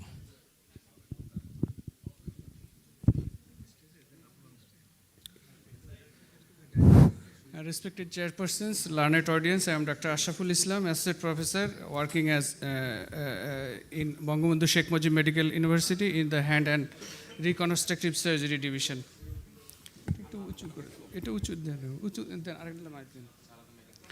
Groin, my topics is whether we have to use a groin or we have to use a groin flap or posterior interosseous artery flap for dorsal raw area coverage. Groin flap is the workhorse flap. The radial forearm flap and posterior interosseous artery flaps are replaced by groin flap. First choice for dorsal hand coverage. Indication: almost all the volar and dorsal hand defects, wrist and finger defects can be covered by groin flap. Surgical anatomy: vascular basis of the flap, superficial circumflex iliac artery, femoral artery 70% of the time, and superficial epigastric artery as a common trunk in 30% of the cases. 1 inch below the inguinal ligament, travel obliquely towards the anterior superior iliac spine. Lateral limit of the flap, it is beyond anterior superior iliac spine is the random pattern vascularization. 1:1 length to wide ratio should be there. 10 centimeter from the anterior superior iliac spine represents the lateral limit of the flap. Flap size, maximum size can be given 10 centimeter. Positioning: supine flap design template should be used. Superolateral margin should be dissected first. Postoperative care: passive and active range of motion should be started immediately after surgery. Groin flap. Thinning and defatting should be delayed for 3 to 6 months by liposuction or open technique. Riyadh, 18 years old, machine crash injury. Whole of the dorsal hand is deglobed and PIP joint is exposed as well as proximal phalanx. After debridement, it was covered by groin flap, and after 6 months, well settled groin flap was there, and patient nice grief. This is Gia, 26 years old, machine crash injury. This injury was happened outside the country, and patient presented with 2 finger index and long finger loss with first web space raw area. We closed it by a groin flap, and after 3 years, patient is again going abroad and working as collecting dates. Rahman present at amputed 3 fingers. We covered by groin flap, and he is working 9. This is 32 years male, avulsed thumb and compound injury by assault. It was clean and covered by groin flap and hypogastric flap. And after 1 year, well settled groin and hypogastric flap was there. This is 45 years old, compound injury with segmental humerus fracture. It was covered by groin and hypogastric flap. And after 1 year, 8 months, it was good. Posterior interosseous artery flap, fasciocutaneous flap from dorsal forearm, ideal for dorsal hand first web space defect. Donor side up to 4 centimeter can be closed primarily. Cutaneous perforator 1 to 2 centimeter distal to the midpoint of the forearm, primary supply for the posterior interosseous artery flap. It is between the extensor digitorum minimus and extensor carpi ulnaris. Almost entire dorsal forearm skin can be taken. This is a 17 years old man with keloid due to lacerated injury on the dorsum of the hand and wrist. It was excised, and for cosmetic reason, it was covered by posterior interosseous artery flap. And after 5 years, 7 months, well settled flap was there. This is 36 years old lady. She was a patient of Hodgkin's lymphoma, extravasation of the cytotoxic drug, and loss of skin on the dorsum of the hand and wrist. It was covered by posterior interosseous artery flap. And this is post-burn extension contracture of the fingers was there. We released the contracture, and due to unstable skin was lost, and it was covered by posterior interosseous artery flap. At 14 months post-op, well-settled flap was there. Advantage of the groin flap: easy to execute, rarely fails. Larger volar and dorsal area can be covered. Disadvantage: attachment of the hand to the groin for 2 to 3 weeks. Stiffness of the fingers due to edema, which is temporary. Risk of injury to the lateral femoral cutaneous nerve, prolonged hospital stay, difficulty in doing physiotherapy, chance of pubic hair growth. PF flap advantage: good contour match for dorsal hand. Single stage surgery can be used for large variety of defects. Disadvantage: meticulous technique needed. Distal anastomosis between the posterior interosseous artery and anterior interosseous artery may be absent in 3% of the cases. Limited reach pass to the metacarpophalangeal joint. Conclusion: groin and posterior interosseous artery flap are workhorse flap. For larger raw area, we use groin, and for relatively smaller area, we use posterior interosseous artery flap. Posterior interosseous artery flap is technically demanding. Using loop magnification and microsurgical technique helps in critical dissection. Thank you. Thank you, Dr. Ashraf, for your nice presentation. This concludes our session, this session of trauma and miscellaneous. Another time for crest and moment to give in. I would request Professor Nakul Kumar Datta and Professor Kamrul Hassan to come to the stage and give the momentous to the participant. And Nakul Kumar Datta. Ashen sir.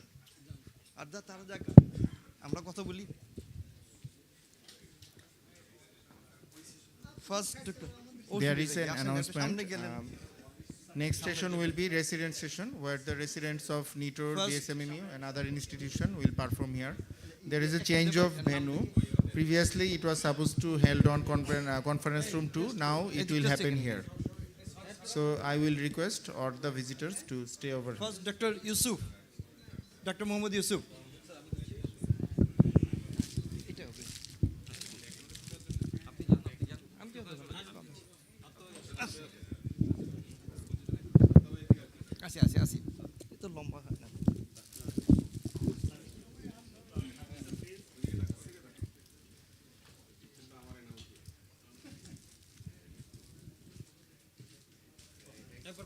Now, Dr. Amjad Hussain Khan.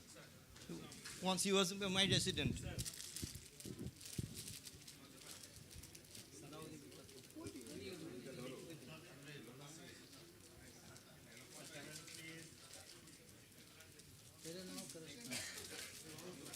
Now, Dr. Kausar bhai, kothai? Kausar. Thank you.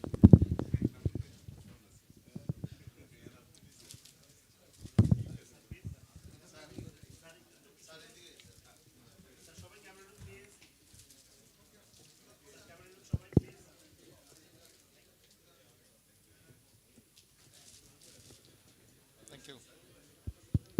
Now, Muhammad Hasnat.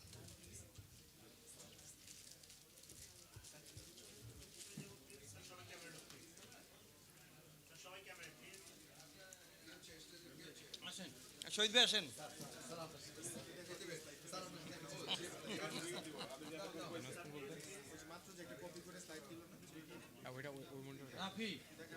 Rafi, doctor Rafi.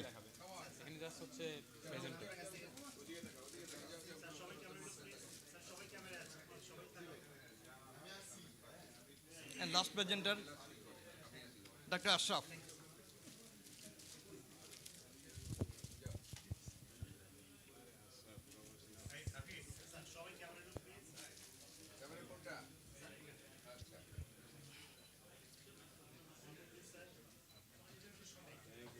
So with this, we conclude this session.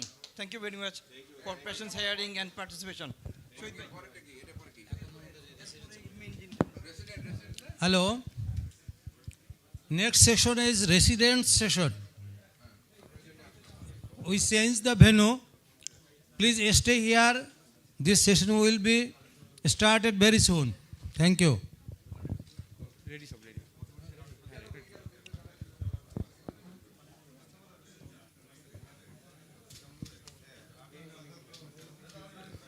The Honorable Chairperson of this session, sir, Professor Dr. Monaim Hussain, Professor Dr. Wahidur Rahman, Professor Dr. Kaji Shamimuzzaman, Professor Dr. Mir Hamidur Rahman, Professor Dr. Golam Sarwar, Professor Dr. Abu Jafar Choudhury, Professor Dr. Muhammad Anwarul Islam, Professor M.D. Abdul Salam, Professor Muhammad Khurshid Alam, Professor Dr. Muhammad Jahangir Alam, Professor Dr. Sarwar Ibn Salam, Professor Dr. Khondokar Muhammad Nurul Arifin, Professor Dr. Muhammad Rejaul Karim, Professor Dr. Krishna Priya Dash, and Professor Dr. Muhammad Tofail Hussain. I ask all the chairperson to take over their seat. Take over their seat and conduct the session. Now I request Professor Rejaul Karim sir to conduct the session.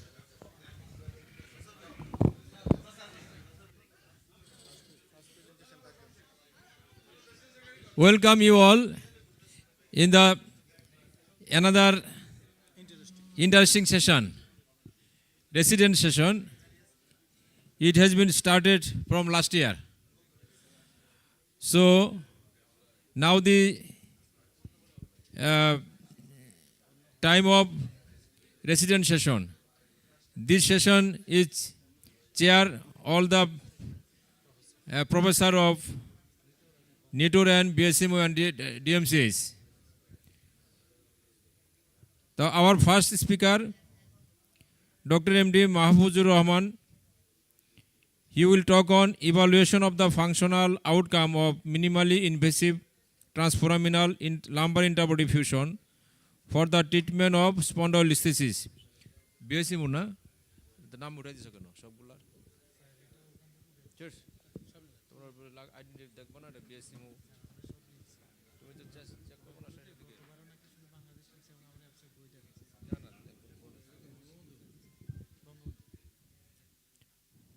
Mahfuz Rahman is resident of BSMU.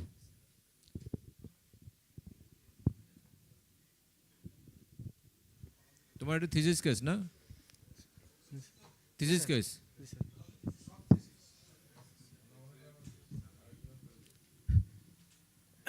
Assalamu alaikum, my respected teachers and beloved colleague. Welcome to resident session in BOSCON 2024. Today my topic is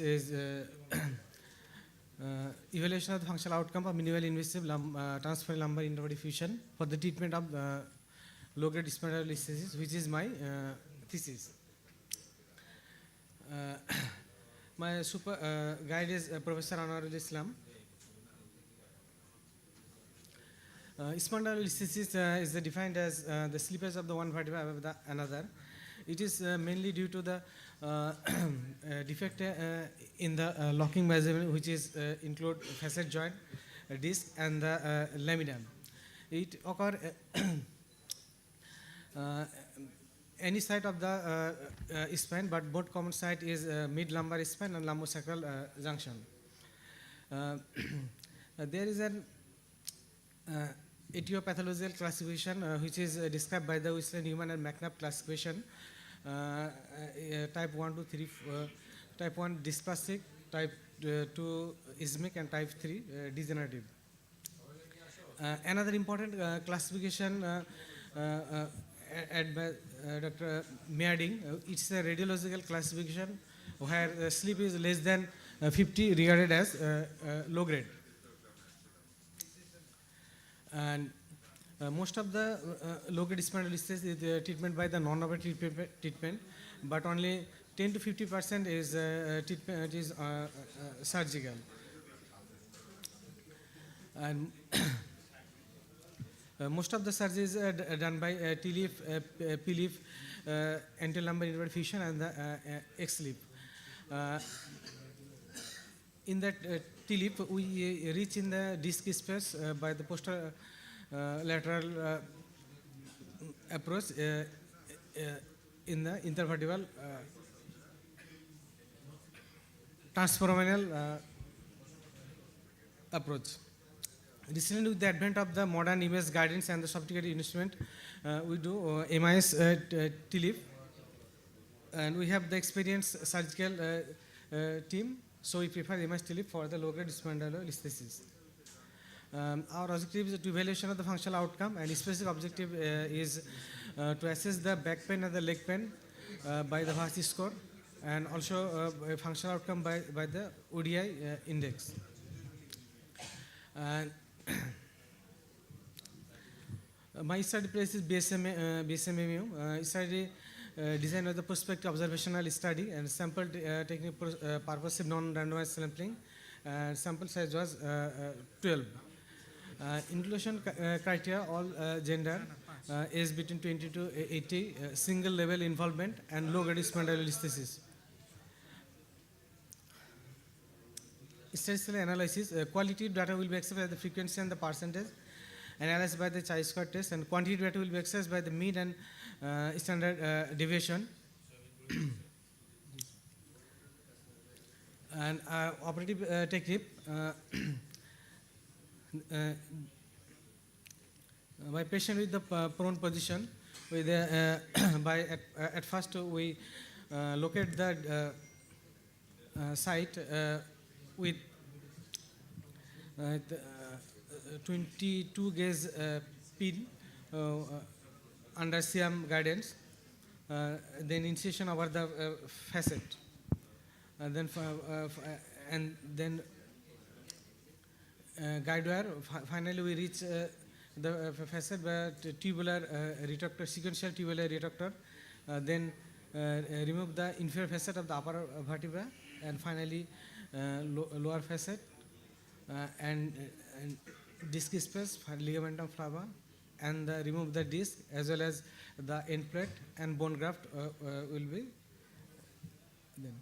So 12 patient is we have discussed. Why the most of the patient is between that 40 to 49, and male patient 5, and female was and why the day laborer and the housewife and farmer are the most of the patient. Involved area was lumbar 4-5 level 58%, and lumbar 5S1 is 42%. And clinical symptoms: back pain, leg pain, and neurological location, all of the patient. Others paresthesia, muscular weakness. Duration of the surgery average 150 minutes, and amount of blood 203. And the postoperative hospital stay was 5 days. And VASI score was mean 7.7, whereas on regular follow-up, first, third, and 6th and 12 months, which is decreased about 2. ODI score mean was 42, but improved 15.88. And modified McNabb's criteria is also excellent in 66% of the patient, and fusion was about 75.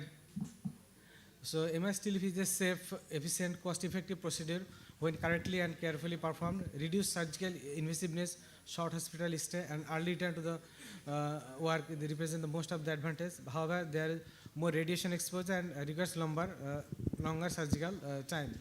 But we have the some limitation. Study population not represent the whole of the community. Sample size was small, short follow-up, lost of the follow-up. We need larger follow-up, longer, large sample size, longer follow-up. And we have some case. This is the grade 1 spondylolisthesis. Respected all the professors who are sitting in front of this me, is the post-op, please criticize their research thesis material, criticize any advice, any moderation, any change, any correction. Please tell it individually, as because if you take at the end of the session, it is very difficult for you to judge the subject. Please do advise for the correction of the thesis. Thank you very much.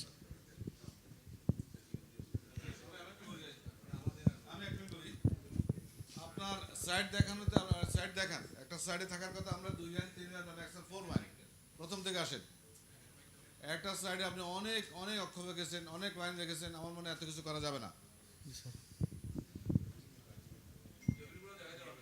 হ্যাঁ টেবিলগুলো দেখাতে পারবেন কিন্তু প্রথম যে কথাগুলো আরো আগান প্রথম থেকে আপনি ইন্ট্রোডাকশন এত বড় লাইন দেখেন এত বড় দেখা যাবে না এখানে 2 লাইন বা 3 লাইন ম্যাক্সিমাম 4 লাইন ওর নিয়ম আছে 4 লাইন করতে হবে 16টা ওয়ার্ড না 24টা ওয়ার্ড করতে হবে এটা এত বেশি দেখা যাবে না 1 2 নম্বর আপনার স্যাম্পল সাইজ কত ছিল স্যার 12 কি স্কোর আপনি 12 পাইছেন কি টেস্টে আপনি টেস্ট তো করছেন কি টেস্টে আপনি 12 সাইজ করছেন আমি তো বিশ্বাস করি না স্পেনোলিস্টিসিস এত কমন আপনি 12টা সাইজ কিভাবে করবেন স্যাম্পল সাইজ না স্যার এই পর্যন্ত স্যার 12 আমরা করছি স্যাম্পল সাইজ আপনার স্যাম্পল সাইজ কত পরীক্ষায় স্যাম্পল সাইজ আসছে কত পরীক্ষা স্যার 20 কিন্তু এখন 20 আপনার পরীক্ষা হইল জুলাইতে তা আপনি কখন দেখাবেন next year sir next year July না স্যার জানুয়ারি নেক্সট জানুয়ারি আচ্ছা তাহলে কিছু সময় আছে কিন্তু আমি তো মনে হচ্ছে জুলাই শুরু প্রেজেন্ট করবে এটা স্যাম্পল সাইজ আপনার ইয়ে করতে 20 হলে আপনি 20 কাছে যেতে হবে 3 নম্বর রেশন হয়ে আপনার হয় নাই আপনার ইন্ডিকেশন কি স্পেনোলিস্টিস গ্রেড 1 2 তে আপনি অপারেশন করছেন আমরা তো কখনো এটা শুনি নাই আমাদের সময় গ্রেড 1 2 অপারেশন করবে ফেল কোনো কথা নেই আপনি গ্রেড 1 2 তে অপারেশন করছেন কেন ইন্ডিকেশন কি রেশন হয়ে আপনি কিছু পাবেন না এই সম্বন্ধে আপনার রেশন হয় না বার করেন আপনি রেশনারিতে বলতে হবে যে আপনি কেন করছেন এটা আপনার পক্ষে গান গাইতে হবে তাই না যে আপনি অপারেশন করছেন কেন আমরা গ্রেড 1 2 তে অপারেশন লাগে না স্যার কিন্তু আপনি কেন অপারেশন করছেন এমন কোন রেশনারিতে পাবেন আপনার রেশনারি চেঞ্জ করবেন জি স্যার রেশনারি স্যার কনজারভেটিভ ট্রিটমেন্ট যদি ফেল হয় এবং ওটা আপনাকে বলতে হবে যে তার তার পেইন কমছে না তার নরমাল অ্যাক্টিভিটিস হ্যাম্পার হচ্ছে এই সমস্ত গুণগান গাইতে হবে কয়েক লাইনে আপনি এই সমস্ত গুণগান গাই না গান নাই আর আরেকটা হলো আর ঠিক আছে মোটামুটি আপনাদের এত ওয়ার্ডস প্রেজেন্ট করার দরকার নেই আমরা চাচ্ছি আপনাদের বেসিক কি ভূমি হয় এর জন্য আপনার ইয়ে কি অবজেক্টিভ দেখেন অবজেক্টিভ একটু চেঞ্জ করতে হবে জেনারেল অবজেক্টিভ ঠিক আছে স্পেসিফিক অবজেক্টিভ একটু চেঞ্জ করতে হবে status of the back pain will the functional outcome to be the final outcome এগুলি ফাংশনাল আউটকাম ফাইনাল আউটকাম এত কথা করার দরকার নেই এগুলি একটু কমাইতে হবে সুন্দর 2টা বা 3টা স্পেশাল 2টা বা 3টা কথা বলবেন ধন্যবাদ সকলকে আর কারো কোনো কথা আছে কিনা বলুন স্যার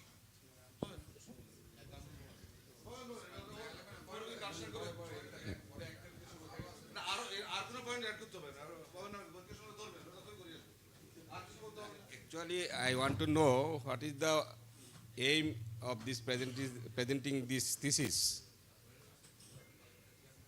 কিসের জন্য আমরা এখানে থিসিস প্রেজেন্ট করতেছি তাই না এটা কি শুধু আমরা দেখার জন্য নাকি কারেকশন করে দেওয়ার জন্য কারেকশন করে দেওয়ার জন্য কারেকশন করে দেওয়ার জন্য প্রথমে তাকে শিখাইতে হবে যে কীভাবে how to make A slide হ্যাঁ একটা স্লাইড কীভাবে তৈরি করতে হবে ইভেন আমরা অনেক সময় দেখতেছি আমাদের প্রফেসর থেকে শুরু করে আমাদের সিনিয়র লেভেলের প্রফেসর থেকে শুরু করে সবাই কিন্তু মনে হয় যে আমরা যে আর্টিকেল পড়ি জার্নাল এরকম করে কিছু পারফর্মার লিখে নিয়ে আসে but this is the not a way of to make A slide একটা স্লাইড কীভাবে তৈরি করতে হবে এটা আমাদেরকে জানতে হবে অ্যাজ এ বিগিনার হিসাবে আমরা তো ভুল ত্রুটি ধরবো আমরা যখন ওই অতে করবো সেখানে কিন্তু এইখানে সেই ভুল ত্রুটি নিয়ে আমাদের প্রথমে তৈরি করতে হবে তাকে একটা বিগিনার হিসাবে কীভাবে একটা স্লাইড তৈরি করতে হবে এবং কীভাবে সেটা অল্প সময়ের মধ্যে এত বড় একটা আর্টিকেল প্রেজেন্ট করতে হবে এটাই আমাদেরকে তাদের শেখানোর উদ্দেশ্য তো সেই হিসাবে আমাদেরকে এখানে কিছু অ্যাডভাইস দিতে হবে ওইখানে কী অবজেক্টিভ হবে কী হবে কয়টা কেস করছে কারণ সে তো এখনও শেষই করে নাই তারও 1 বছর সময় আছে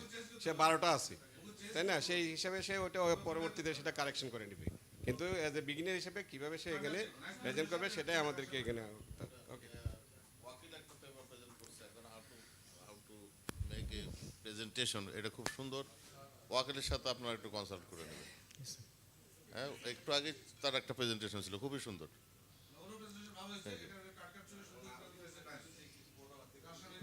thank you sir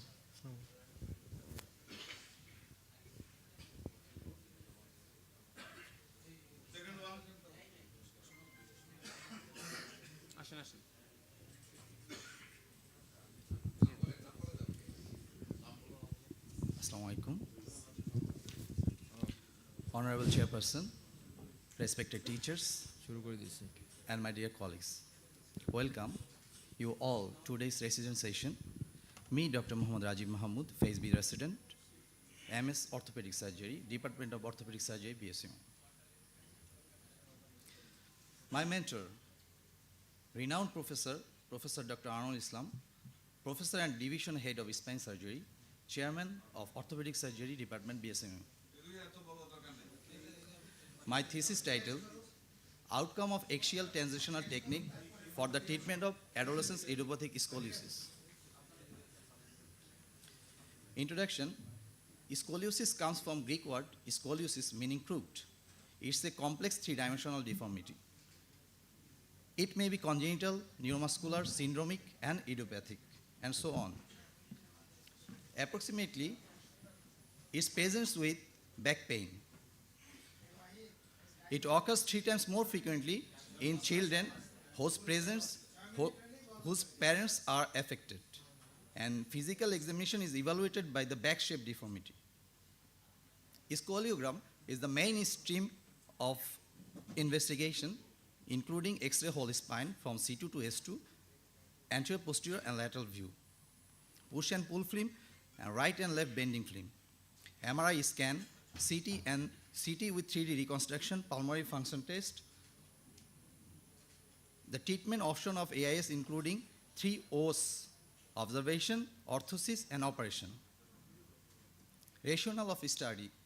Axial transitional technique with pedicle screw and rod is newer advancement in the treatment of AIS. It is the technique of placement of pedicle screw in rotated vertebra where the concave rod insertion at the ends followed by convex rod insertion from above downwards and finally translates it in position. Research question. What is the outcome of axial transitional technique for the treatment of AIS? Objective, general objective, to evaluate the outcome of axial transitional technique for the treatment of AIS. Specific object, to assess improvement of the pain by VAS scoring, clinical outcomes by SRS 22 score, curve angle correction, kyphotic deformity correction, overall improvement by modified Magnus criteria to find out perioperative complication and evaluation of total duration of postoperative hospital stay.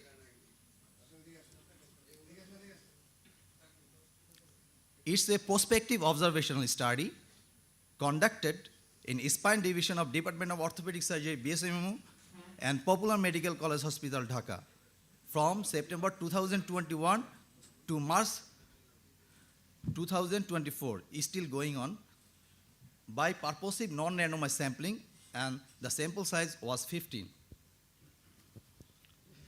Selection criteria, inclusion criteria, patient with adolescent idiopathic scoliosis, curves angle greater than 45 degree, back pain, and significant cosmetic deformity. Exclusion criteria, congenital, post-traumatic, neuromuscular, and syndromic scoliosis. Variables, demographic variables, age, gender, clinical variable, back pain, curve angle, neurological involvement, gait disturbance, and significant cosmetic deformity. Some surgical variable, perioperative complication, total duration of hospital stay. And outcome variables are VAS scoring, SRS 22 scoring, curve angle assessment, kyphotic angle assessment, and modified McNabb criteria. Results. Table 1 showing mean age of the patient was 14 plus minus 2 years. And the slide showing most of the population was female. And the table 3, level of vertebral involvement, most of the patient has main thoracic curve. And according to the Lenke classification, most of the patient has Lenke type 1 curve. Table showing all of the patient had back pain with deformity. Table showing mean VAS score was decreased postoperatively significantly. And the table showing the curve angle postoperative mean correction of the curve angle was 83% and it is significant. And the slide showing the percentage of mean correction of kyphosis was 73% and which was significant. Assessment according to the SRS 22 score, preoperative SRS score has been improved significantly after 12 months of operation. Maximum improvement occur in domains of self-image and satisfaction. Assessment according to the modified McNabb criteria, excellent outcome was significantly increased at 12-month follow-ups compared to previous preoperatively. Perioperative complication, we found 3 patients had perioperative complication, while postoperative complication is only 1. And the total duration of hospital stay, mean postoperative hospital stay was 16 days. Case illustration, my patient, Miss Afrin, 15 years, hailing from Shariatpur with complaints of deformity and back pain for 3 years. On look, thoracolumbar scoliosis present, where the convexity towards the left and concavity towards the right. And some pictures of push and pull. তুমি And খালি right and left. ছবিগুলো দেখাও আর pre op post op Scologram showing curve angle which is 60 degree.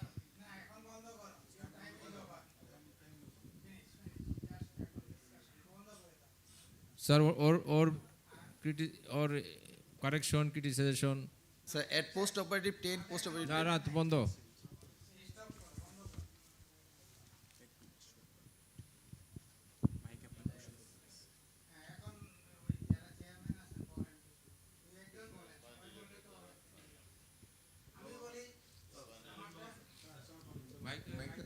সংক্ষেপে বলি যে তোমাদের এই রেসিডেন্ট প্রেজেন্টেশনের আইডিয়াটা কি? আইডিয়াটা তো জানো, এখানে তো থিসিস প্রেজেন্টেশন না যে কারেকশন করার জন্য, এটা হলো যে পেপার প্রেজেন্টেশন, মানে থিসিসের থেকেই বলা হয়েছে যে থিসিসের থেকে তুমি তোমার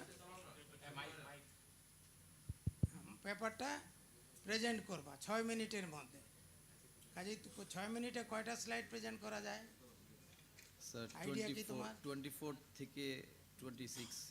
হ্যাঁ 24টা, ম্যাক্সিমাম ছবি টবি থাকলে 30টা। হ্যাঁ, একটা স্লাইডে কতটা লেখা থাকতে হয়? একটা স্লাইডে কয়টা লাইন থাকবে বা কয়টা ওয়ার্ড থাকবে? Not more than 6 lines. হ্যাঁ,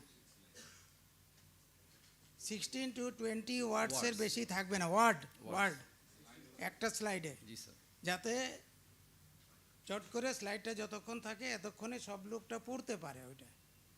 হ্যাঁ, ভেরি রেয়ারলি সিনিয়ররা প্রেজেন্ট করে যে একটা লিটারেচার দেখাচ্ছে, ওইটার মধ্যে আবার দাগ দিয়ে দেয়, রং দিয়ে দেয় যে কোন জিনিসটা পড়ার জন্য। সেটা ঠিক আছে, that is the accepted way of presentation. তো এইটা তোমাদের শিখতে হবে। তুমি তো এখানে থিসিস আমরা কারেকশন করতে আসি নাই এই কনফারেন্সে, থিসিস তো তোমার গাইডরা কারেকশন করবে। না না, এখনই না, নিজে নিজে গাইডে কারেকশন করেন। যাও নেক্সট। বুঝতে পারছো আমরা কি বলছি? তো তুমি তো 6 মিনিটে তোমার কনক্লুশনে আসতে পারলা না। হ্যাঁ, তো এইভাবে প্রেজেন্ট করলে হবে না, প্রেজেন্ট ইমপ্রুভ করতে হবে। ইট ইজ নট দ্যাট যে আমি তোমার ক্রিটিসাইজ করতেছি, হ্যাঁ ভালোর জন্যই এটা করা দরকার। Come on next.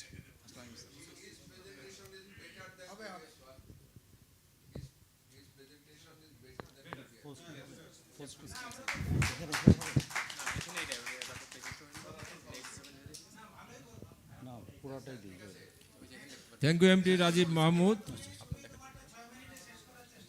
Thank you, Rajiv Mahmood. Now, Dr. Faisal Ahmed. He is resident from BSMU. Assalamu alaikum, respected chairpersons, my teachers. Assalamu alaikum and very good morning. I am Dr. Faisal Ahmed. Welcome you all in my today's thesis presentation. On the topic, this is my mentor, Professor Mohammad, Dr. Mohammad Anwar Islam sir. Under his able guidance, I am doing my thesis on the topic of comparative study between the microlumbar discectomy and open discectomy.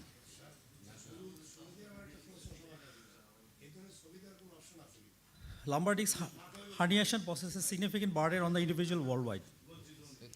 As one of the leading cause of the low back pain and neurological deficit, the quest for optimal surgical intervention has been a focal point in the field of the spinal surgery. Among the various surgical approaches, microlumbar discectomy and open discectomy has emerged as a two prominent technique for the addressing lumbar disc herniation, each with its unique advantages and considerations. The rationale behind conducting a comparative study between these two techniques stems from the critical needs to discern their relative efficacy, safety profile, and outcomes, thereby providing evidence-based guidelines to the clinician in the selecting the most appropriate surgical approach. Research question is, what are the differential effects of microlumbar discectomy and open discectomy in the management of the lumbar disc herniation, especially examining the surgical efficacy, post-operative complication, recovery rate, and patient-reported outcome. General objective is to elucidating their respective efficacy and outcome in the surgical management of the lumbar disc herniation. Specific objectives are to evaluate the surgical efficacy, analyze the recovery rate, and examine the post-operative complications. And this study design is prospective observational study. Place is spinal division, BSMMU, from March 2023 to September 23, and sample is purposive sampling. Total sample size is 20. Its inclusion criteria is low back pain with unilateral sciatica and paracentral disc herniation, single level involvement with failed conservative treatment. And exclusion criteria are the multiple level involvement with spondylodiscitis, segmental instability, spinal stenosis, and previous lumbar surgery. There are some variables, demographic variables, clinical variables, and surgical variables. And outcome is evaluated for the pain. We use BOSCON and evaluation of the neurological outcome by the Japanese Orthopedic Association low back pain scoring system, and overall outcome calculated by the modified McNabb criteria. Total 20 cases, 10 for the microlumbar discectomy and 10 for the open lumbar discectomy were taken as a study population, and they were compiled, sorted properly, and analyzed statistically and placed in table. In table 1, mean age of the patient was 36 and from the range 30 to 39 years of age. And maximum patient were day laborer, housewives, and service holders. Most commonly discs involved is lumbar 4-5, that is 55%, and lumbar 5S1, that is 45%. And 100% patient had the back pain with radiculopathy and motor weakness with sensory impairment. And average duration of surgery for microlumbar discectomy, it is 29 minutes, and for an open discectomy, it is 38 minutes. And mean amount of the blood loss for microlumbar discectomy, it is 11 ml, but we have found in open discectomy, it is 42 ml.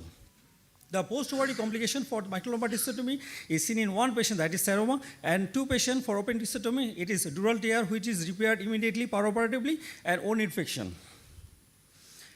And average post-operative hospital stay for microlumbar discectomy, it is only 17 hours, where open discectomy, we have found it is 4.45 days. And VASCOR we use for calculating the back pain and leg pain in preoperatively 1 month and 3 months postoperatively. We have found that VASCOR significantly decrease in follow-up period compared to the preoperative status. And we have used Japanese Orthopedic Association low back pain score. It is also significantly improved after 1 month and 3 month follow-up periods. And overall assessment done by the modified McNabb criteria, and we have found in microlumbar discectomy, out of 10, excellent outcome, 7 patients, and in open discectomy, we have found 5 excellent outcome according to the modified McNabb criteria. So in conclusion, I would like to say microlumbar discectomy for single level unilateral paracentral disc prolapse is a safe and effective surgical option than open lumbar discectomy with minimal perioperative complication, which provide excellent neurological and functional outcome at the final follow-up. I have some limitation in my study, that is the sample size is very small. It is purposely sample was taken, and a study period and follow-up period were short. So my recommendation is a large sample size is required and long-term follow-up is also required. Multi-center study can be done. Here is some case illustration, that is my first patient is Norisom Opo, 35 years male. He has back pain and leg pain with positive root tension and root compression sign. This is the preoperative X-ray showing obliteration of the lumbar lorosis. And MRI was found multiple level disc desiccation with left-sided paracentral disc herniation at lumbar 5 S1 level. And microlumbar discotomy was done at lumbar 5 S1 level, left sided. This is the perioperative picture showing here. That is surgical level identification, dorsal 1 inch midline incision, and there is a microscopic. Time set. So your time is over. Your This time is excellent over. outcome. Can I comment on this? Yes. Thank you very much. Probably, sir, Professor R.R. Kori, sir, probably message has been given to this resident. You have to present your thesis, not a paper, because these all three consecutive presenters presented their thesis, not a paper, not a paper. So there is a problem. How we will proceed? We will present paper or we will present thesis. If your thesis presentation is all right, but you have given many points. Don't have to read all the points. Jahangir was telling like that. When you presenting your case, only show the case to 1 or 2 symptoms, preoperative and postoperative. Don't go name, age, sex, how many days. Forget it. So your time will be limited. He has given objectives, and your research question is not correct. Your research question is not correct. Yes, I have that. So, I have that discussion. Before telling Professor Anwar, because our aim is to make the students fit for thesis examination. This was our idea, so that the examiners here are accommodated. But this is the area where a long discussion is not possible. But the theme should be given. Some of the points we can suggest you, like Professor Shahid told, you does not utter the positive findings, negative findings, etc., as well as the particulars of the patient. You just show me the your case illustrations only. My suggestion is your research question. It is totally long research question. The part given to the last sentences should be discarded, because that will be included into the inclusion and exclusion criteria, not here. So research question is not correct. This is my information only. Thank you very much. But your presentation is good. You are must rapid and go back clear. and show your research question again. Go back. এর মধ্যে sir একটু বলি, বিষয়টা ছিল আমাদের সবাইকে prepare করার জন্য, যে আমরা কোথায় করি, কাউকে হার্ট করার জন্য না, কাউকে করার জন্য না, আমাদের রেসিডেন্টরা যাতে এটা প্রিপেয়ার হয় যে কোথায় কতটুকু লিখবো। এই যে স্যাররা সাজেশন দিচ্ছে, বিষয়টা এটা আমাদের কম্পিটিশন না যে আমি ফার্স্ট হয়ে গেলাম, সেকেন্ড হয়ে গেলাম, সেটা হচ্ছে আমাদের শিক্ষণীয় বিষয়টা বেশি, কাউকে হার্ট করার জন্য না।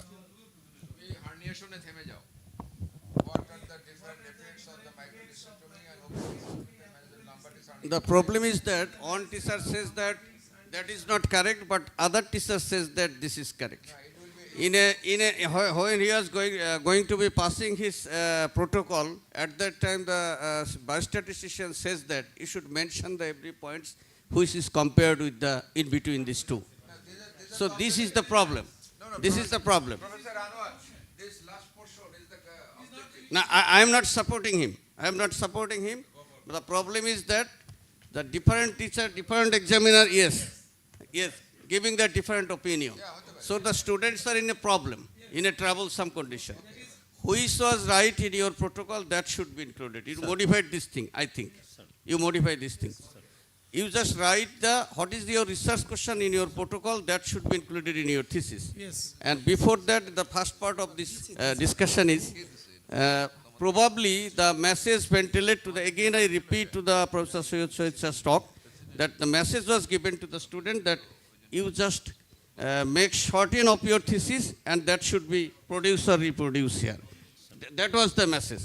So that they are taken all the things in his thesis. So the problem is that. So Thank you. I already told them yesterday that you curtail your whole things and prepare a presentation like a presentation, article presentation or paper presentation. But they told me that the message was you just curtail your thesis in a short and present it here. Thesis presentation within 8 minutes is not possible. Possible. Thank you for your preparation. another message is যখন তোমাকে বলা হচ্ছে সময় নাই bell দিয়ে দিছে তখন তুমি হিস্ট্রি আর বলতে যাবে না এটা প্রি অপারেটিভ পোস্ট অপারেটিভ এটা pre operative post operative 3-4 case দেখা ফেলবা Thank you, sir.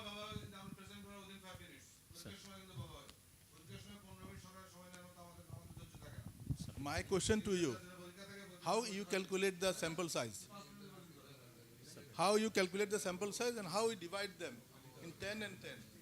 Sir. If you have to do any study, at least you have to make 20 cases. But when you have to compare, you have to make it 40. 10 and 10 did not give the any result. Sir, The sample size is very short. And he showed that it started from the March 2023 and ended September 2023. That means only 6 months. sir, September 2023 and March 2023, only 6 months. sir, sir. Is it your thesis or a Yes, study? sir. Is it your Sir, thesis or a this is study? my thesis topics, and I have sample size. I have to take 50 microlumbar and 50 open surgery, and this is within these 7 months. I have collected these 20 cases. That's why you have to show my sample size is 100 or 20 or 40. Right, Then I have shown this case from this period to this period. Sir, from that time your thesis will be eligible. Right. But you showed that 10 or 10. How you calculate it, how you divide it. Sir, we should be considered about this. Sir, I want to contribute one thing. That is the responsibilities of the examiner to make fight with the biostatistician. Because you are the guide, you are the examiner, and you have the morality to protect your student. So it is your role to take part in the examination over biostatistician. And that should be ethical. Definitely that should be ethical and scientific. One thing I am actually sir এখানে research কোশ্চেনের ভিতরে দুইটা part যেমন যদি sir এরকম research question এমন হতো is অথবা the clinical outcome between the microdiscectomy and open discectomy in the management of lumbar disc herniation that is the on side but here specifically mention the what are the different effects যখন আমরা sir different effects বলবো তখন কোন কোন বিষয়ের উপরে আমরা effects দেখতে যাচ্ছি তখন কিন্তু বায়োস্ট্যাটিস্টিশিয়ান অটোমেটিক্যালি তারা কোশ্চেনটা অ্যারাইজ করবে যে আমরা ওখানে বলে দিছে কিন্তু হঠাৎ the different effects of microdiscectomy and open discectomy জি স্যার জি কিন্তু আমার মনে হয় রিসার্চ কোশ্চেনটা দরকার নাই effects of microdiscectomy and open discectomy bas the comparison of open discectomy and microdiscectomy for management of that will be I think better. Sir, it is one kind of comparative study. The microdiscectomy and sir, it is one kind of comparative discectomy, microdiscectomy and sir, my question is what are the differential effect or different effect? What is right? Language of biostatistician is another. Sanwar sir. We are the clinical person, we think in another way. According to the biostatistician, because I have tackled up or with that biostatistician several times for the 3 theses probably, your own and another 2 is also. But they repeatedly show me the reference of that. No, when you want to see the different effects, you should be mention your effects over there. In your research question. Yes, another people may told that this is not that. This is the problem. Thank you. Good discussion. Thank you. Professor Khurshid Bhai, they are the beginner and they are starting their thesis only for Okay, well presented. So we are the teacher, our approach should be like that, not to attack the student. Thank you, Faisal Ahmed. Okay. You should Tali. advise them, Okay, you should thank you. teach them Thank not you, to attack the student. Because Thank you, he is a Faisal beginner Ahmed. of that thesis. And Okay. just now only 20 cases he finished, but his thesis. Okay, sir. Thank you, total Faisal case Ahmed. is 100. Thank you, Faisal Ahmed, for his nice presentation. Our next presenter, Dr. M.D. Hamidul Islam. Dr. M.D. Hamidul Islam. He will talk on outcome of single-stage vertebral column resection and reconstruction for kyphotic deformity, kyphoscoliotic deformity. Shop is fine. respected teachers and dear audience, I, Dr. Mohammad Hamidul Islam, welcome you all to my today's presentation on outcome of single-stage vertebral column resection, that is VCR, and reconstruction for kyphoscoliotic deformity. I am Faiz B. Resident of Bangabandhu Sheikh Mujib Medical University. Introduction: the treatment of severe spinal deformities is a demanding and difficult surgical challenge. Conventional procedures such as posterior and anterior instrumentation and combined anterior posterior instrumentation afford limited correction in rigid, neglected, or maltreated fused deformities. On the contrary, angular osteotomy such as Ponti, Smith-Peterson, and pedicle subtraction osteotomy may not provide the desired amount of correction in very severe deformities with coronal and sagittal plane decompensation. Single-stage vertebral column resection is an effective alternative to manage the severe rigid spinal deformities. The objectives: to evaluate the outcome of single-stage vertebral column resection audience, please, and there is noise reconstruction for kyphoscoliotic deformity. Materials and methods. This is a prospective interventional study. It is case series study, as it is a very rare deformities. So actual sample size is not yet calculated, and we expect we will get 15 to 20 cases within our training, and as we have 8 months left, so sample size is not yet decided.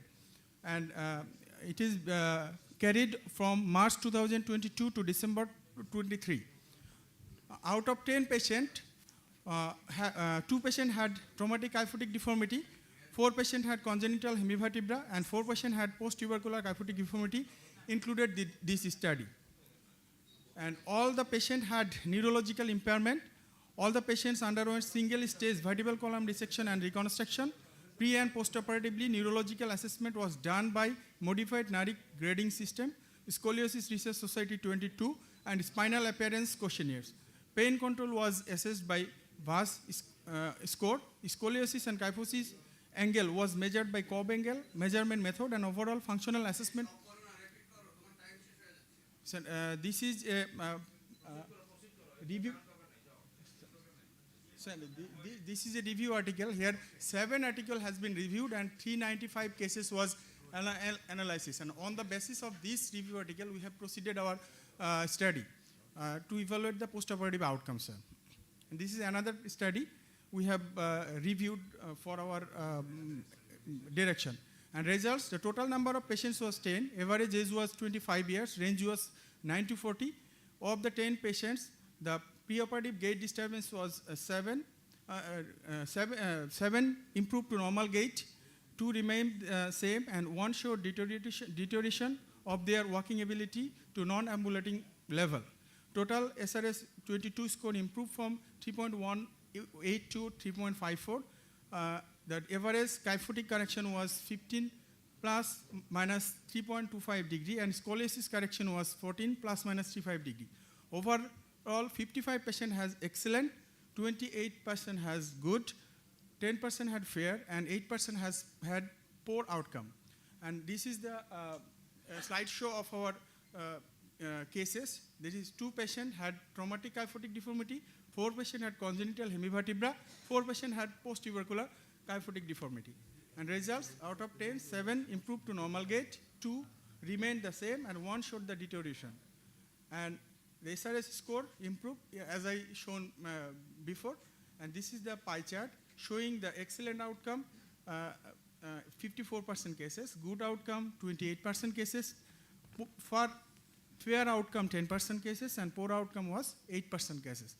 And this is the average operative time was 240 minutes, that is average 4 hours, and estimated blood loss was 1500 ml. And correction rate is in case of scoliosis 65%, and kyphosis was 64%. And overall prevalence complication was 10%. And this is the subtraction of complications. And case illustration: this is the photo of our first case. Russell, 15 years old boy, presented with deformity in the dorsolumbar spine that appeared around the age of 2 and progressive for the last 1 year. Back pain for last 3 months. And examination, bony bump was there on left side. Left-sided curve was present. Yes, sir. And this is the photo of second. This is the third case, Saiful.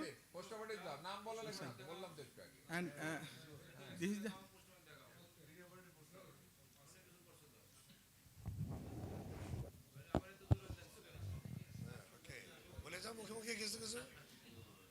Sir, sir? Okay. Sir, coming, sir. Okay. Sir, this is the paroperative image of first case. Good. This is the postoperative second case, and this is the paroperative case of third case. Good. And this is the preoperative photo and postoperative photo. And this is the postoperative X-ray. Very good. And thank you. Conclusion. The ability to correct a rigid deformity in spine relies on osteotomies. Each osteotomy is associated with a particular magnitude. Posterior vertebral column resection is the শেষ most line পড়ো powerful. শেষ line পড়ো good thank you বলো And this is the acknowledgement on gratitude. Very good, This very is good. our mentor, Okay, thank you. Professor Anwar thank you Hamidul Islam sir আরেকটা বিষয় বলবো sir, ওরা যা present করতেছে পরীক্ষার সময় ওদের একটা সাহসটাও বাড়বে, এটা একটা কারণ। এইটা আর কি এটা অবশ্যই সাহস এতগুলো বাড়ানোর লোকের মধ্যে 4 জন লোকে এটাও অনেকই হবে। গুড তোমার প্রেজেন্টেশন খুব ভালো হয়েছে হামিদুল ইসলাম good Thank you very much, sir. Good. Chairperson, I want to say a few points. One question. No, I want to question about what is the aim of this presentation. The different person may ask in different way. So I am confused. Some of our professors ask how you prepare your slide. And the other professor, না না আমি আপনি বসের president এবং অর্গানাইজারের জিজ্ঞেস করছি না না and one professor also asks you will criticize and you will correct. Criticize কথাটা this is the wrong term. In thesis, in my opinion, you can correct even you before submit. There are many mistakes and this can be corrected. Yes, কিন্তু এইমটা কি প্রেজেন্টেশনের এইমটা কি এইটা কিন্তু আমাদের রেসিডেন্টদের জানা উচিত, তারপরে আপনারা ওইভাবে কোশ্চেন করতে পারেন। বুঝতে পারছেন, আমি কিন্তু প্র্যাকটিক্যালি কনফিউজ যে মানে এই thesis different person and different teachers there is a different opinion as well as the many times we depend on the biostatistician. And there is a board also. Title selection, it is not possible to criticize every point in this short period. Thank you all. Thank you sir. Sir সবাই যে যা উপদেশ দিচ্ছেন যথার্থই দিচ্ছেন। 10 জন 10টা উপদেশ দিলে ওরা পরবর্তীতে পেপার প্রেজেন্টের সময় থিসিস রাইটিংয়ের সময় এই কথাগুলো তো কাজে লাগবে স্যার। এখন কয় লাইন হবে এটা কেউ যদি আগে শুনে না থাকে 6 লাইন হবে, ওর মাথায় একটা চলে আসলো স্যার একটা চাইল্ডের সময়। অবশ্যই স্যার এটা এনকারেজমেন্টের জন্য আমরা তাদেরকে এর জন্য 6 মিনিটে একটা থিসিস প্রেজেন্ট করতে 15 থেকে 20 মিনিট লাগে। 6 মিনিটে সে পারে কিনা, এই যে কোন যদি সময় শর্ট হয় স্যার আগে এসে প্রিয়পরে পোস্ট এক্সরে দেখাচ্ছে, এতেও স্যার উপকার হচ্ছে আপনাদের উপদেশের জন্য স্যার, আপনাদের উপদেশের জন্য স্যার। আরেকটা জিনিস স্যার, আমরা এই শেষের দিনে এত প্রফেসর কখনো পাই নাই স্যার। ক্লোজিং সেরেমনি তাদের জন্য তালি sir, big hand for the professors. এই জন্য স্যার আমরা এটাও একটা টার্গেট যে আমরা ক্লোজিং সেরেমনিটা একটু সুন্দরভাবে করতে চাই। খাওয়া রেসিডেন্ট খাওয়াটা সব ভালো দিতে হলে। ওকে স্যার, খাওয়া ভালো আছে sir. So thank you mister Hamidul Islam. Okay live mic দাও ওইদিকে। Hamid, thank you very much. It's a very difficult thesis, small number of cases. Regarding, you have done all the cases in posterior approach, right? Yes, sir. Posterior only. So I think your title should be something added that it is a posterior only approach, Yes, right? sir. But you didn't mention there. Yes, sir. And title, in okay. your study rationale. Sir Anwar sir, if it possible. Okay. Yeah, because there are many methods. Okay, sir. And in the study Okay, rationale, sir. I think there should be some indication that why you have chosen the posterior approach. It is better than other approaches, say for So I method. have shown in this slide, but due to shortage of time, I could not elaborate, sir. Okay, thank you. Okay, sir. Thank you. Thank you. Our next presenter, Dr. M.D. Razaul Karim, not me. Dr. M.D. Razaul Karim, evaluation of medical procedure in the treatment of habitual dislocation of patella. আমরা spine থেকে বের হইছি হাঁটুতে পেটেলা sir sir এই mic দাও mic আমাদের এক নম্বর উদ্দেশ্য ছিল, আমি তো আমাদের প্রেসিডেন্টের সাথে আলাপ করছিলাম, যে একটা হলো যে আমাদের জানা কিসের উপর থিসিস হচ্ছে আমরা কিছুই জানি না। বাইরের থেকে যারা আসছে আমরা কিছুই জানি না। এটা সবাইকে জানানো, কত অ্যাডভান্স কাজ করতেছে এরা, এদেরকে এনকারেজ করা, এটাই আমাদের বেসিক উদ্দেশ্য হওয়া উচিত। Thank you.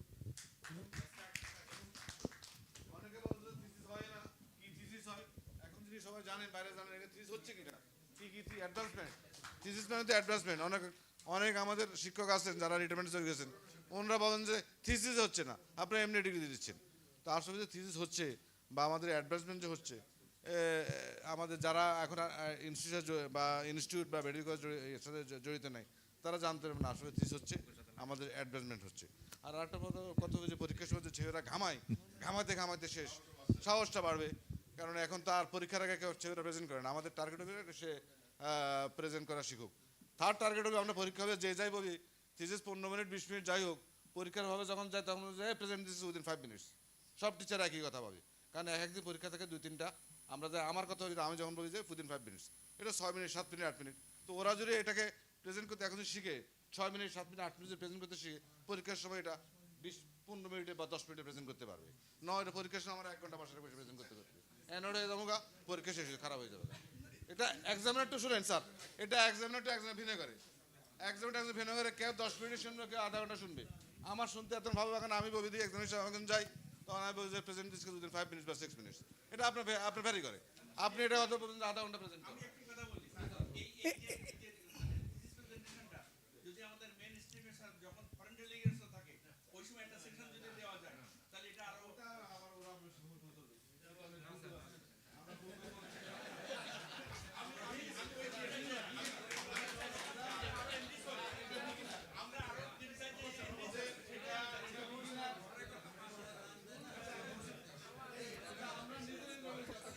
Professor Monaim,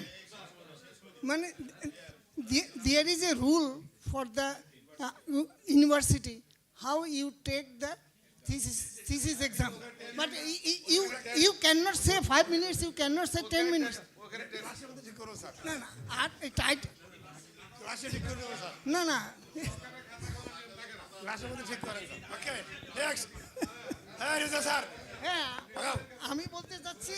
আমি বলতে চাচ্ছি আমাদের টিচারদের, they give the mass time for the students for the thesis, for teacher or for the guide student of the student. শুনেন, By the student. প্রথম যখন চিন্তা করা হয় যে এই রেসিডেন্সি প্রোগ্রাম নিটোর বিএসএমইউ অ্যান্ড পেরিফেরালি, তখন কিন্তু number of student as well as the teacher এগুলো কম্পেয়ার করা হতো। সিলেটে যখন যাই তখন বোধহয় বলা হলো যে, বা ঢাকা মেডিকেল কলেজে, যে একটা স্টুডেন্ট 5 বছর থাকবে, তাহলে 5 বছরে 10টা যদি এই হয় আর কি, এই স্টুডেন্ট হয় এবং থিসিস গাইড করা লাগে, তাহলে সেই হিসেবে আমাদের কিন্তু টিচিং স্টাফ নাই। সেগুলো কিন্তু ঢাকা মেডিকেল কলেজে 4টা পোস্ট ছিল, কিন্তু সেটা কাট ডাউন করে 2টা করা হয়েছে।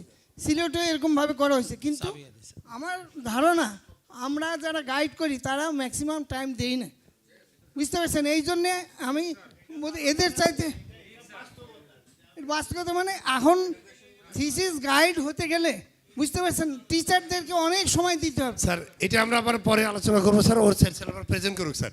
Sir Razaul, start. Honorable Chairperson, respected teachers and my dear colleague, I am Dr. R.J Garst. I am presenting my topic, and my topic is evaluation of medical procedure in the treatment of habitual dislocation of patella.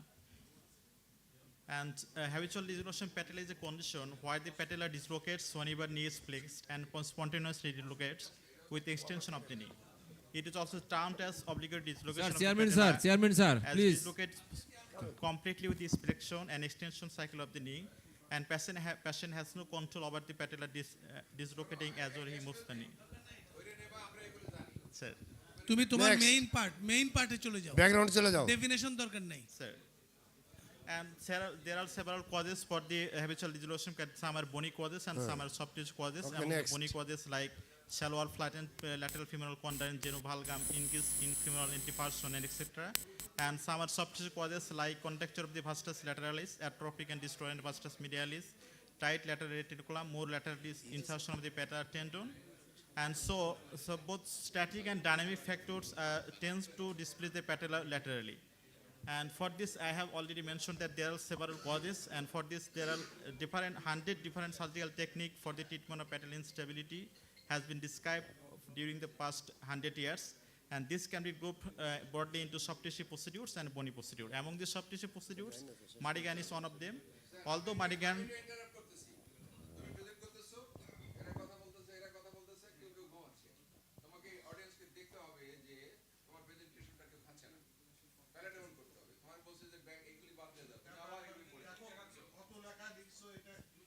Sir change করো। Okay next. Rezaul, okay এখানে বলবা। Dislocation of the প্যাটেলাতে Madigan procedure is a procedure যার উপরে তুমি কাজ করছো।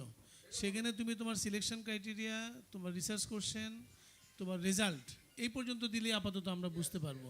Basically এখানে অনেক আলোচনা, অনেক কথা হচ্ছে, এটা সত্যি কথা। আমাদের উদ্দেশ্য ছিল what ever it may be, যাই হোক না কেন, দিস ইজ এ নিউ এরা of Bangladesh orthopaedic society to select A topics regarding the thesis so that এই ছেলেগুলো এতগুলো প্রফেসরের সামনে পরীক্ষা দেয়, এখান থেকে যে সাহসটা অর্জন করবে, এবং এখানে ওদের এই সাহসটা দেওয়ার জন্যই আমাদের উদ্দেশ্য, আর কোনো উদ্দেশ্য নাই। So go on. Thank you, sir. And the general objective of the study is to evaluate the effectiveness of Marigan procedure in the habitual dislocation of patella, and specific objectives to assess the clinical outcome and to assess the functional outcome and to identify the complication of the treatment, if any. And my method and materials was study design was quasi-experimental study, and 31 cases was my sample size, and purpose sampling was sampling method. And data collection procedure was PAP design questionnaire, and duration was March 2021 to September 2023. And my selection criteria was inclusion criteria: habitual resolution without patellar fracture, habitual resolution without infection, both unilateral and bilateral involvement, and age less than 16 years. And exclusion criteria: acute traumatic dislocation of patella, recurrent dislocation, and congenital dislocation of patella. And some variables, demographic variable like age and genders, and independent variable site involvement and duration of hospital stay, and outcome variable in the terms of pain, functional ability, range of motion of affected knee, muscle strength, instability, flexion, deformity, and complication. And my results, age of this most of the patient was within 10 to 12 years. Next. And gender was mostly female. Next. And left side is more involved. Next. And mechanism is mostly trauma is the most mechanism injury. And most of the patient was discharged within 4 to 10 days. And complication means maximum patient has no complication. And there is infection with 3 patients. And pain is mild pain only for 10 patients. Other patient had absent pain. And range of movement was within 101 to 11 to 129 was most of the patient. And muscle tonus was good for 23 patient. And flexion deformity, most of the patient has less than 5-degree flexion deformity. And final outcome is good results was 71%, excellent is 19%, and poor was 10%. And conclusion of this basic study can conclude the Marigan procedure can be considered as an effective method in the treatment of habitual dislocation of the patella, as there is less tissue handling, close post-operative monitoring and follow-up with active continuous muscle exercise, and gradual knee bending are very essential for satisfactory outcome. And every study there is limitation. My study there is short follow-up period, so long-term outcome cannot be evaluated. Study placement population was selected purposefully which might result in selection bias, and sample was collected from selected cases, so study population might not represent the whole community. And so my recommendation is that long-term study with larger series and larger follow-up period, habitual dislocation of patella with ligamentum length. And this case illustration, like this is the pre-operative picture, there is dislocation of the patella, and para-operative pictures, and para-operative picture like post-operative, there is no dislocation, and pre-operative radiograph and post-operative radiograph. And there's another case, and this is pre-operative, and this is the post-operative radiograph. Thank you very much for the question.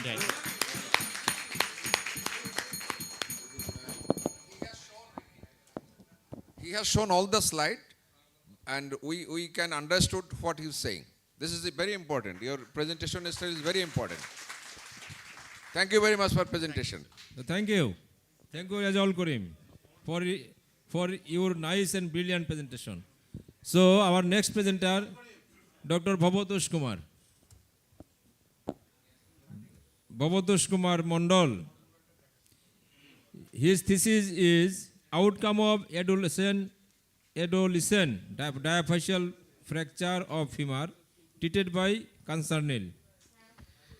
Honorable Chairperson, my respected teacher, and my dear colleague, welcome to residence session, BOSCON 2024. I am Dr. Bhabatosh Kumar Mondal, presenting my study. The title of my study, Outcome of Adolescent Diaphyseal Fracture of Femur treated by Concernel. And my study place was the prestigious institute in Nitor under the direct supervision of the Professor Dr. Kazi Shamiuzzaman sir. An introduction. Femoral shaft fracture is one of the common fracture in adolescent. And incidence is rise due to increased motor vehicle accident and rapid urbanization. Several methods of treatment of femoral shaft fracture is now available. Choice of any method is determined by the type of fracture, site of fracture, age of the patient, and facilities availability.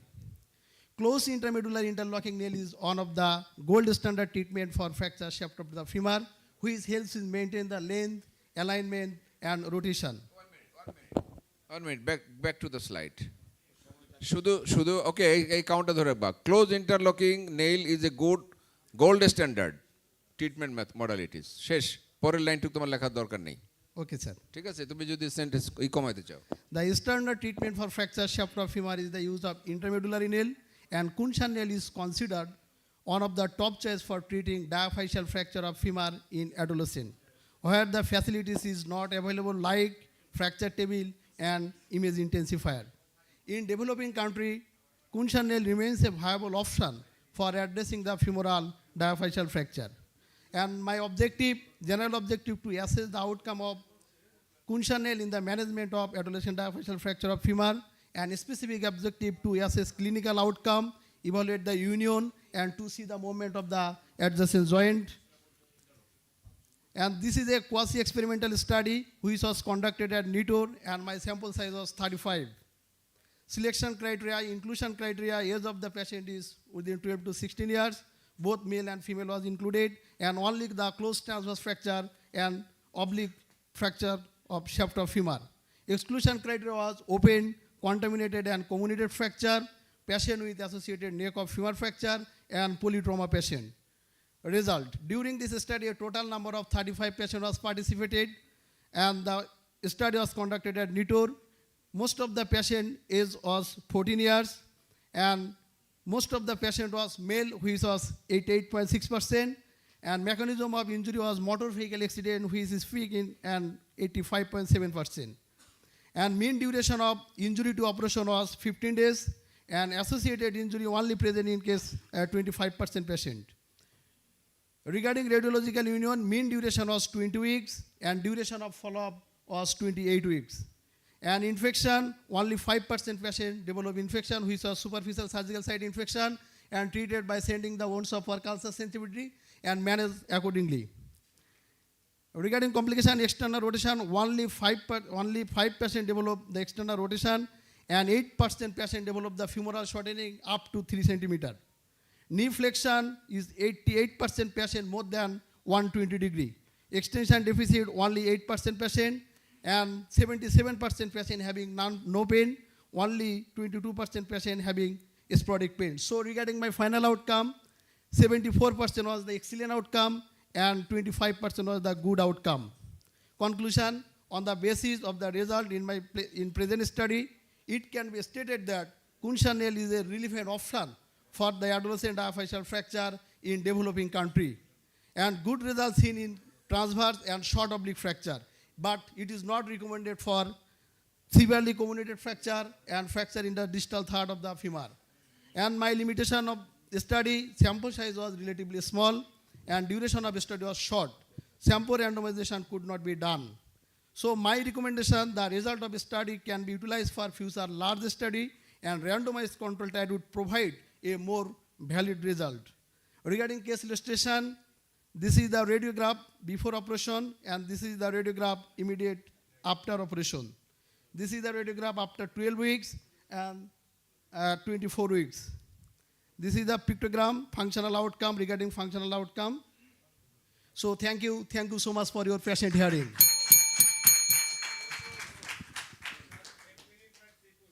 Hamid বলবে নাকি? হামিদ বলেন। Thank you, Bhavdosh. I have a question, medical legal question. Why you do nail 12 years? Kunshan nail in a 12 years. You introduce it through greater trochanter. Greater trochanter, jo growth somewhat proximal portion is less than lower portion, though some growth retardation occur if you do it early, 12 years. Yes, sir. Thank you for your nice question. Actually, the treatment modality regarding the shaft of femur, it depends upon the various age group.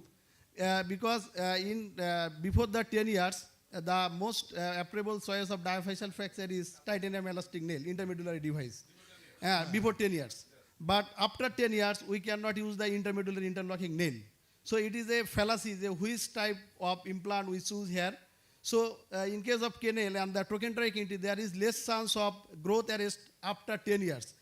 In some evidence that there is minimum growth arrest, because I have total case was 35 and only 3 patients having the shortening, which was maximum up to 1 centimeter. I have some case doing by Kunshan nail around 20 years follow-up. Greater trochanter develop lessly এবং somewhat patient pain feeling during abduction. My follow-up duration was only 2 years. আমি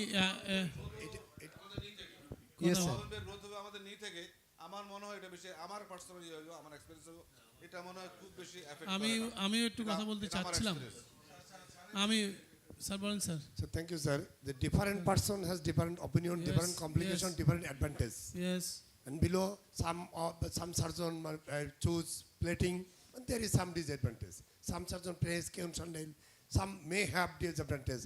So when it is not the absolute It is one of the important choice.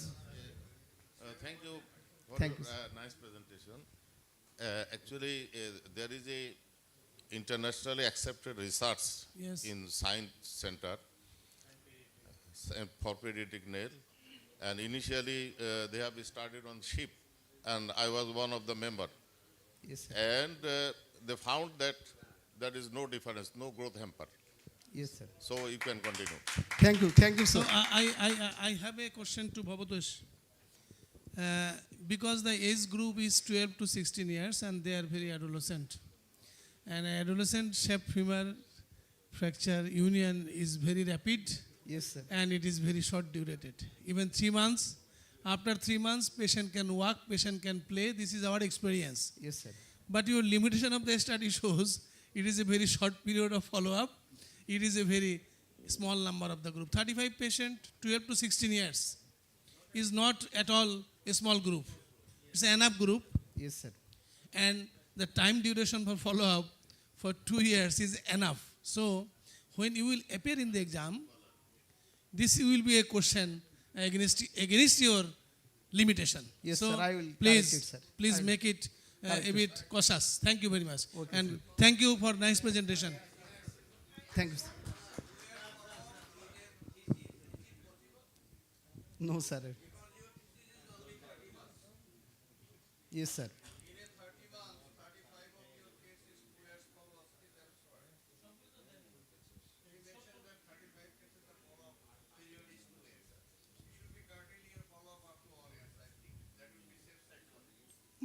My question is for all residents.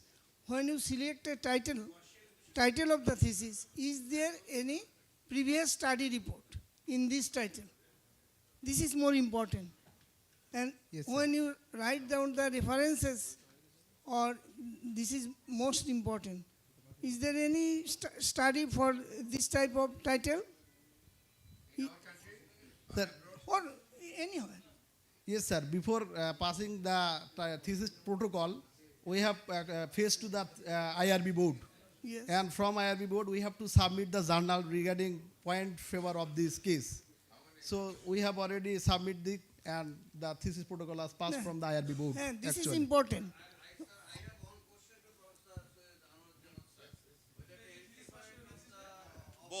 Both পাশ করছো না? distally and proximally. Both trochanteric and throw-knee. Throw-knee. He already passed the thesis. Throw-knee, and for femur, let me finish. For femur, both antegrade and retrograde. And if you are oriented with the sign nailing, there is sign hip nail for the pediatric patient. And same. Through joint.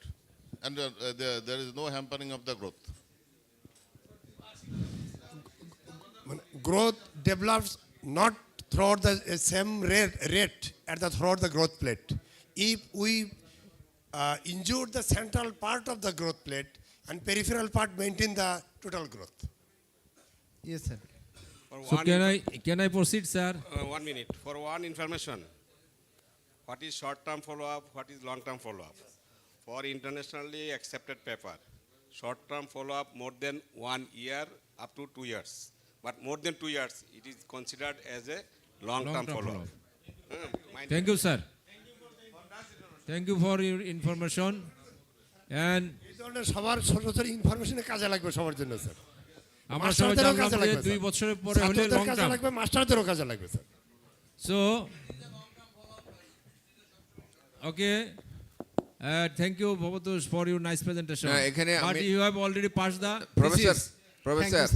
Professor, Anwar says, তুমি যদি এই follow up গুলো 2 বছরে দেখাও, it will be questionable in your already তুমি pass করে গেছো, already pass করে গেছে না, তুমি ক্রাইটেরিয়া সবগুলো তো তোমার দেখানোর দরকার নাই। ওই যে যেটা ওয়াহিদুর রহমান বলছে, এটা তো 6 মাসের মধ্যে হিলিং হয়ে যায়। তুমি 6 মাস দিয়েও দেখাইতে পারো, কিন্তু 1 বছর দেখাইলে ভালো হয়। 1 বছর দেখালে ভালো স্যার। 1.5 বছর হলে ভালো। Already he pass the thesis. Okay, sir. Conclude.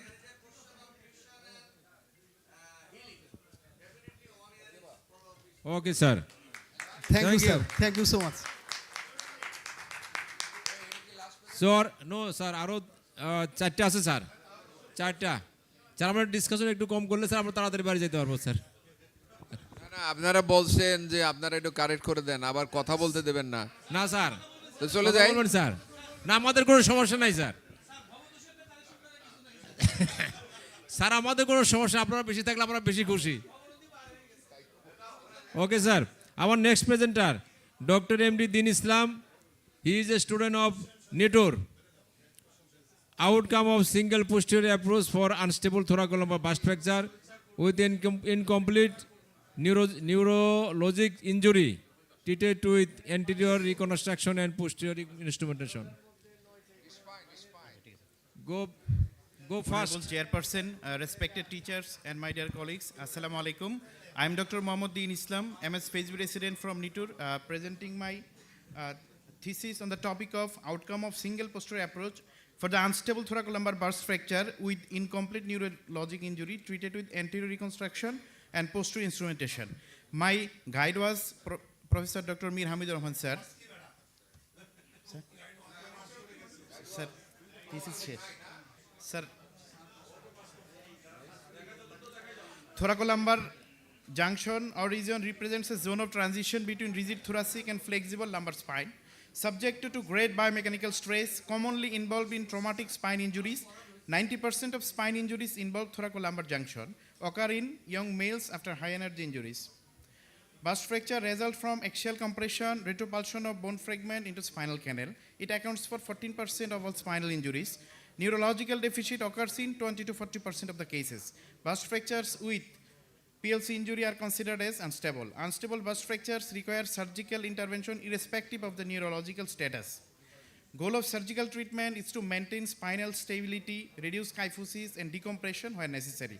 Only posterior stabilization cannot support anterior column, thus leads to higher incidence of progressive Dear kyphosis audience, and implant be failure, seated. Please be seated. especially when McCormick load sharing score is more than or is equal to 7. It requires both column support. It can be done by either posterior, anterior or combined approaches.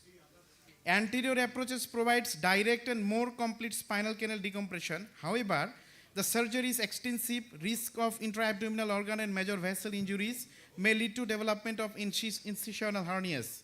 Single posterior approach is a modification of the commonly used and well-known posterior technique. It avoids risk and complication of the anterior approach. It can prevent anterior case displacement by preserving the anterior longitudinal ligament. It is known to all spine surgeons and it facilitates early rehabilitation. My general objective was to evaluate the outcome of single posterior approach for unstable thoracolumbar burst fracture with incomplete neurological injury treated with anterior reconstruction and posterior instrumentation. Specific objective was to measure the correction of kyphotic deformity, to determine the neurological and functional outcome, to find out the complications of this method. This was quasi-experimental study which was done in Nature from March 2021 to August 2023. The sample size was 25. My inclusion criteria was unstable thoracolumbar burst fracture, incomplete spinal cord injury from Asia B to Asia D, thoracolumbar injury, TLICS score was 5 or more, McCormick load sharing score was more than or is equal to 7. My exclusion criteria was previous spine surgery associated with cervical spine injury, more than one vertebrae involvement and pathological fracture of the spine. Patients were followed up at 6, 12, 24 weeks and 1 year postoperatively. Results, most of the patients age around 34 years. Most of the patients are male. Most of the patient's occupation was day laborer and farmer. The cause of injury was motor vehicle accident and fall from height. The most fractured vertebra was lumbar 1.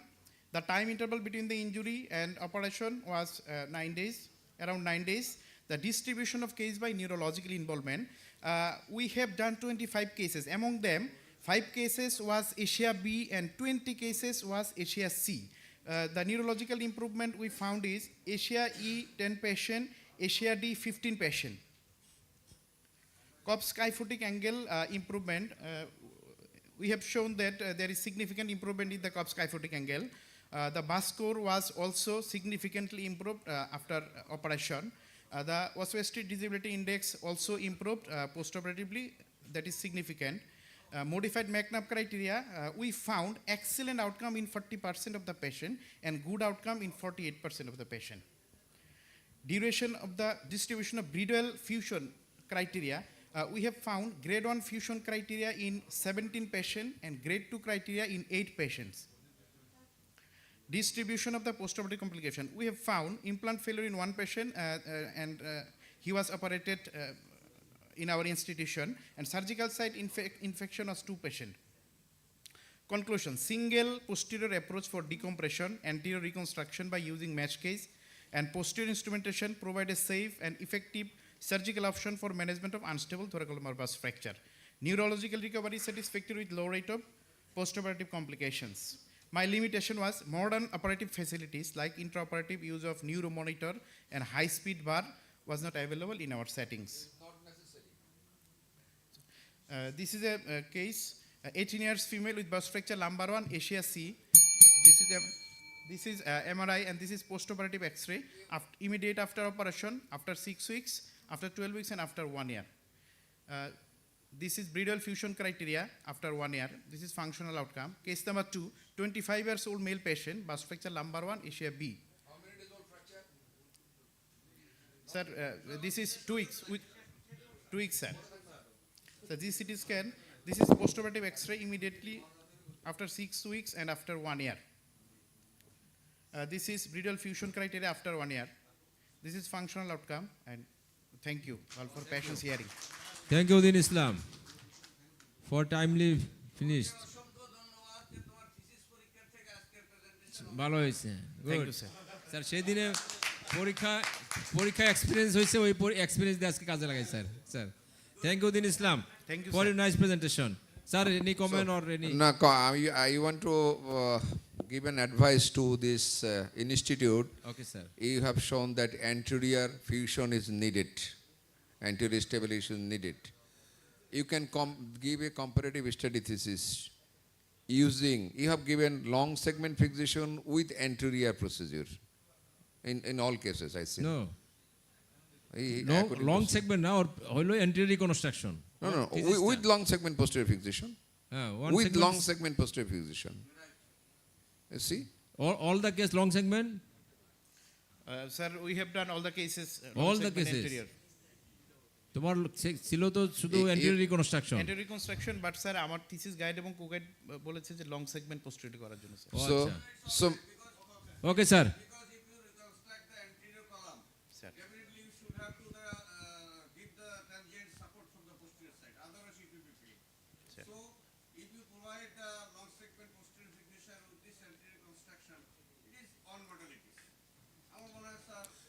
আমি না করি নাই তো, but there are other modalities. You Yes, should sir. compare, you should give a comparative study of your institute with this other modalities. Sir, comparative আছে, Other modalities. comparative আছে, sir. Thank you. একটা ঘোষণা আছে যে first কামার আমাদের punctuality raffle drop first 50 কামার আজকে ফার্স্ট প্রাইজে জীবনে পাবে না। ফার্স্ট প্রাইজ হলো কি, এটা কি স্ক্যানার উইথ ফটোগ্রাফার 29667, হ্যাঁ নাম্বার নিয়ে জানিবেন। তারপরে second prize rice cooker, third prize room heater, যদিও শীতকাল চলে গেছে, fourth prize toaster, fifth prize bluetooth speaker. যদি কারো ভেঙে থাকে আপনারা অর্গানাইজিং কমিটি একজনে গেছে, যারা পেয়েছেন তারা আমাদের অর্গানাইজিং কমিটির সেক্রেটারির সাথে আলাপ করবেন। একজনও পায় নাই, যারা পেয়েছেন আমাদের অর্গানাইজিং কমিটির সেক্রেটারির সাথে আলাপ করবেন, আপনারা গিফট আপনার প্রাইজটা নিয়ে নেবেন। ধন্যবাদ সকলকে।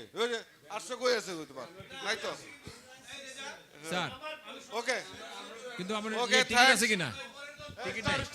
স্টার্ট। যারা রেভেলডো পেয়েছেন তারা অর্গানাইজিং সেক্রেটারির সাথে যোগাযোগ করবেন। অর্গানাইজিং সেক্রেটারি মাহফুজ, রেভেলডো done by Orion Pharmaceutical Company, Orion. So, who are the winner?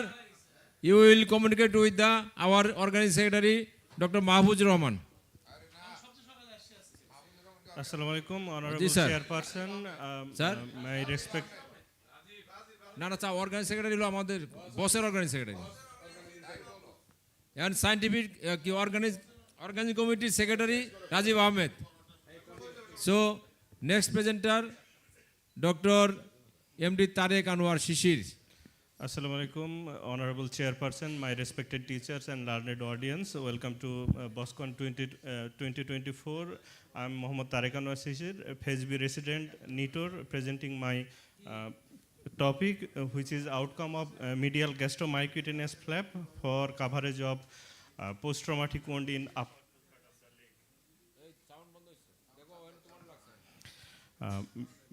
introduction. Leg, we know leg is subcutaneous anteromedially and only covered by skin and subcutaneous tissue. So when leg trauma occur anteriorly or anteromedially, often associated with extensive cutaneous loss and exposed and fractured underlying tibia. So we know we require early coverage, and the usual flap choices for gastrocnemius is for upper third, soleus for middle third, and sural flap for lower third. However, when the wound involve both third or the transitional zone in between, it required either a combined soleus flap or a cross leg flap or free flap. So if we take both gastrocnemius and soleus flap, it might weakens the dorsiflexor of our ankle. So we can do a simple modification of the gastrocnemius flap, which is a gastromyocutaneous flap that includes the overlying skin part with the underlying muscle. This literature shows that it can increase the dimension and reach. So this is the gastro muscle, and on the right side, this is the gastromyocutaneous flap where the overlying skin is included. So this modification allows to gain extra length and can cover a large area with increased reach. The general objective was to assess the outcome of medial gastromyoclonus flap, and the specific objective was to assess the maximum dimension of the wound length and estimate the length of extra fasciocutaneous part that is harvested beyond the muscle part and determine the flap survivability. This study was conducted in National Institute of Traumatology and Orthopedic Rehabilitation from March 2019 to August 2023 with a sample size of 33. This was my selection and exclusion criteria. The major exclusion criteria was if the skin over the gastro muscle is lost. The age distribution of my patient, most of the patients were young in 21 to 40 year age group. Mostly they are male and with a variable occupation. The smoking history and diabetes of the patients are 40% were smoker, 20% were diabetic mellitus. Most of the injury was due to RTA. And involved site is right side of the leg. Location, upper third encroaching the middle third was in 7 cases. Middle third with encroaching to the upper third is 15 cases, and junctional zone 11 cases. Most of the cases were covered during third week of the injury, and this is the size of our post-debridement only status. Mean size was 57, length around 9 centimeter and breadth 6 centimeter. Extra fascicutaneous part of our flaps were 7 centimeter.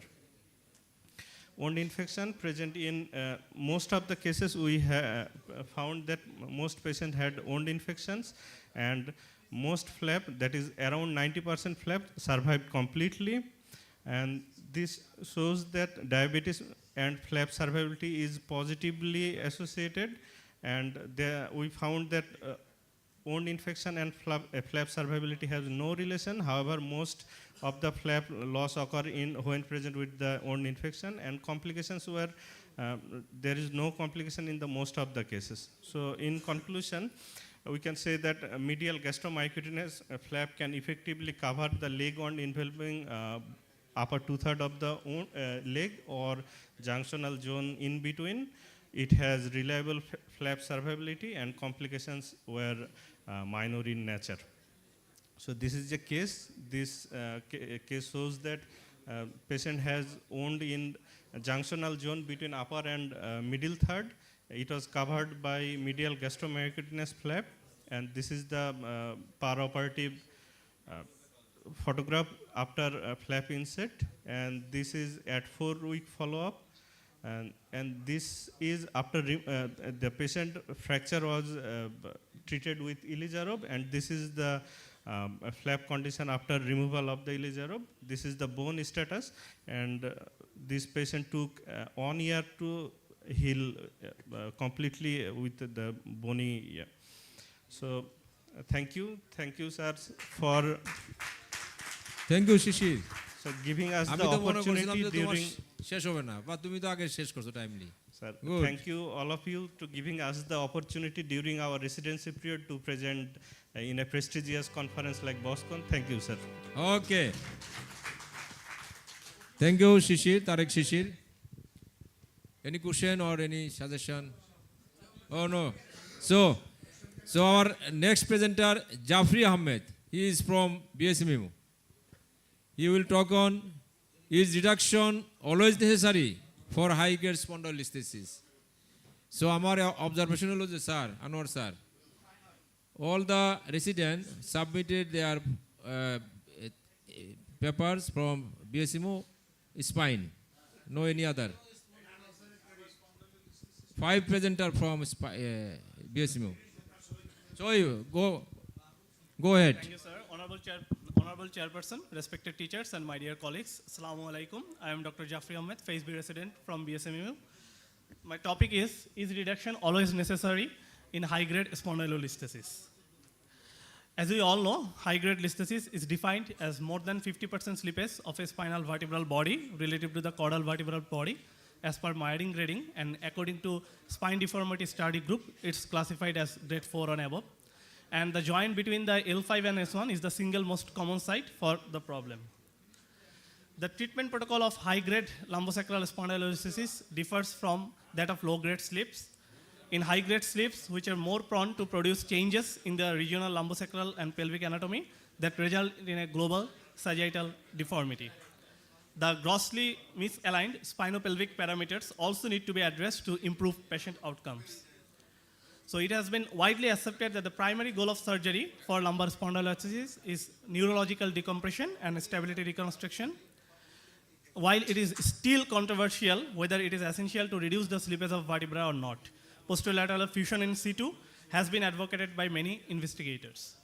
In recent surgical practice, the secondary effects on pelvic version and global sagittal alignment have reignited enthusiasm in reconsidering the role of the reduction. So why is this study? The study objective was to assess the clinical effectiveness and safety of surgical reduction and its ability to correct regional deformity in case of high-grade spondylolisthesis. On methodology, this was a study which included 17 patients, 7 were male, 10 were female. Mean age of the study population was 55 plus minus 8.5 years. Maximum number of patients was in the 60 to 69 years age group. According to Myering grading, 69.2% patient had grade 3 listhesis and 30.8% patient had grade 4 listhesis. All of the patients were treated surgically with open decompression, attempted reduction, posterior instrumentation, and posterior lumbar interbody fusion. All patients were assessed by VAS score, ODI score, Cobb's angle, spinopelvic parameters, and modified Lee's criteria for radiological fusion. Average follow-up period was 15 to 24 months. The results of this study, I want to show some tables, important tables. The spinopelvic parameters, as you can see, the pelvic tilt, pelvic index, and lumbar lordosis all were significantly improved, especially the lumbar lordosis. Then preoperative and postoperative radiological status shows the translation ratio and sleep angle were significantly decreased and disc height ratio was significantly increased. Radiological assessment of fusion at 15 months of follow-up, which was done according to modified Lee's criteria, which shows definitive fusion in 12 of the patients, that is 71%, probable fusion in 18%, and possible pseudoarthrosis in 11% of our patients. Preoperative and postoperative comparison of clinical outcomes was done by VAS score and ODI score, which shows back pain, leg pain, and disability were significantly decreased after operation. Complication, there was one intraoperative neurological complication resulting in weakness of dorsiflexion on the left side by the nerve root injury of L5, which was improved to 4/5 at the last follow-up visit, and one dural tear, which was managed perioperatively. So let's have some look in some of the cases included in this study. This was a female patient, Mrs. Akhtar Banu, 50 years. This is the preoperative X-ray, APN lateral view showing forward translation of the L5 over S1 vertebra, more than 50%. On the right-hand side, dynamic X-ray, which shows significant instability. This is the preoperative MRI.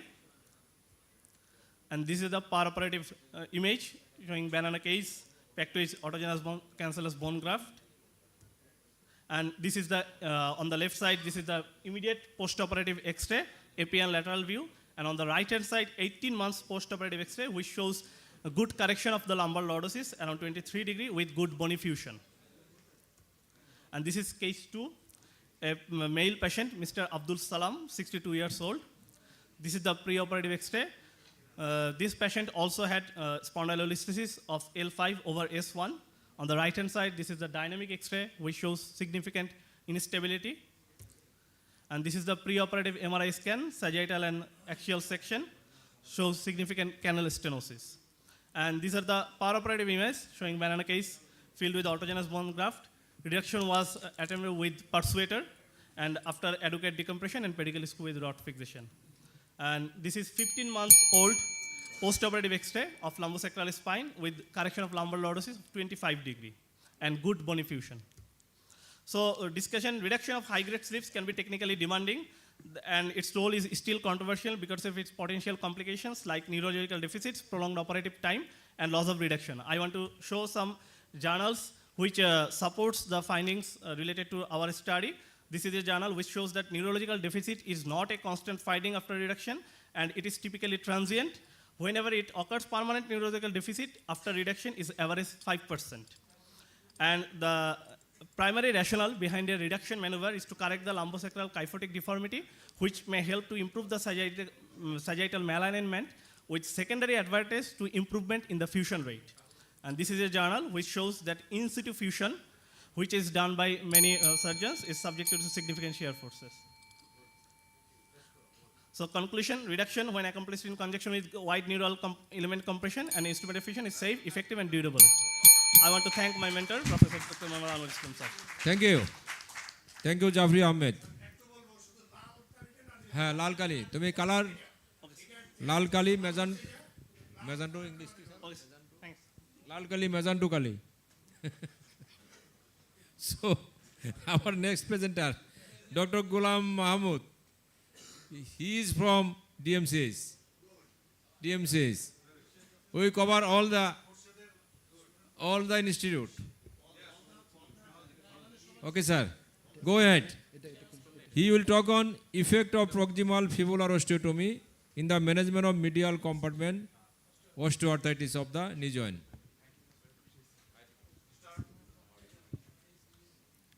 Honorable Chairperson, all of my respected teacher and my dear learned audience, Assalamu alaikum. Welcome to my presentation. Before starting my presentation, I am very much grateful to my guide, Professor Dr. Mohammad Khurshid Alam sir, Head of Department, Orthopedic Surgery Department, Dhaka Medical College. My study title is Effects of Proximal Fibular Osteotomy in the Management of Medial Compartment Osteoarthritis of the Knee Joint. For treating the osteoarthritis of the knee joint, every orthopedic surgeon faces various difficulties because knee osteoarthritis is a chronic, dynamic, progressive disorder and subsequent developed varus deformity and reduce the joint space.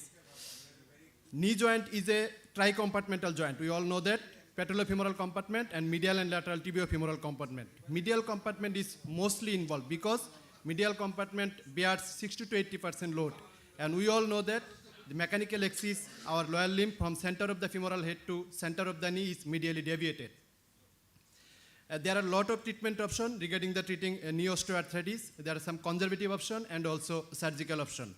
Conservative option includes physiotherapy, intraarticular steroids, proper counseling of the patient, but surgical option includes arthroscopic debridement, total knee arthroplasty, unicondyle arthroplasty, and two realignment osteotomy, high tibial osteotomy and proximal fibular osteotomy. But my study is proximal fibular osteotomy because it is the alternative of high tibial osteotomy, because high tibial osteotomy has a lot of complication, paroperative, as like paroperative more chance of neurovascular injury, paroperative needs hardware, and postoperative needs more rehabilitation time, and postoperative also developed complication like non-union and implant failure. But proximal fibular osteotomy is a very simple and effective procedure for treating the medial compartment osteoarthritis of the knee joint. But how proximal fibular osteotomy works? There are a lot of theory, and I mention about the two theory only. Look at the X-ray. Medial side of the knee joint is supported by single cortex from tibia, and it is cancellous component, and advancing with the age, it is collapsible. But lateral component is supported by three cortex, one from fibula, one from tibia, and two from fibula, and it is non-collapsible. Advancing with the age, as well as developed medial joint space reduced and varus deformity. Proximal fibular osteotomy weakens the lateral support and as well as subsequently increase the medial joint space and correct the varus deformity. Our another theory is non-uniform settlement of the tibial plateau. It weakens the lateral support as well as our load shifted from medial to lateral side and correct the subsequent varus deformity and also increase postoperative medial joint space. My purpose of the study is to evaluate the clinical and radiological effects of proximal fibular osteotomy in the management of medial compartment osteoarthritis of the knee joint. Our total 27 cases, among this 21 female and 6 male patients. Why female? Medial osteoarthritis of the knee joint more affect the female patient, and a maximum follow-up 18 months. Measurement variables of my study, a visual analog scale, Oxford knee score, pre and postoperative femorotibial angle and medial and lateral joint space, pre and postoperatively. It is a very simple procedure, only 30 minutes needed, and every orthopedic surgeon do this surgery very comfortably. After anesthesia, positioning of the patient, painting and draping the operative area, and identification of the osteotomy site is very important of this surgery. And look at that, identification osteotomy site is 6 centimeter away from the fibular head. If we done osteotomy before this site, more chance of common peroneal nerve injury. If osteotomy done below the 6 centimeter, lowers the efficacy of the surgery. And this is a very simple skin incision, 3 to 4 centimeter. Then this is the deep dissection. And after osteotomy, this is 2 centimeter fibula, osteomized fibula. And after operation, patient follow up at 14 days, 2 weeks, 6 weeks, and 18 weeks, 14 weeks, then annually. And after results of this study showing all significant results. After operation, visual analogous get significantly reduced, medial joint space also significantly reduced, all of my patients. And according to the Oxford knee score, about 27 patients, 15 patients belongs to mild to moderate, and 10 patients in satisfactory results. 1 patient only complication, postoperative paresthesia developed. After review of the results of my study, it is revealed that proximal fibular osteotomy is recommended for the management of medial compartment osteoarthritis of the knee joint. These are the few journals regarding my case. And this is my first case, Mrs. Rukia, 55 years old, bilateral medial compartment osteoarthritis of the knee joint. Look at that, preoperative proximal fibular osteotomy done in the right knee joint. And this is the scanogram of the patient. This is the femorotibial angle. And last follow-up at 48 weeks, preoperatively medial joint space 2.3 millimeter, but postoperatively at 48 weeks, it is 3.8 millimeter. That's the preoperative gait, antalgic gait, squatting difficult, but after operation, patient comfortably squat. This is my second case, Mrs. Jusna, bilateral medial compartment osteoarthritis of the knee joint, proximal fibular osteotomy done in the left knee joint, preoperative joint space 3 millimeter, and postoperative joint space significantly increased, 3.9 millimeter. And preoperatively patient squatting difficult, after operation patient easily squat. And this is the third case, Mrs. Tamina. It is joint space not significantly improved, only 5 millimeter improved, but patient clinically improved. And this is my third case. So at first, take home message after this study, proximal fibular osteotomy is not alternative for the total knee arthroplasty. It is the alternative for high tibial osteotomy. But in our country people, it is a very cost effective and short surgical procedure, less time consuming surgery. Patient sharing, thank you all. Thank you. Thank you, Ghulam Mahmood, for your nice and brilliant presentation. So now the time of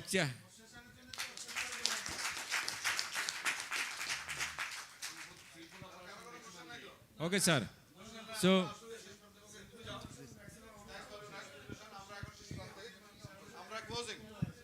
আমরা closing ceremony করতে যাচ্ছি। Closing এর জন্য আমাদের রেসিডেন্টের তরফ থেকে একজন, যে কোনো একজন আসো দেখি। এক মিনিট, আমরা 5 মিনিট শেষ করে দেব। রেসিডেন্ট, এনি রেসিডেন্ট একজন আসো, আসো ওদের আসো। তোমার আমাদের কনফারেন্স সম্বন্ধে একটা কথা বলে দাও। একটা কথা, কনফারেন্স কেমন লাগলো দেখে আমাদের মনের কথা বলতে পারছো কিনা? আমাদের মনের কথা বলতে হবে তোমার। এই সমস্যা সেটা বলো। না হলো না। না তো 22 করে দিল। তোমার একটা কথা বলো। না দিয়ে দিন। স্যার, এই কনফারেন্সটা অ্যাকচুয়ালি বাংলাদেশের যত অর্থোপেডিক সার্জন এবং দেশের বাইরে যারা আছে তাদের জন্য একটা বড় মিলন মেলা।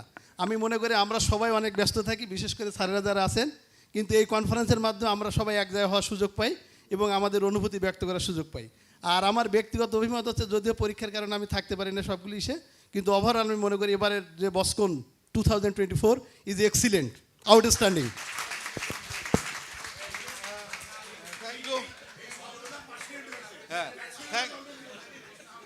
থ্যাঙ্কস ভবতোষ। আমি যদি রেসিডেন্ট হতাম, আমি এখানে বলতাম যে স্যার গত 3 দিন যাবত মর্নিং সেশন বন্ধ। আমরা এত ভাবছিলাম স্যার, কারণ মর্নিং সেশনের সময় আমরা প্রতিদিন ডায়রিয়া হইতে হইতে সকালে যেদিন প্রেসিডেন্ট থাকতো, সকালে ওখানে ঢুকার আগে 3 থেকে 4 বার বাথরুমে যেতাম। এই 3 দিন আমাদের ডায়রিয়া হয় নাই, আমরা ভাবছিলাম স্যার এই 3 দিন। আমি যদি রেসিডেন্ট হইতাম। ধন্যবাদ ভবতোষ। সেকেন্ড আনোয়ার স্যার কিছু বলবেন? আনোয়ার স্যার বলবেন আমাদের কোনো সময় সিনিয়র একটা বলতে হবে। সিনিয়র আমার মনে হয় এটা সাকসেসফুল হয়েছে। তো কিছু কিছু তো ড্রব্যাক সবগুলো প্রোগ্রামেরই থাকে, এটারও কিছু আছে। তো আমার মনে হয় আমাদের সায়েন্টিফিক অ্যাক্টিভিটিসগুলোকে আরও সুশৃঙ্খলভাবে করা উচিত। আর আমার কাছে আরেকটা যেটা মনে হয় সেটা আমাদের সময় জ্ঞান নিয়ে একটু চিন্তা ভাবনা করার সময় আসছে, কারণ আমরা কোনোটাই আমরা ইন টাইম একটা সেশনও আমরা কিন্তু অন টাইম শেষ করতে পারিনি। এই ব্যাপারে আমাদের সবাইকে সিনসিয়ার হতে হবে। ধন্যবাদ। Thank you sir. আসলে আমাদের অনেক পেপার জমা পড়ে, এরা অ্যাকোমোডেট করতে পারে না, তা আমাদের সিনসিয়ার হতে হবে। আমরা যখন টাইম পাই 8 মিনিট সময় আমরা 10-12 মিনিট এটা ইউজ করি, এই জন্য সমস্যা হয়ে যায়।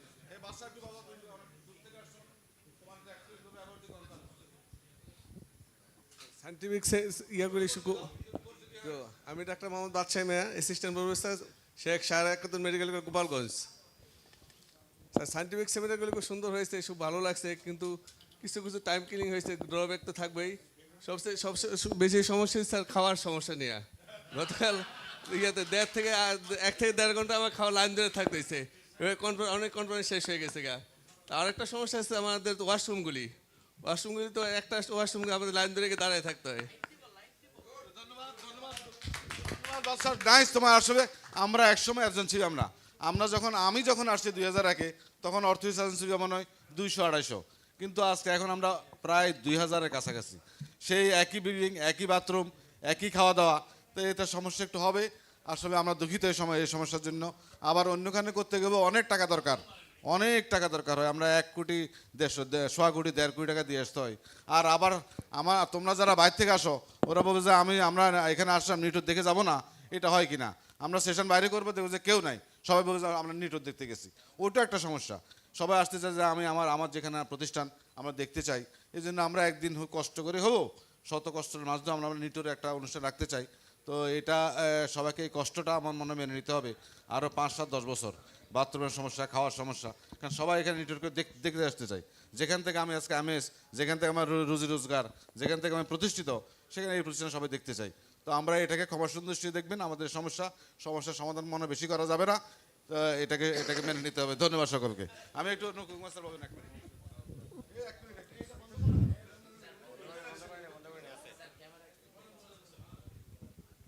আমি সর্বপ্রথমে আমাদের বসের president, secretary as well as organizing কমিটিকে অনেক ধন্যবাদ দিচ্ছি। আমি পজিটিভ সাইডই বেশি দেখি। আগে বেস্ট পেপার সেশন ছিল, সেটাও আছে, এবং তার সাথে সাথে রেসিডেন্সি যে সেশন একটা করা হয়েছে, এটার জন্য আমি স্পেশাল ধন্যবাদ দিচ্ছি অর্গানাইজিং কমিটিকে। তাছাড়া আর একটা সেশন আমি যেটাতে ছিলাম চেয়ারপারসন, টিউমার সেশন। এই যে ডিভিশনগুলো ভাগ হচ্ছে, arthroscopy, arthroplasty, hand surgery, paediatric orthopaedics and tumour session. আমি তো অনেক আগেও বলছিলাম যে এই যে আমাদের অর্থোপেডিক অনকোলজি দরকার আর কি। আসলেও আমার মনে হয় যে আপনারা এখন যারা ইন্টারেস্টেড তাদেরকে ট্রেনিংয়ের জন্য বাইরে পাঠায় এই সাইটটা ডেভেলপমেন্ট করার জন্য আমি অনুরোধ জানাবো বর্তমান প্রেসিডেন্টকে, যাতে এটার পোস্ট ক্রিয়েশন হয় বিভিন্ন জায়গায় এবং সার্ভিসও পায়। আর আমি তো মনে করি যে আমাদের আগে যেভাবে প্রেজেন্টেশন হইতো এখন অনেক ইমপ্রুভ করছে। আপনারা এটা স্বীকার করেন আর নাই করেন, এটা আমার অভিজ্ঞতা হিসেবে বলতেছি। আর আমি সবাইকে ধন্যবাদ জানাচ্ছি, এই বর্তমান president, secretary as well age past secretary and all the persons, senior person who are present there. And thanks to all, it is nicely organized, it's nicely completed. This is my last opinion. Thank you sir. আমরা চেষ্টা করি, এটা একটা সমন্বিত কাজ, সবারই এখানে থাকতে হবে, সবাই করার জন্য এটা একটা সভা অনুষ্ঠান করা সম্ভব।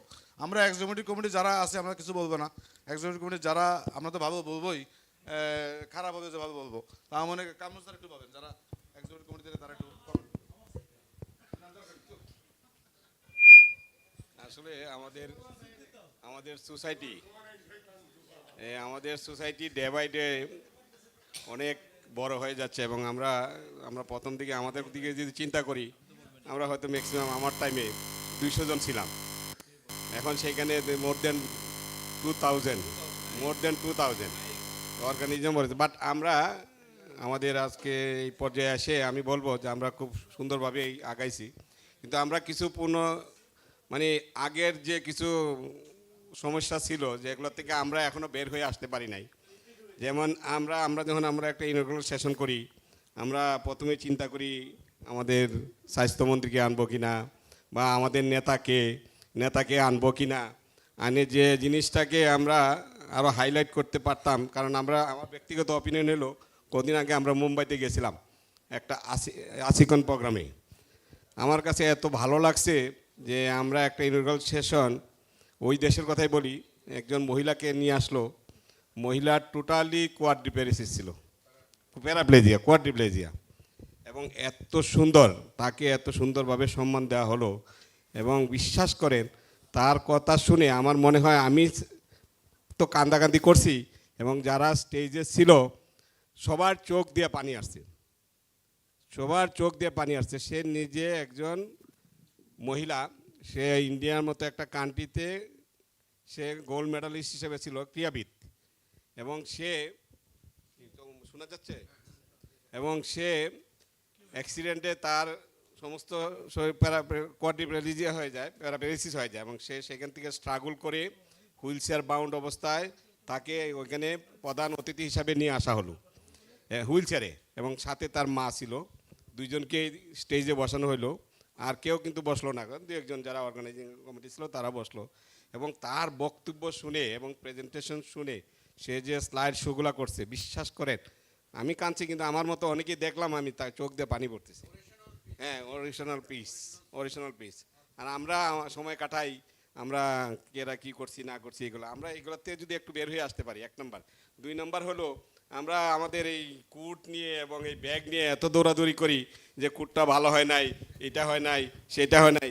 আমরা যেন স্টেপ বাই স্টেপ এগুলোর থেকে আমরা বের হয়ে আসতে পারি, কারণ এত কুট জমা হয়েছে, হ্যাঁ, এবং এত ব্যাগ জমা হয়েছে, বাসায় রাখার আর জায়গা হয় না।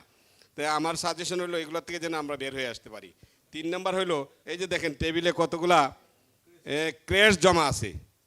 আমরা তো বয়স হয়েছে পর থেকে বিভিন্ন সেমিনারে যাচ্ছি, ইন্টারন্যাশনাল সেমিনারে, না হয় অন্তত 50টা সেমিনারে অ্যাটেন্ড করছি আমার এই বয়সে, কিন্তু কেউ আজ পর্যন্ত দেয় নাই আমাকে একটা, এই ভাই এই যে আপনি পেপার প্রেজেন্ট করছেন এটা নেন, ইভেন সার্টিফিকেট হয় বলে যে ওইখানে দেওয়া আছে, এখান থেকে নিয়ে যায়েন, অথবা অনলাইনে পাঠিয়ে দেয়। আমার কাছে অর্গানাইজিং কমিটি, আমাদের এই বিগ সোসাইটির আমার কাছে অনুরোধ হলো, ভবিষ্যতে আমরা যেন এইগুলোর থেকে বের হয়ে, হ্যাঁ, এইগুলোর থেকে আমরা যেন বের হয়ে আসতে পারি। হ্যাঁ, তবে আমি আশা করি আসলে আমাদের অর্গানাইজেশন খুব বড় হয়েছে, আসলে আমরা খুব খুশি, সুন্দরভাবে এটা শেষ হয়েছে। সবাইকে অনেক ধন্যবাদ। ধন্যবাদ কামরুল ভাই। আসলে এই সাবকন্টিনেন্টে এগুলি একটু সমস্যা হয়ে যায়। আমি এবছর আয়োজনে গেছি, ওদের কিন্তু স্বাস্থ্য প্রতিমন্ত্রী আসছে, কিন্তু ওরা টেবিল দেয় নাই, উনি বসে, আরও 2-4 জন ছিল, উনি বসে অ্যাডভাইস দিয়ে গেছে। তো এই সাবকন্টিনেন্টটা এমন একটু সমস্যা, মন্ত্রীরা মেনটেন করে আমাদের দেশ। এই ইউরোপ আমেরিকাতে কিন্তু আবার কারা আনে না। আমি আয়োজনে এবার গেছি, আয়োজনে লখনৌতে, ওখানে ওদের কিন্তু স্বাস্থ্য প্রতিমন্ত্রী আসছে, কিন্তু ওরা সামনে টেবিল দেয় নাই, চেয়ার দিয়ে দিচ্ছে, শহীদ ভাই চেয়ার দিয়ে দিচ্ছে, চেয়ারে 4-5 জন বসে এই আধা ঘন্টা থেকে ওরা চলে গেছে, হ্যাঁ, মোমবাতি যাবে চলে গেছে। তো আমাদের সাবকন্টিনেন্টের সমস্যা হয়, আমাদের অনেক করতে চাইবে, অনেক কিছু করতে পারি না। ধন্যবাদ তবুও কামরুল ভাই, এটা আমাদের আস্তে আস্তে করতে হবে, আমরা আগাচ্ছি। আমরা আগে যেরকম ঘন্টা, আমাদের মন্ত্রী দেখেন যে আমরা আগের বার আমাদের মানে সেশন রাখছি 6টা পর্যন্ত, মন্ত্রী 6টার আগে চলে আসছে। আমরা জানি মন্ত্রী আসবে মিনিমাম 1 ঘন্টা পরে, কিন্তু মন্ত্রী এসে 1 ঘন্টা বসে আছে। তা আমাদের আশা আছে ইমপ্রুভমেন্ট, হ্যাঁ, এটা বসে থাকতে হয়েছে, কিন্তু এবার আমাদের মাননীয় মন্ত্রী 1 ঘন্টা আগে চলে আসছে। তো এটা আমাদের শিক্ষণীয়, আমরা এখন সামনে থেকে এটা আরও করতে হবে। তো সর্বশেষে একদম শেষ মুহূর্তে আমাদের প্রফেসর কাউসার ছিলেন ওনাকে, তো অনেকক্ষণ ছিল আমাদের রেসিডেন্স সেশনে। আমি কাউসারকে এক কথা বলার জন্য অনুরোধ করছি। আচ্ছা, থ্যাংক ইউ ভেরি মাচ। আমি অ্যাকচুয়ালি গেস্ট এই জায়গায়, তো আমার কাছে খুব ভালো লাগতেছে, মনে খুব সুন্দর লাগতেছে। এটা একটা ভালো জিনিস। এটা আমি অবশ্য জানি যে অর্থোপেডিক্স সোসাইটিরই মনে হয় এটা একটা ট্র্যাডিশন, না, যে প্রেসিডেন্টের গলার মধ্যে। তো এইটা আমার মনে হয় যে সব সোসাইটি, হ্যাঁ, বসের প্রেসিডেন্ট, হ্যাঁ, তো এইটা সব সোসাইটি স্টার্ট করতে পারে। আমিও একটা সোসাইটির সেক্রেটারি, তো এটাও একটা লার্নিং আমাদের জন্য। আর এখানে আমি যা যা দেখতেছি সবাই আমার মানে পুরনো সবাই, অনেকেই খুব ভালো লাগতেছে তাদের দেখে। আপনাদের এই সেশন প্লাস হলো যে আমি 3 দিন তো ছিলাম না, আজকেই প্রথম দেখলাম, but your conclusion from the student side and from the senior faculties, যে নিশ্চয়ই বলা চলে যে এটা একটা ভেরি সাকসেসফুল আপনাদের এই কনফারেন্স হলো আর কি। তো খুবই থ্যাংক ইউ ভেরি মাচ আমাকে ইনভাইট করার জন্য এখানে। তবে একটা জিনিস বলবো, সেটা হলো যে সাপোর্টিং, আমি one of part of your মানে সাপোর্টিং ইয়ে যে আমি অ্যাকচুয়ালি আজকে ওই নিউরোপ্যাথিক পেইন সম্পর্কে আমরা একটু এভিডেন্স বেস ওইটা করলাম। এখানে physical medicine is also your supporting subject, anaesthesia also your supporting subject. তো এই ইন্টারন্যাশনাল কনফারেন্সগুলিতে এই ব্যাপারগুলিও ইন ফিউচার যদি ইনক্লুড করা হয়, পেইন এগুলিকে যদি ইন ফিউচার ইনক্লুড করা হয়, আমার মনে হয় যে কনফারেন্সের strength will be more higher. Thank you very much, thank you very much. Sir আমরা আর এক্সিকিউটিভ কেউ বলতে চাই না, আমরা ক্লোজ করে দিই। ওয়াহিদ আসো, শহীদ ভাই আসেন, আমরা স্যার সিনিয়র স্যার সবাই আসে, সবাই আসো, আমরা একটা ছবি তুলি, আমরা ক্লোজ করি। আমাদের জাহাঙ্গীর একটু বলবো আমাদের প্রায় 3 দিন 4 দিনের এক মহাযজ্ঞ শামীম বলতে হবে, একটা মহাযজ্ঞ গেছে। আমাদের এখানে প্রেজেন্ট আছে আমাদের organizing committee professor Shamim, Kazi Shamimuzzaman, chairman organizing committee এবং secretary organizing committee doctor Rajib এবং হ্যাঁ দিচ্ছি আমি আমার secretary general doctor Jahangir Alam এবং আমি নিজে প্রেসিডেন্ট প্রফেসর মোনাইম হোসেন। আমি অনুরোধ করছি আমাদের সেক্রেটারি অর্গানাইজিং কমিটি রাজীব, সে অনেক দিন যা পরিশ্রম করছে। জায়গা হবে না।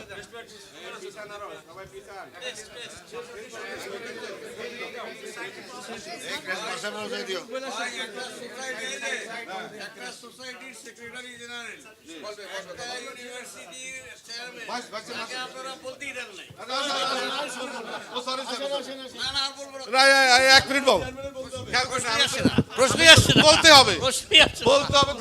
তুই তো একজন I am happy, I am happy, I am happy, I am happy. বল বল বল, এই মাইন্ড করে অনেক বাত করে। বল বল বল।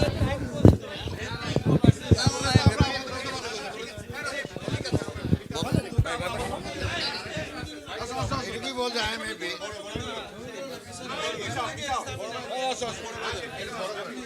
বলছেন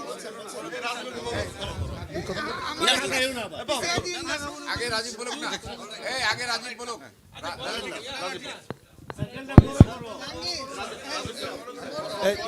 রাজীব একটু বলেন সামনে।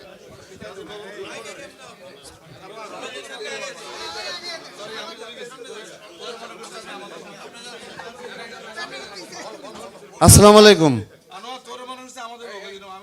বসকন 2024-এর সমস্ত participant, organizing committee, executive committee, আমার সিনিয়র শিক্ষক, আমন্ত্রিত অতিথি এবং অন্যান্য event cameraman, ladies and gentleman, সবাইকে অন্তঃস্থল থেকে ধন্যবাদ এবং ভালোবাসা। যদি আমাদের কোনো ভুল ত্রুটি হয়ে থাকে ক্ষমা সুন্দর দৃষ্টিতে দেখবেন, ভবিষ্যতে আমাদের জন্য দোয়া করবেন। সবসময় আমরা ভালো থেকে উত্তরোত্তর উন্নতি করতে চাই। আপনাদের আবারও উজ্জ্বল ভবিষ্যৎ কামনা করে বক্তব্য শেষ করছি। আল্লাহ হাফেজ, আসসালামু আলাইকুম। অর্গানাইজিং কমিটির চেয়ারম্যান আর ডাইরেক্টর নিটোর দুইটা পজিশন থেকে কথা বলতে চাই। প্রথমত আমাদের একজন ডাক্তার বলেছে এখানের ইনফ্রাস্ট্রাকচার ফ্যাসিলিটি সম্পর্কে, বাদশা বলেছে। আসলে নিটোরের পক্ষ থেকে আমি ক্ষমা প্রার্থী যদি কোনো ডিসকমফোর্ট থেকে থাকে, ইনফ্রাস্ট্রাকচারাল কোনো সমস্যার জন্য কষ্ট পেয়ে থাকেন, নিজের বাড়ি মনে করে এটাই মেনে নেবেন। কারণ NITOR can I talk and continue?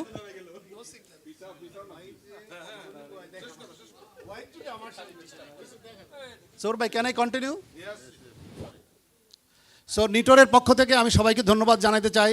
আমি আছি, পরবর্তীতে আরেকজন আসবেন, এটা সবাই আসবেন। এবং মোনাম ভাই যেটা বলেছে, যেটা আসলে বাইরে করতে পারি, কিন্তু এটা আবেগের জায়গা।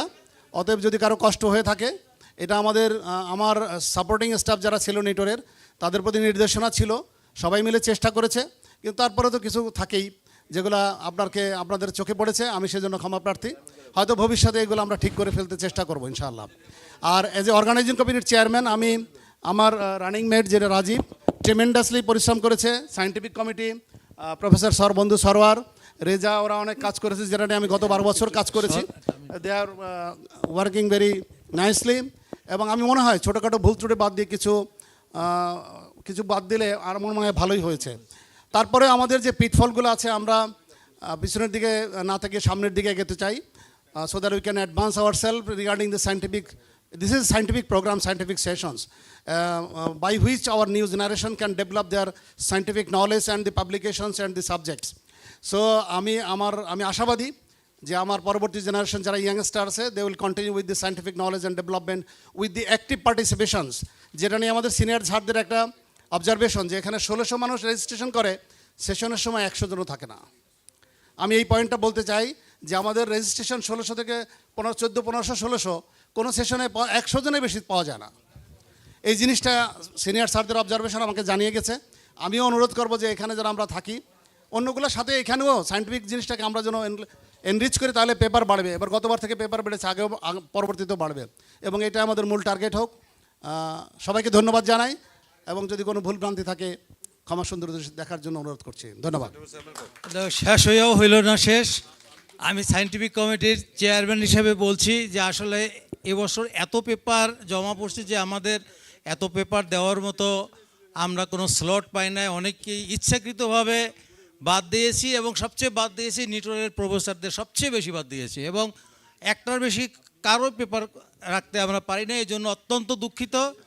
আর ভবিষ্যতে আমরা বসে ঠিক করব যে আরও একটু ইলাবোরেট করা যায় কিনা, তাহলে সায়েন্টিফিক পেপারগুলো আরও মোর কনজামশন করতে পারবো। এই অনিচ্ছাকৃত ত্রুটির জন্য, ভুলের জন্য ক্ষমা চাচ্ছি। তাছাড়া সবচেয়ে বড় আরেকটা জিনিস হলো যে খুব সময় মতো সায়েন্টিফিক সেশনগুলো শেষ হয়নি অনেক ক্ষেত্রেই, বা শুরু করতে পারিনি। এটা আপনারা বোঝেন যে সব লোক আসে না সকালবেলা, তো আপনাদের প্রতি অনুরোধ থাকবে আপনারা সবাই সকালবেলায় চলে আসবেন, এবং সেশন শেষ না হওয়া পর্যন্ত আপনারা যাবেন না, এখানে থাকবেন।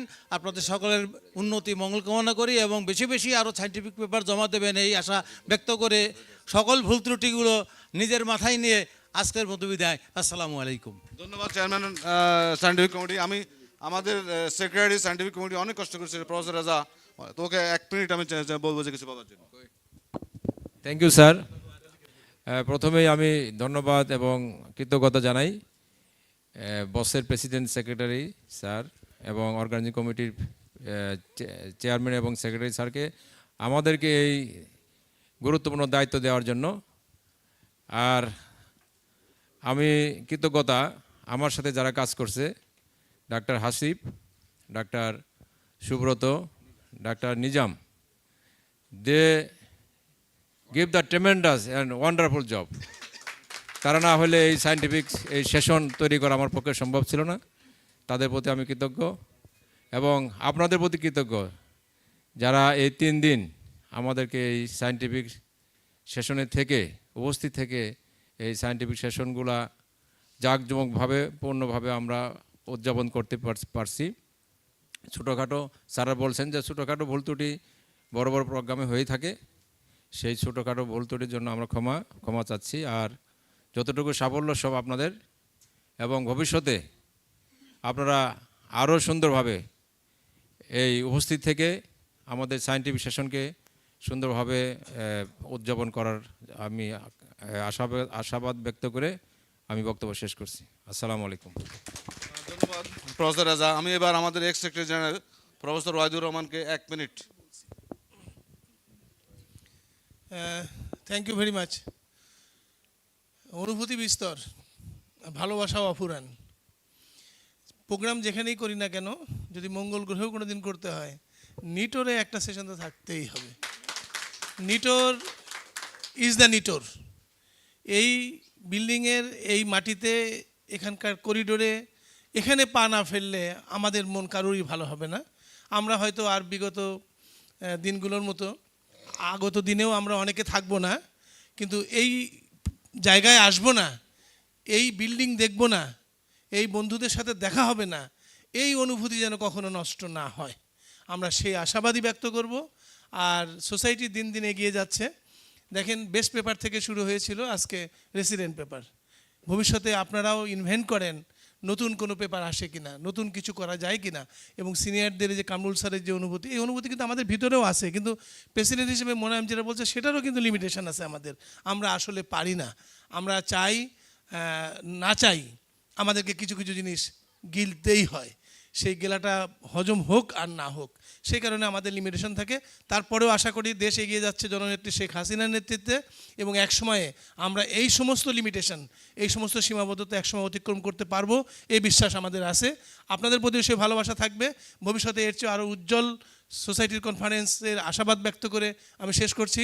জয় বাংলা, জয় বঙ্গবন্ধু, বাংলাদেশ চিরজীবী হোক। ধন্যবাদ আমাদের এক্স সেক্রেটারি জেনারেল। তারপর আমাদের আছে ex secretary general professor Saidul Islam sir. আমি জানি না এই এক্স সেক্রেটারি জেনারেলের তকমা থেকে কবে বের হবো, আমি কিন্তু ভাইস প্রেসিডেন্ট এখন। আচ্ছা, আমি বলি অর্গানাইজিং কমিটি এবং এক্সিকিউটিভ কমিটির পক্ষে আমার কাজ করার সুযোগ হয়েছে, এই জন্য আমি অত্যন্ত কৃতজ্ঞ মনে করছি নিজেকে। এবং বাংলাদেশ অর্থোপেডিক সোসাইটির কনফারেন্সে কাজ করতে পারাটা আমার সবচেয়ে আনন্দের বিষয়, আমি এটাকে এনজয় করি। আমরা সবাই মিলে চেষ্টা করছি অনেক, যে কথাগুলি আপনারা বলেছেন আমরা আমলে নিলাম। পরবর্তী এক্সিকিউটিভ কমিটিতে আলোচনা করে আমরা চেষ্টা করব ভবিষ্যতে 2 দিন বাইরে করার 1 দিন নিটোরে করা, এটা আমার প্রপোজাল, তাহলে সুবিধা হবে।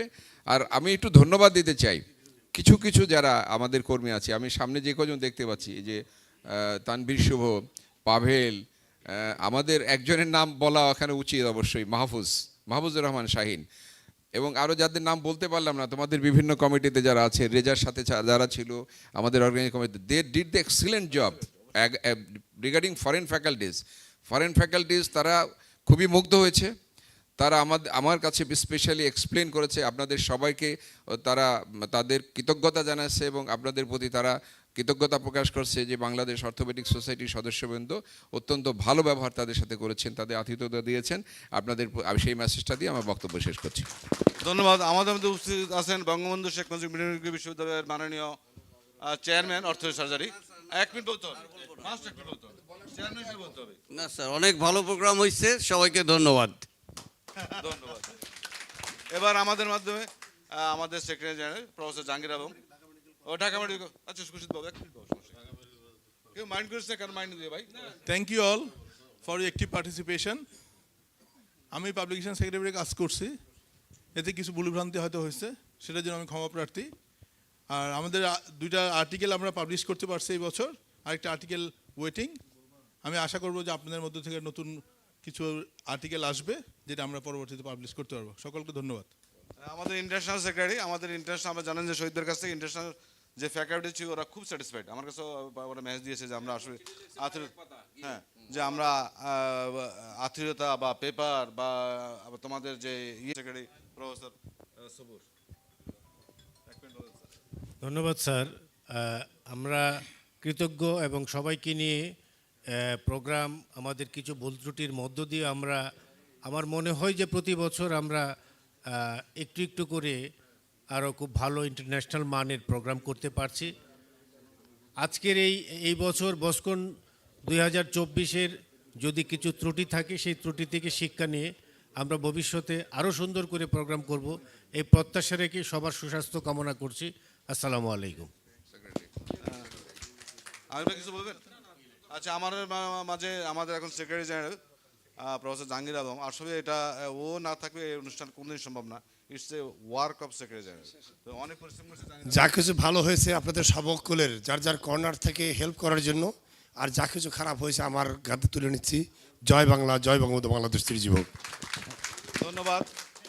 আপনাদের দোয়া চাই, আরও ভালো, আরও আমি আশা করি আগামী কংগ্রেস আরও ভালো হবে, আরও সুষ্ঠু হবে, সুন্দর হবে, এই কথা বলি আমি শেষ করছি। ধন্যবাদ সকলকে।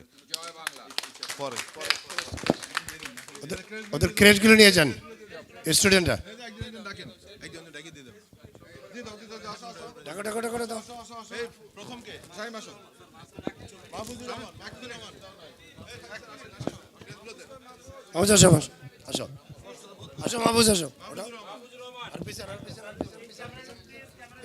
Mahfuz Rahman, please come to the dais.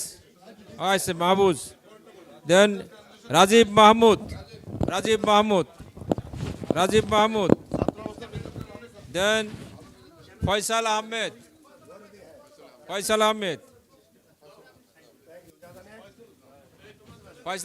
Present nicely. Hamidul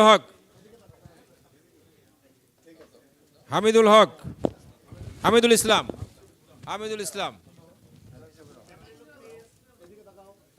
আমরা উঠতেছি তো। এমডি রেজাউল করিম জানা ওই দিবে। Rezaul Karim, excellent presentation. Babadoosh Kumar. Brilliant presentation. Babadoosh. Din Islam. Also present nicely. Okay. Tarek Anwar Shishir. Tarek Anwar Shishir. He also present nicely. Jafri Ahmed. Very good. Excellent presentation.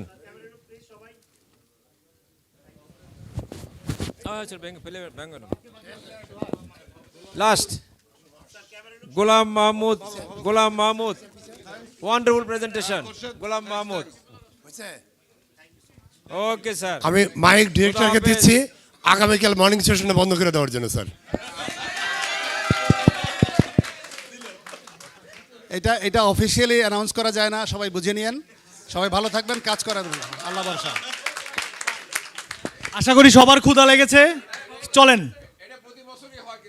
জ্ঞান অনেক জ্ঞান নিয়েছেন, এখন পেটের পূজা করেন। চলেন চলেন সবাই খেতে চলেন, সবাই লিফটের 5। ছবি তুলি স্যার একটা আপনাদের সাথে।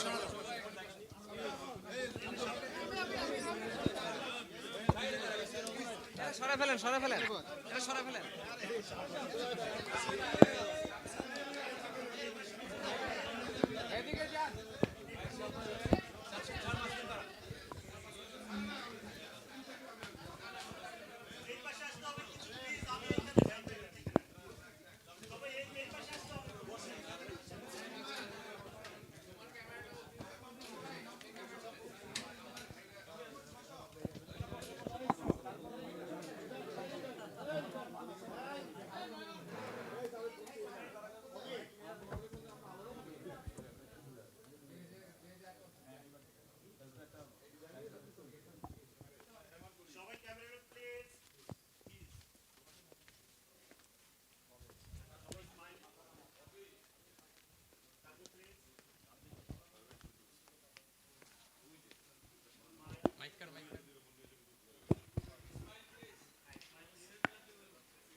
আচ্ছা আমি তাহলে ব্যাগ রেখে আসি। হ্যাঁ আপনি খাইতে